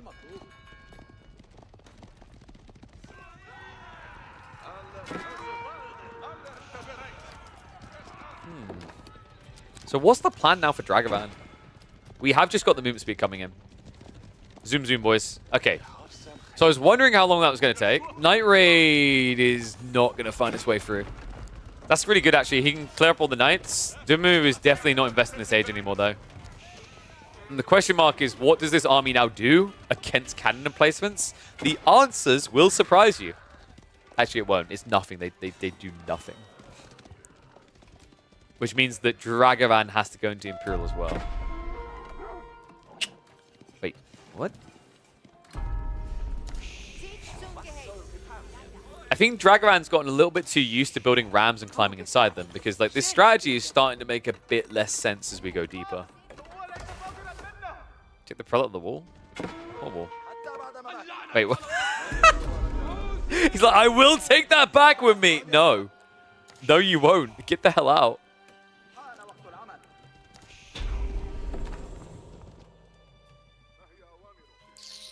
This is maybe a Grand Bazaar game. Yeah, I think you're going to have to set up for trade. House of Swab is coming in. We also do have Devoutness on the way. Yeah, I'm never a fan of that, right? I feel like if you're in this type of build, Devoutness first makes sense for the construct buildings faster, right?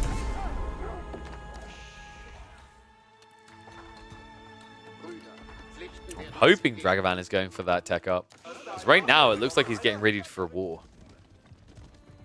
Has at least started adding melee units, but once again, it's cannon emplacements, right? Like, luckily, it looks like it's Aristats for the time being, but you never know what you're really diving into here. I mean, the Dragavan sees a freebie. Heads on in. Oh, this is actually big. With the camel handling, you can't run away from him here. Spearmen also get countered by camels. What a hit, Dragavan! Deeper! Deeper, man! We do not slow down in this neighborhood. A dry bar in the farms. Second wave comes in. The crossbows, Gulams. Dumu's game getting uncomfortable. Wow, what a timing here. And now, no, that doesn't work. No way. A castle build coming in. If Dragavan just micros this right, he should be able to block it. It's going to be close. The massacre can commence. Textiles might save the day. Dumu, it looks like he's got enough on this. He commits everything. 40 villages to get the castle up, but the price is high. In fact, you can just move past this towards the Palace of Swabi to do more damage. More villages falling, and what an insane hit. Dragavan now double the eco of Dumu.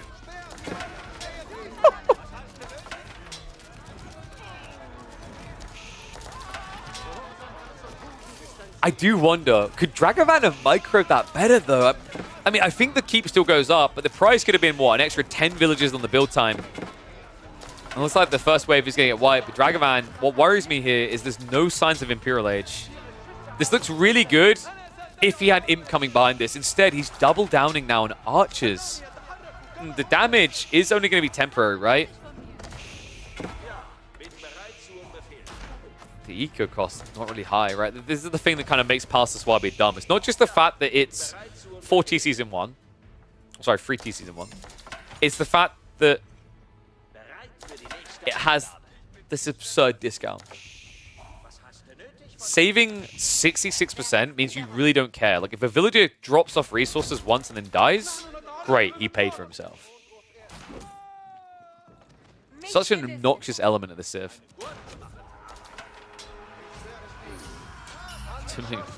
Just sticking the spear life. Wow, what an innovative build. We've never seen HRE do this before. Okay, this is bread and butter, folks.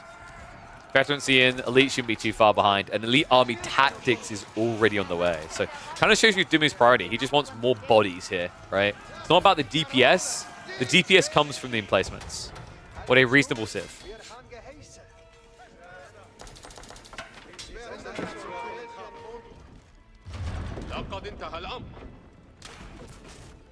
Military Academy Q, Dragvan.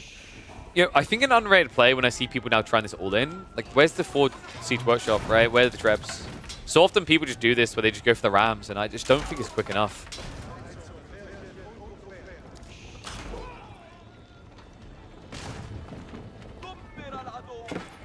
He has at least snatched one of the relics here. He could come in with the Priest and take it away permanently. He's going to dive towards that economy again, but 31 spears this time. Good lord. Elite just got queued up. Elite Army Tactics already in. Rams behind this. Whoops, mistakes made. Cannon emplacement also in. Dumu's like, oh, well, I just recovered from 60 eco. Time to go back down to 60 eco. Oh, man, the E-repairs is so toxic. I mean, the Rams, they do lead to the death of pretty much the entire recovery Dumu had going there. But now the spears arriving, they're not going to achieve much more. Fortifications come in. Dragavan is going to have to reset.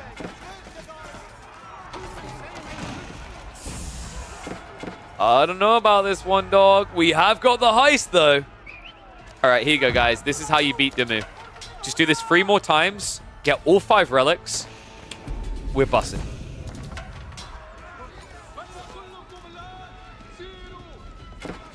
Oh, look at that. The Civ that has E-repairs, cheaper emplacements, rushes imp and builds cannon emplacements, also happens to get 5 more fire armor. I hate this Civ. I hate that this Civ has to be this so often. You know, people want to say the feudal rush is OP, but at least they're playing the game. Right? This is Dragavan playing AoE 4 and Dumu playing Bloons 5 TD.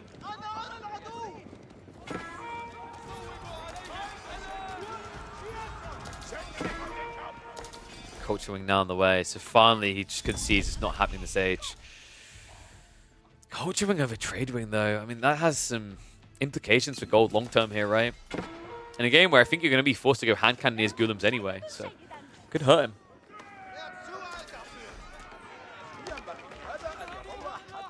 No, not Bloons 6, this is just a graphics pack. It's like when you play Minecraft with different graphics.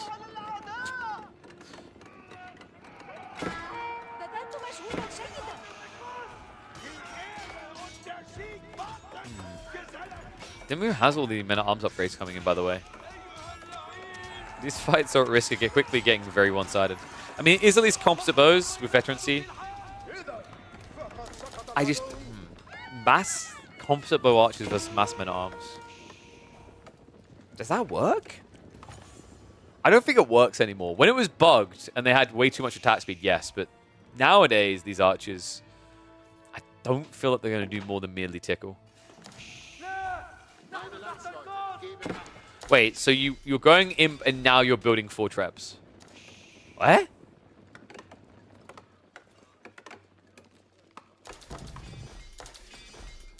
It's crazy that Dragavan went for the play that I would have loved about 5 minutes ago. Now, admittedly, his eco was small at that stage in the game, but I think it was big enough to allow for trebs minus a few archers instead. Now it feels too slow, right? Like... the men-at-arms numbers are starting to swell. We've got Military Academy on the way. Gold access has been achieved on the flank of the keep drop. So, like, Dumu is just going to surge now. Give him, what, 2.5 minutes, he'll be at 50 men-at-arms.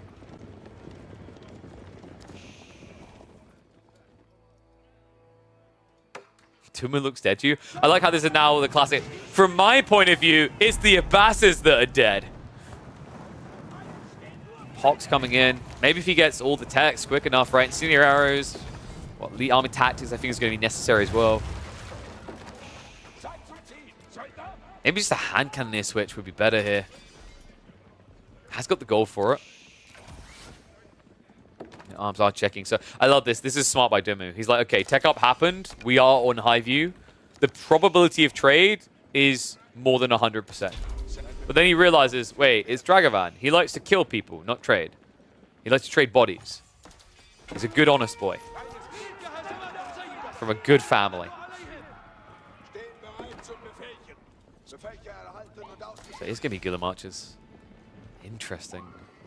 Have at least got the improved processing, so that's going to bolster him quite a bit here. Dimu, I think he's noticed a weakness here. The classic. Wood walls? Be a shame if someone was to exploit that with ponies.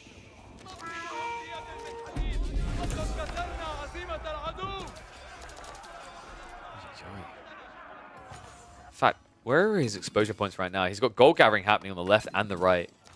Left also isn't guarded. And we have got a lockdown here. Dimu, 8k gold secure now on the east side. Dimu's starting to search for 51 men at arms. And you've only got 5 hand cannoneers. You can't stand here. Kind sir, you need to leave. You need to vacate the area right now. This is not your home. Castle drop down the way for Dragavan, but I don't even know if that works. That gets scouted. It's been seen. Dimu, if he peels off just a few men at arms here. Sees the dive instead. And Senior is on the way. More men at arms are starting to arrive. Treb's going to be taken out. More villagers to build up the castle. But that archer mass, I don't think they can stand here. Hand cannoneers are laid in there as well. A lot of men at arms are flopping, but not quick enough. And also just paving the way now. Horsemen, they've been prepped in the wings. Elite and biology about to kick in. Numbers are going to begin swelling here. Now, Dragavan, yeah, he got a good trade in terms of the resource exchange here. But something else is happening. The raid, the second wave went in. The men at arms hit the back farms. Dragavan, starting to lose economy. He has at least got reserves, right? He's not going to burn up straight away. That's Horseman now against these hand cannons. I mean, in theory, if Dragavan can get a good choke point and get the hand cannon numbers up, they can be Cav. That's the big if, isn't it? And on top of that, we do not have chemistry yet. Instead, we now have Dragavan switching it up. Camel Riders. Okay, I actually did.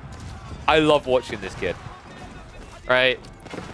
This 16-year-old, our toddler, you gotta give him so much credit for this. It's such a smart read. Against the Spearmen, even against the men-at-arms, right? Camel Riders are insanely tanky. They do take some time to kick in, though. Even with the efficiency, even with the Military Academy, even with Golden Age 3. It's not the quickest unit to produce here. But if he can at least wall the flat... Okay. Oh, no. The problem I see here is Dragavan actually has the correct call. I think his comp would have won this. If it wasn't for the fact that the map is wide open, he never stonewalled anywhere. And now I think he's going to lose too much on the flanks.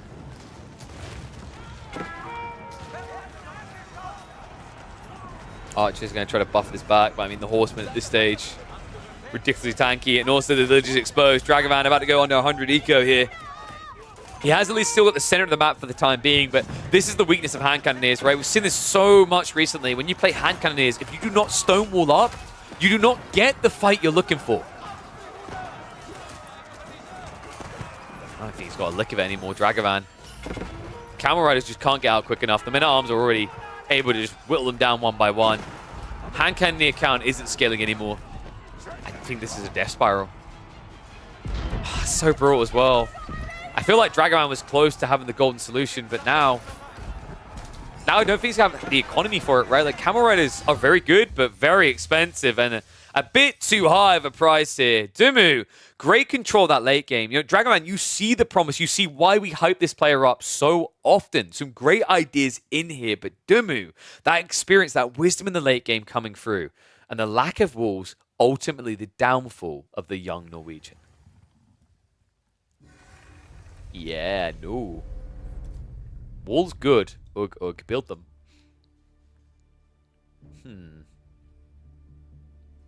What was the highlight point in that one? It was kind of wild.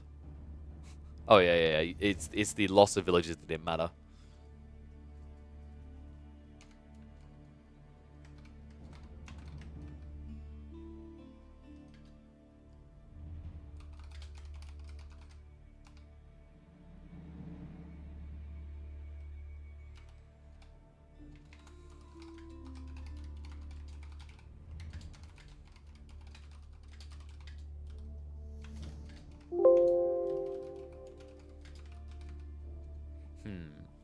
Atriary economy dead. If only I had a landmark that ... I don't know. That's too long, isn't it?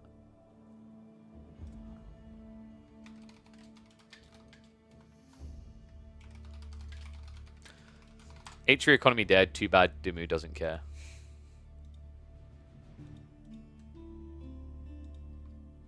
What are economy? Let's type that one out.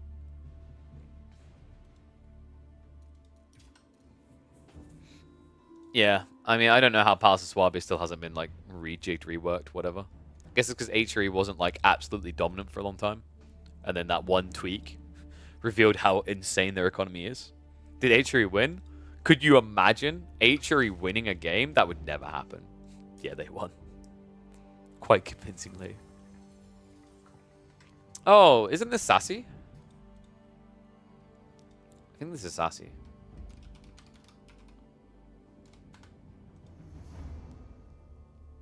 Yeah, Sassy. Alright. We'll check who BC's up against as well. He was dead? No, he wasn't. His villagers were dead. And as we know, German citizens just don't have many rights. So, very replaceable. So many of them. Oh no, the farmer died. Give someone else the shovel. Easy.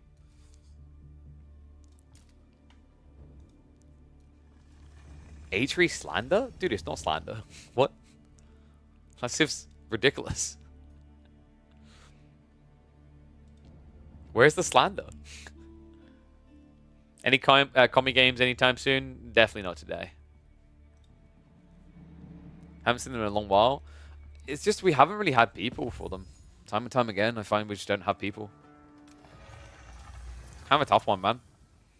Stream was growing and then it just kind of stopped, right? Like, you know, if we trended towards like 250, 300 average viewers per stream, it's very easy to be like, yo, I need 8 people for a game. Weirdly enough, when you're like below 200, not so easy. Alright, let's watch the Vorti. Some good old Vortex. Emma, what we got for food today? I am curious. Spaghetti bolognese. What time are we eating for?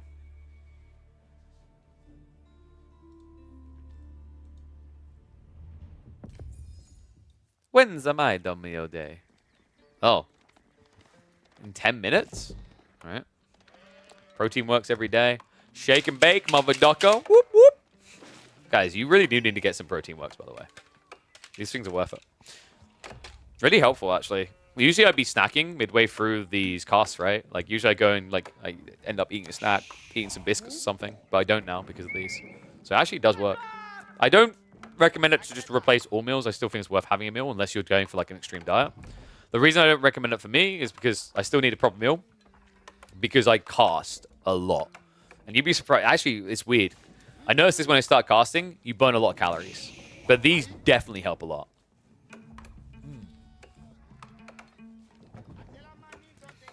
Okay. The hardest matchup for Marlians. Definitely one of the hardest matchups they face. Up against one of the most pressure-oriented players you will find in Age of Empires 4. What does our favorite Turk in AoE 4 do against that? Because this is none other than Sassy. Big Baltian fan here. But he needs to make me a big fan of his anti-aggression. Because Vortex on Delhi, even on a map that's hard to cap like Highview, is quite the threatening proposition. Curious to see actually what the Marlians can do. There have been some experimental builds, actually. The guy in the chat right there, that washed-up trash bandit, you see him? He loves scouts right now, and he loves archers, he loves feudal aggression. I'm wondering if that is viable here up against the Delhi. In theory, the idea of javelins isn't terrible. You know, we've been seeing recently Delhi versus Byzantines. It's kind of tough for Byzantines, even when they go javelins, the Delhi archers overwhelm. But the difference there is, like, you're very limited on how many jabs you can get, whereas the Malians just continue to scale more and more as the age goes on, right? So I don't want to see fast castle. You just can't do fast castle against Delhi anyway. On a map like this as well, if you're not present, you don't really get much in the way of gold either. Like, look at these pit mines. Even the initial one doesn't, like, it's behind, but it doesn't feel that safe. The second one is really far out there. He has no variable option on the other side. And then the remainders are on the wide flanks. So this is another reason why Malian, I think, can feel a bit dicey on this map. One upside of Malians, I guess, is, you know, late game trade. Although that's sucky right now because Toll Outposts are bugged. I guess the other nice thing about Marlins, of course, is going to be the Stealth Forests. I just think the sucky thing there is, whenever you're in a map that there's more Stealth Forest in, players are more inclined to build extra scouts or build extra outposts. And that means it's much harder for stealth units to exploit.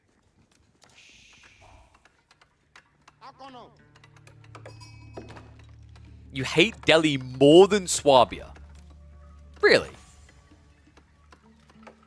Why would you say something so invoking and controversial?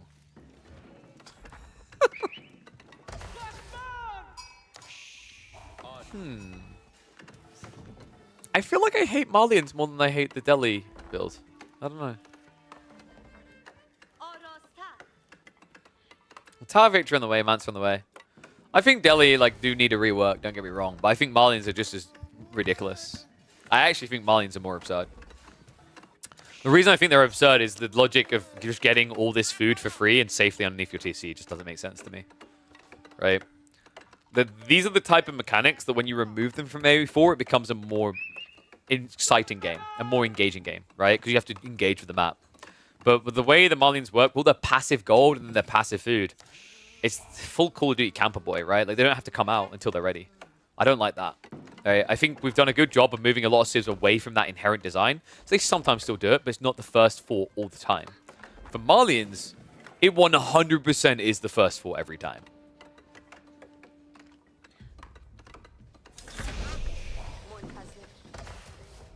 Victor coming in.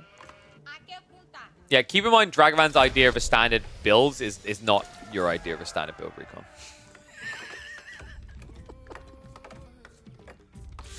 I think what Dragavan means is he builds all the cows out and then sends the feudal army. I know exactly what Dragavan means. Blacksmith coming in early. Pretty cool from Vortex. Really important for the Ghazi follow-up that you get the undermesh as quickly as possible because you know your opponent's going to be building ranged units, right? Whether it's Donzos, Javelins, or Archers, they all have a ranged attack. Little fun fact for you guys, the Donzo attack that they hurl at you, it's categorized as ranged damage, right? So actually having ranged armor does offset some of that.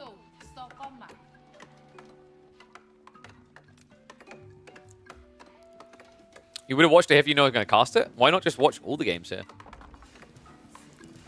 Almost every week. Mondays, Tuesdays, Thursdays, and Fridays. No need to go anywhere else. Stables coming in. Pretty standard play for Ghazi so far. Makes a lot of sense, right? Because at this stage, it kind of encourages Sassy to go for that second pit mine, and then you just got good burn between the two, right? Brax coming. Okay, now we're getting creative.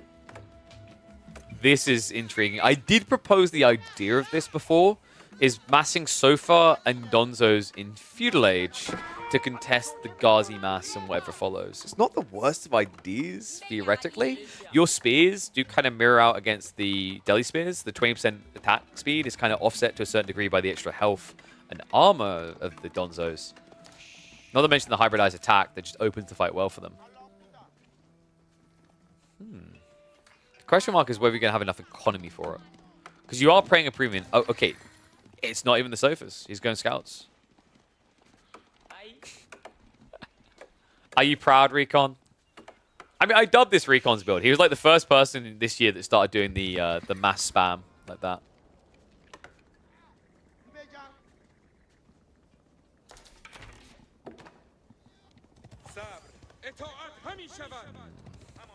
Steel Arrow now on the way.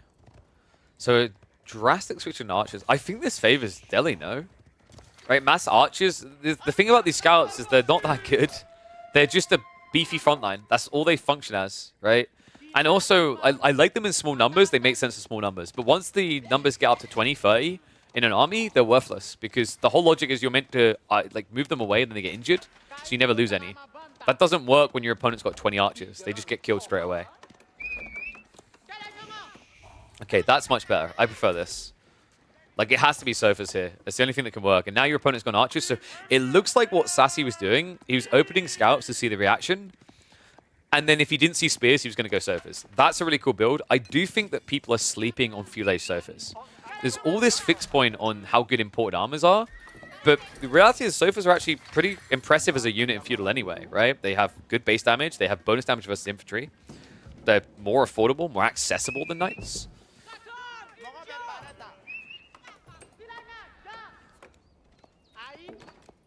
Vortex, I don't think he even knows yet. Yeah, he hasn't checked at all. Another cool thing about these Warrior Scouts I like, this is a nice way to block the Scholars. Oh my god, and look at the timing. Vortex, he was greedy. He went Piety second. So the Scout should be able to kill that, right? With the nanotech heal, yeah. This is so tilting. Oh, this is why I hate Marlians. Oh, bit of a miss micro, though. It's still a delay. It looks like he's going to get cleared up. He could have actually killed that Scholar, by the way. I think he would have been quick enough there. He just got a little bit too cute about it. However, in comes the Sofa, and Vortex all of a sudden is going to lose one of those two precious opening Scholars. He has at least captured this central Sacred Site, right? So it's not going to kill him, but still annoying. And obviously the Ghazi could not stop one Sofa from getting this kill. And now you just back away. Yeah, so you're going to take a little bit of a hit on the retreat, right? Ghazi do have high base damage, which is usually why people are a bit slow on switching this. But he already has the Donzos for a main fight, right? So now the argument is, like, what is better here? The Archers or the Donzos to complement these compositions? It's kind of hard to bank against Delhi, isn't it? Feudal Age Sofas are so bad? Not really. I disagree with that. I don't think you can build them in every game. They're situationally very strong. I've seen them actually win many a game where a player goes all in on Marlians. Because the thing is, like, the logic on Sofas being good is your opponent has to pressure you. So he reveals his entire hand to you, right? And then you can assess, is it a good Sofa game?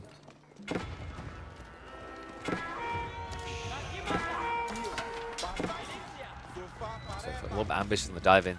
The reason why they're looking pretty pathetic right now, by the way, look at the Blacksmith techs. Steel Dara came in very early. Undermesh only just recently came in. So that's been an edge there.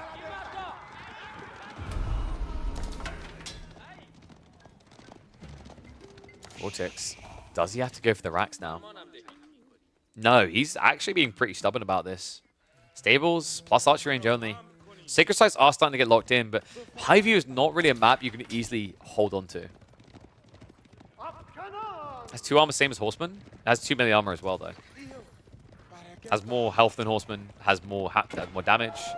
Does extra damage against infantry. Do I need to go on? Attack speed is much better than a Horseman. You shouldn't sleep on these details.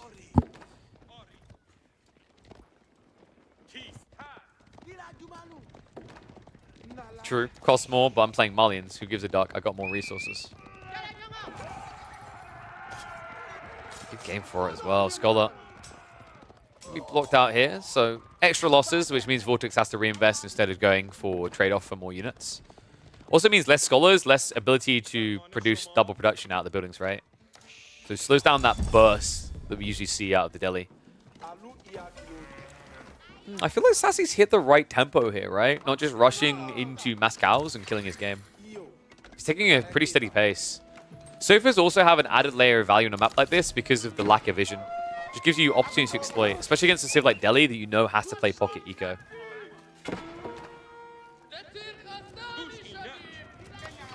This is wild. Look at the eco. Is this a Farimba build? Okay, this might be the point in the build where I don't like it.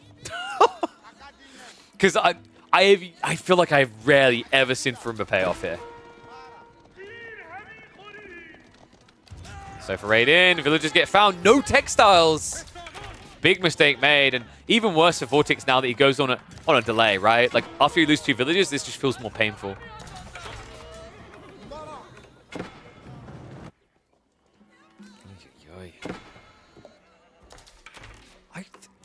I don't think this cannot be Farimba. I just don't see the value in it. But it's too soon for Fulani. Like, only 2 ranches here. Can Sassy make me a believer? Many a player has tried, and many a player has fallen.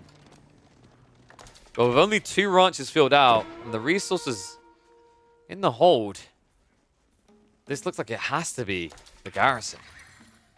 What? Okay, the spins just keep on coming. Grand Fulani with only 2 ranches. I guess you can fill out a 3rd ranch in the tech up, maybe even a 4th. That's still not full power yet, right? This almost feels too early. What the f...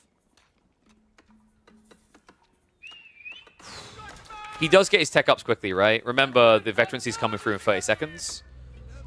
Import armor is going to take a lot longer, but you know the vet on the sofas should be substantial here. I just don't think his army is big enough to defend this. 22 on Grand Fulani. More stables being built. This is going to be a dive. There's no way Vortex walks away from this with anything less than 10 villager kills. He'll camp for it.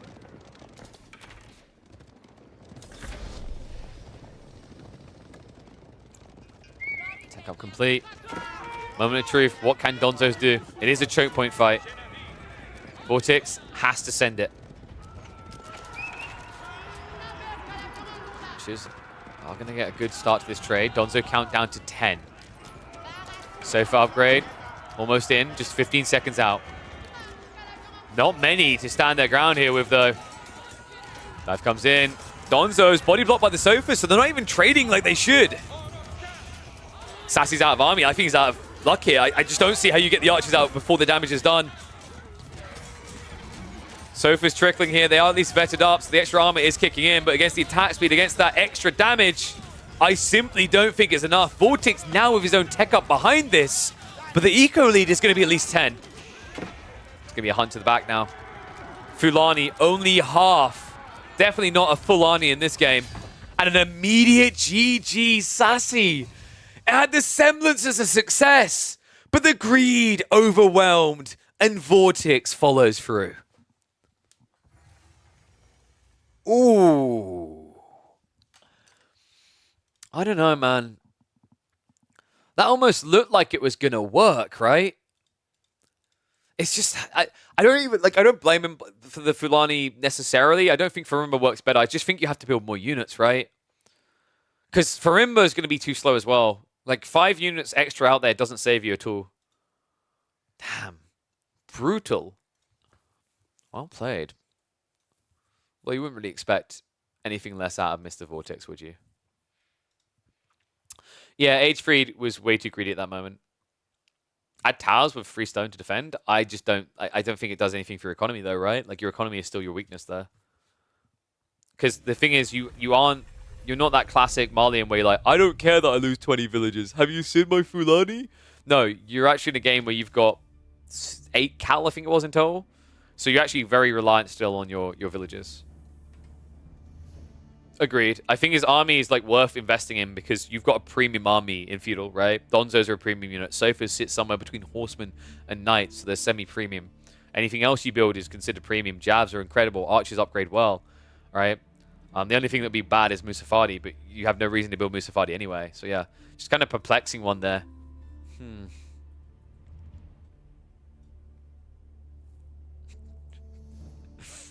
Recon is in such a salty mood about so many AoE 4 things right now. Recon's dumb pretending, isn't he? He's like, Age of Mythology got announced. I don't give a crap about this train anymore.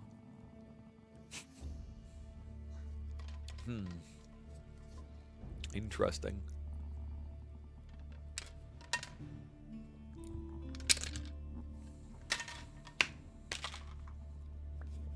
I'm wondering if we have a short stream today. Because I've got some things I now need to catch up on. As I've got a gig. Came in last second for later this week. So I might have a short stream. A long list of stupid things in AoE4. Where's the PMA?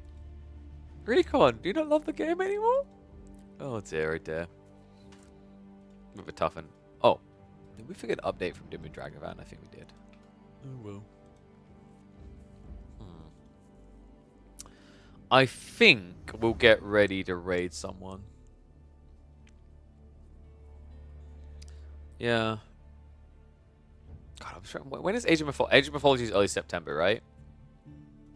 When's Battle Aces accessible?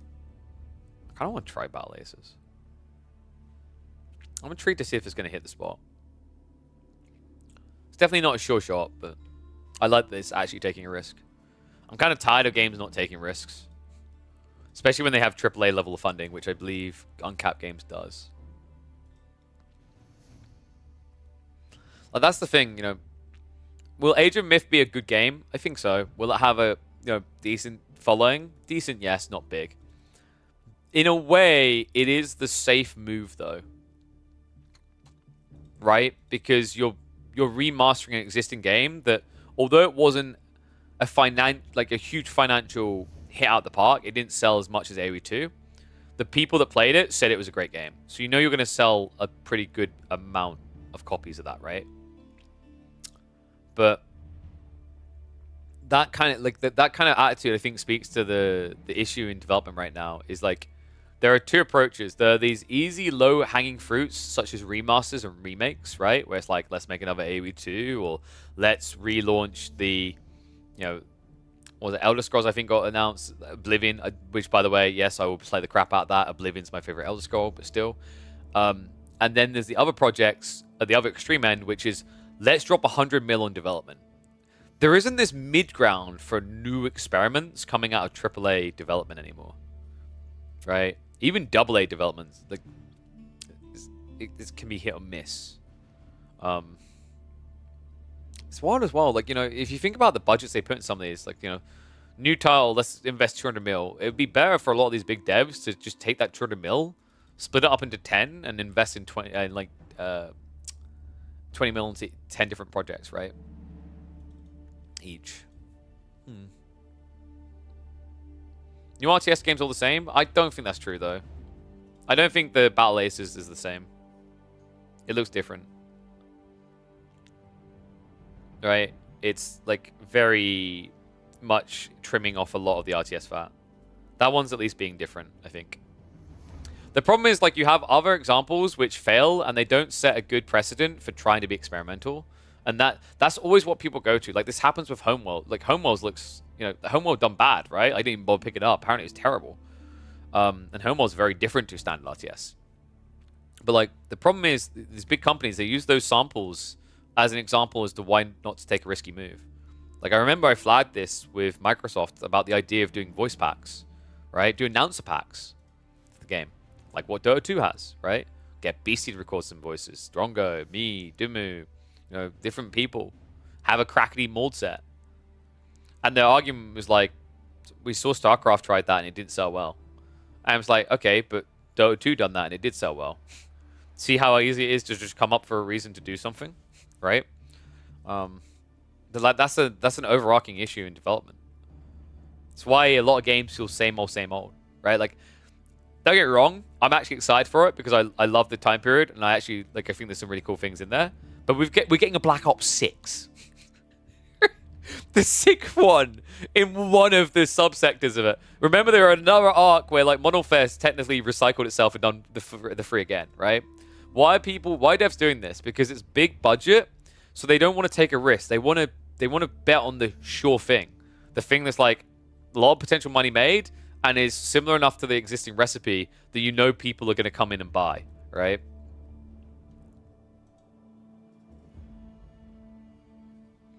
Yeah, like I said, I already said about that one, Recon. With Battle Aces, I think the way they'll innovate, I think it'll be in the maps and game modes. That's how you do it. Like, when I look at that game, I think that's the thing that maybe is the power play. We'll see if they actually read that correctly, though. Let me have a look, though, because I said we're going to get ready to go, because I've got to go eat. So, who do we raid?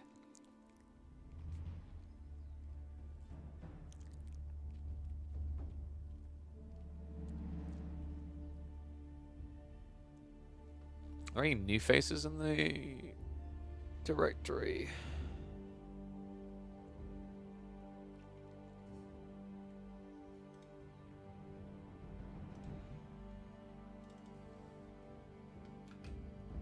Oh, Sassy's playing again.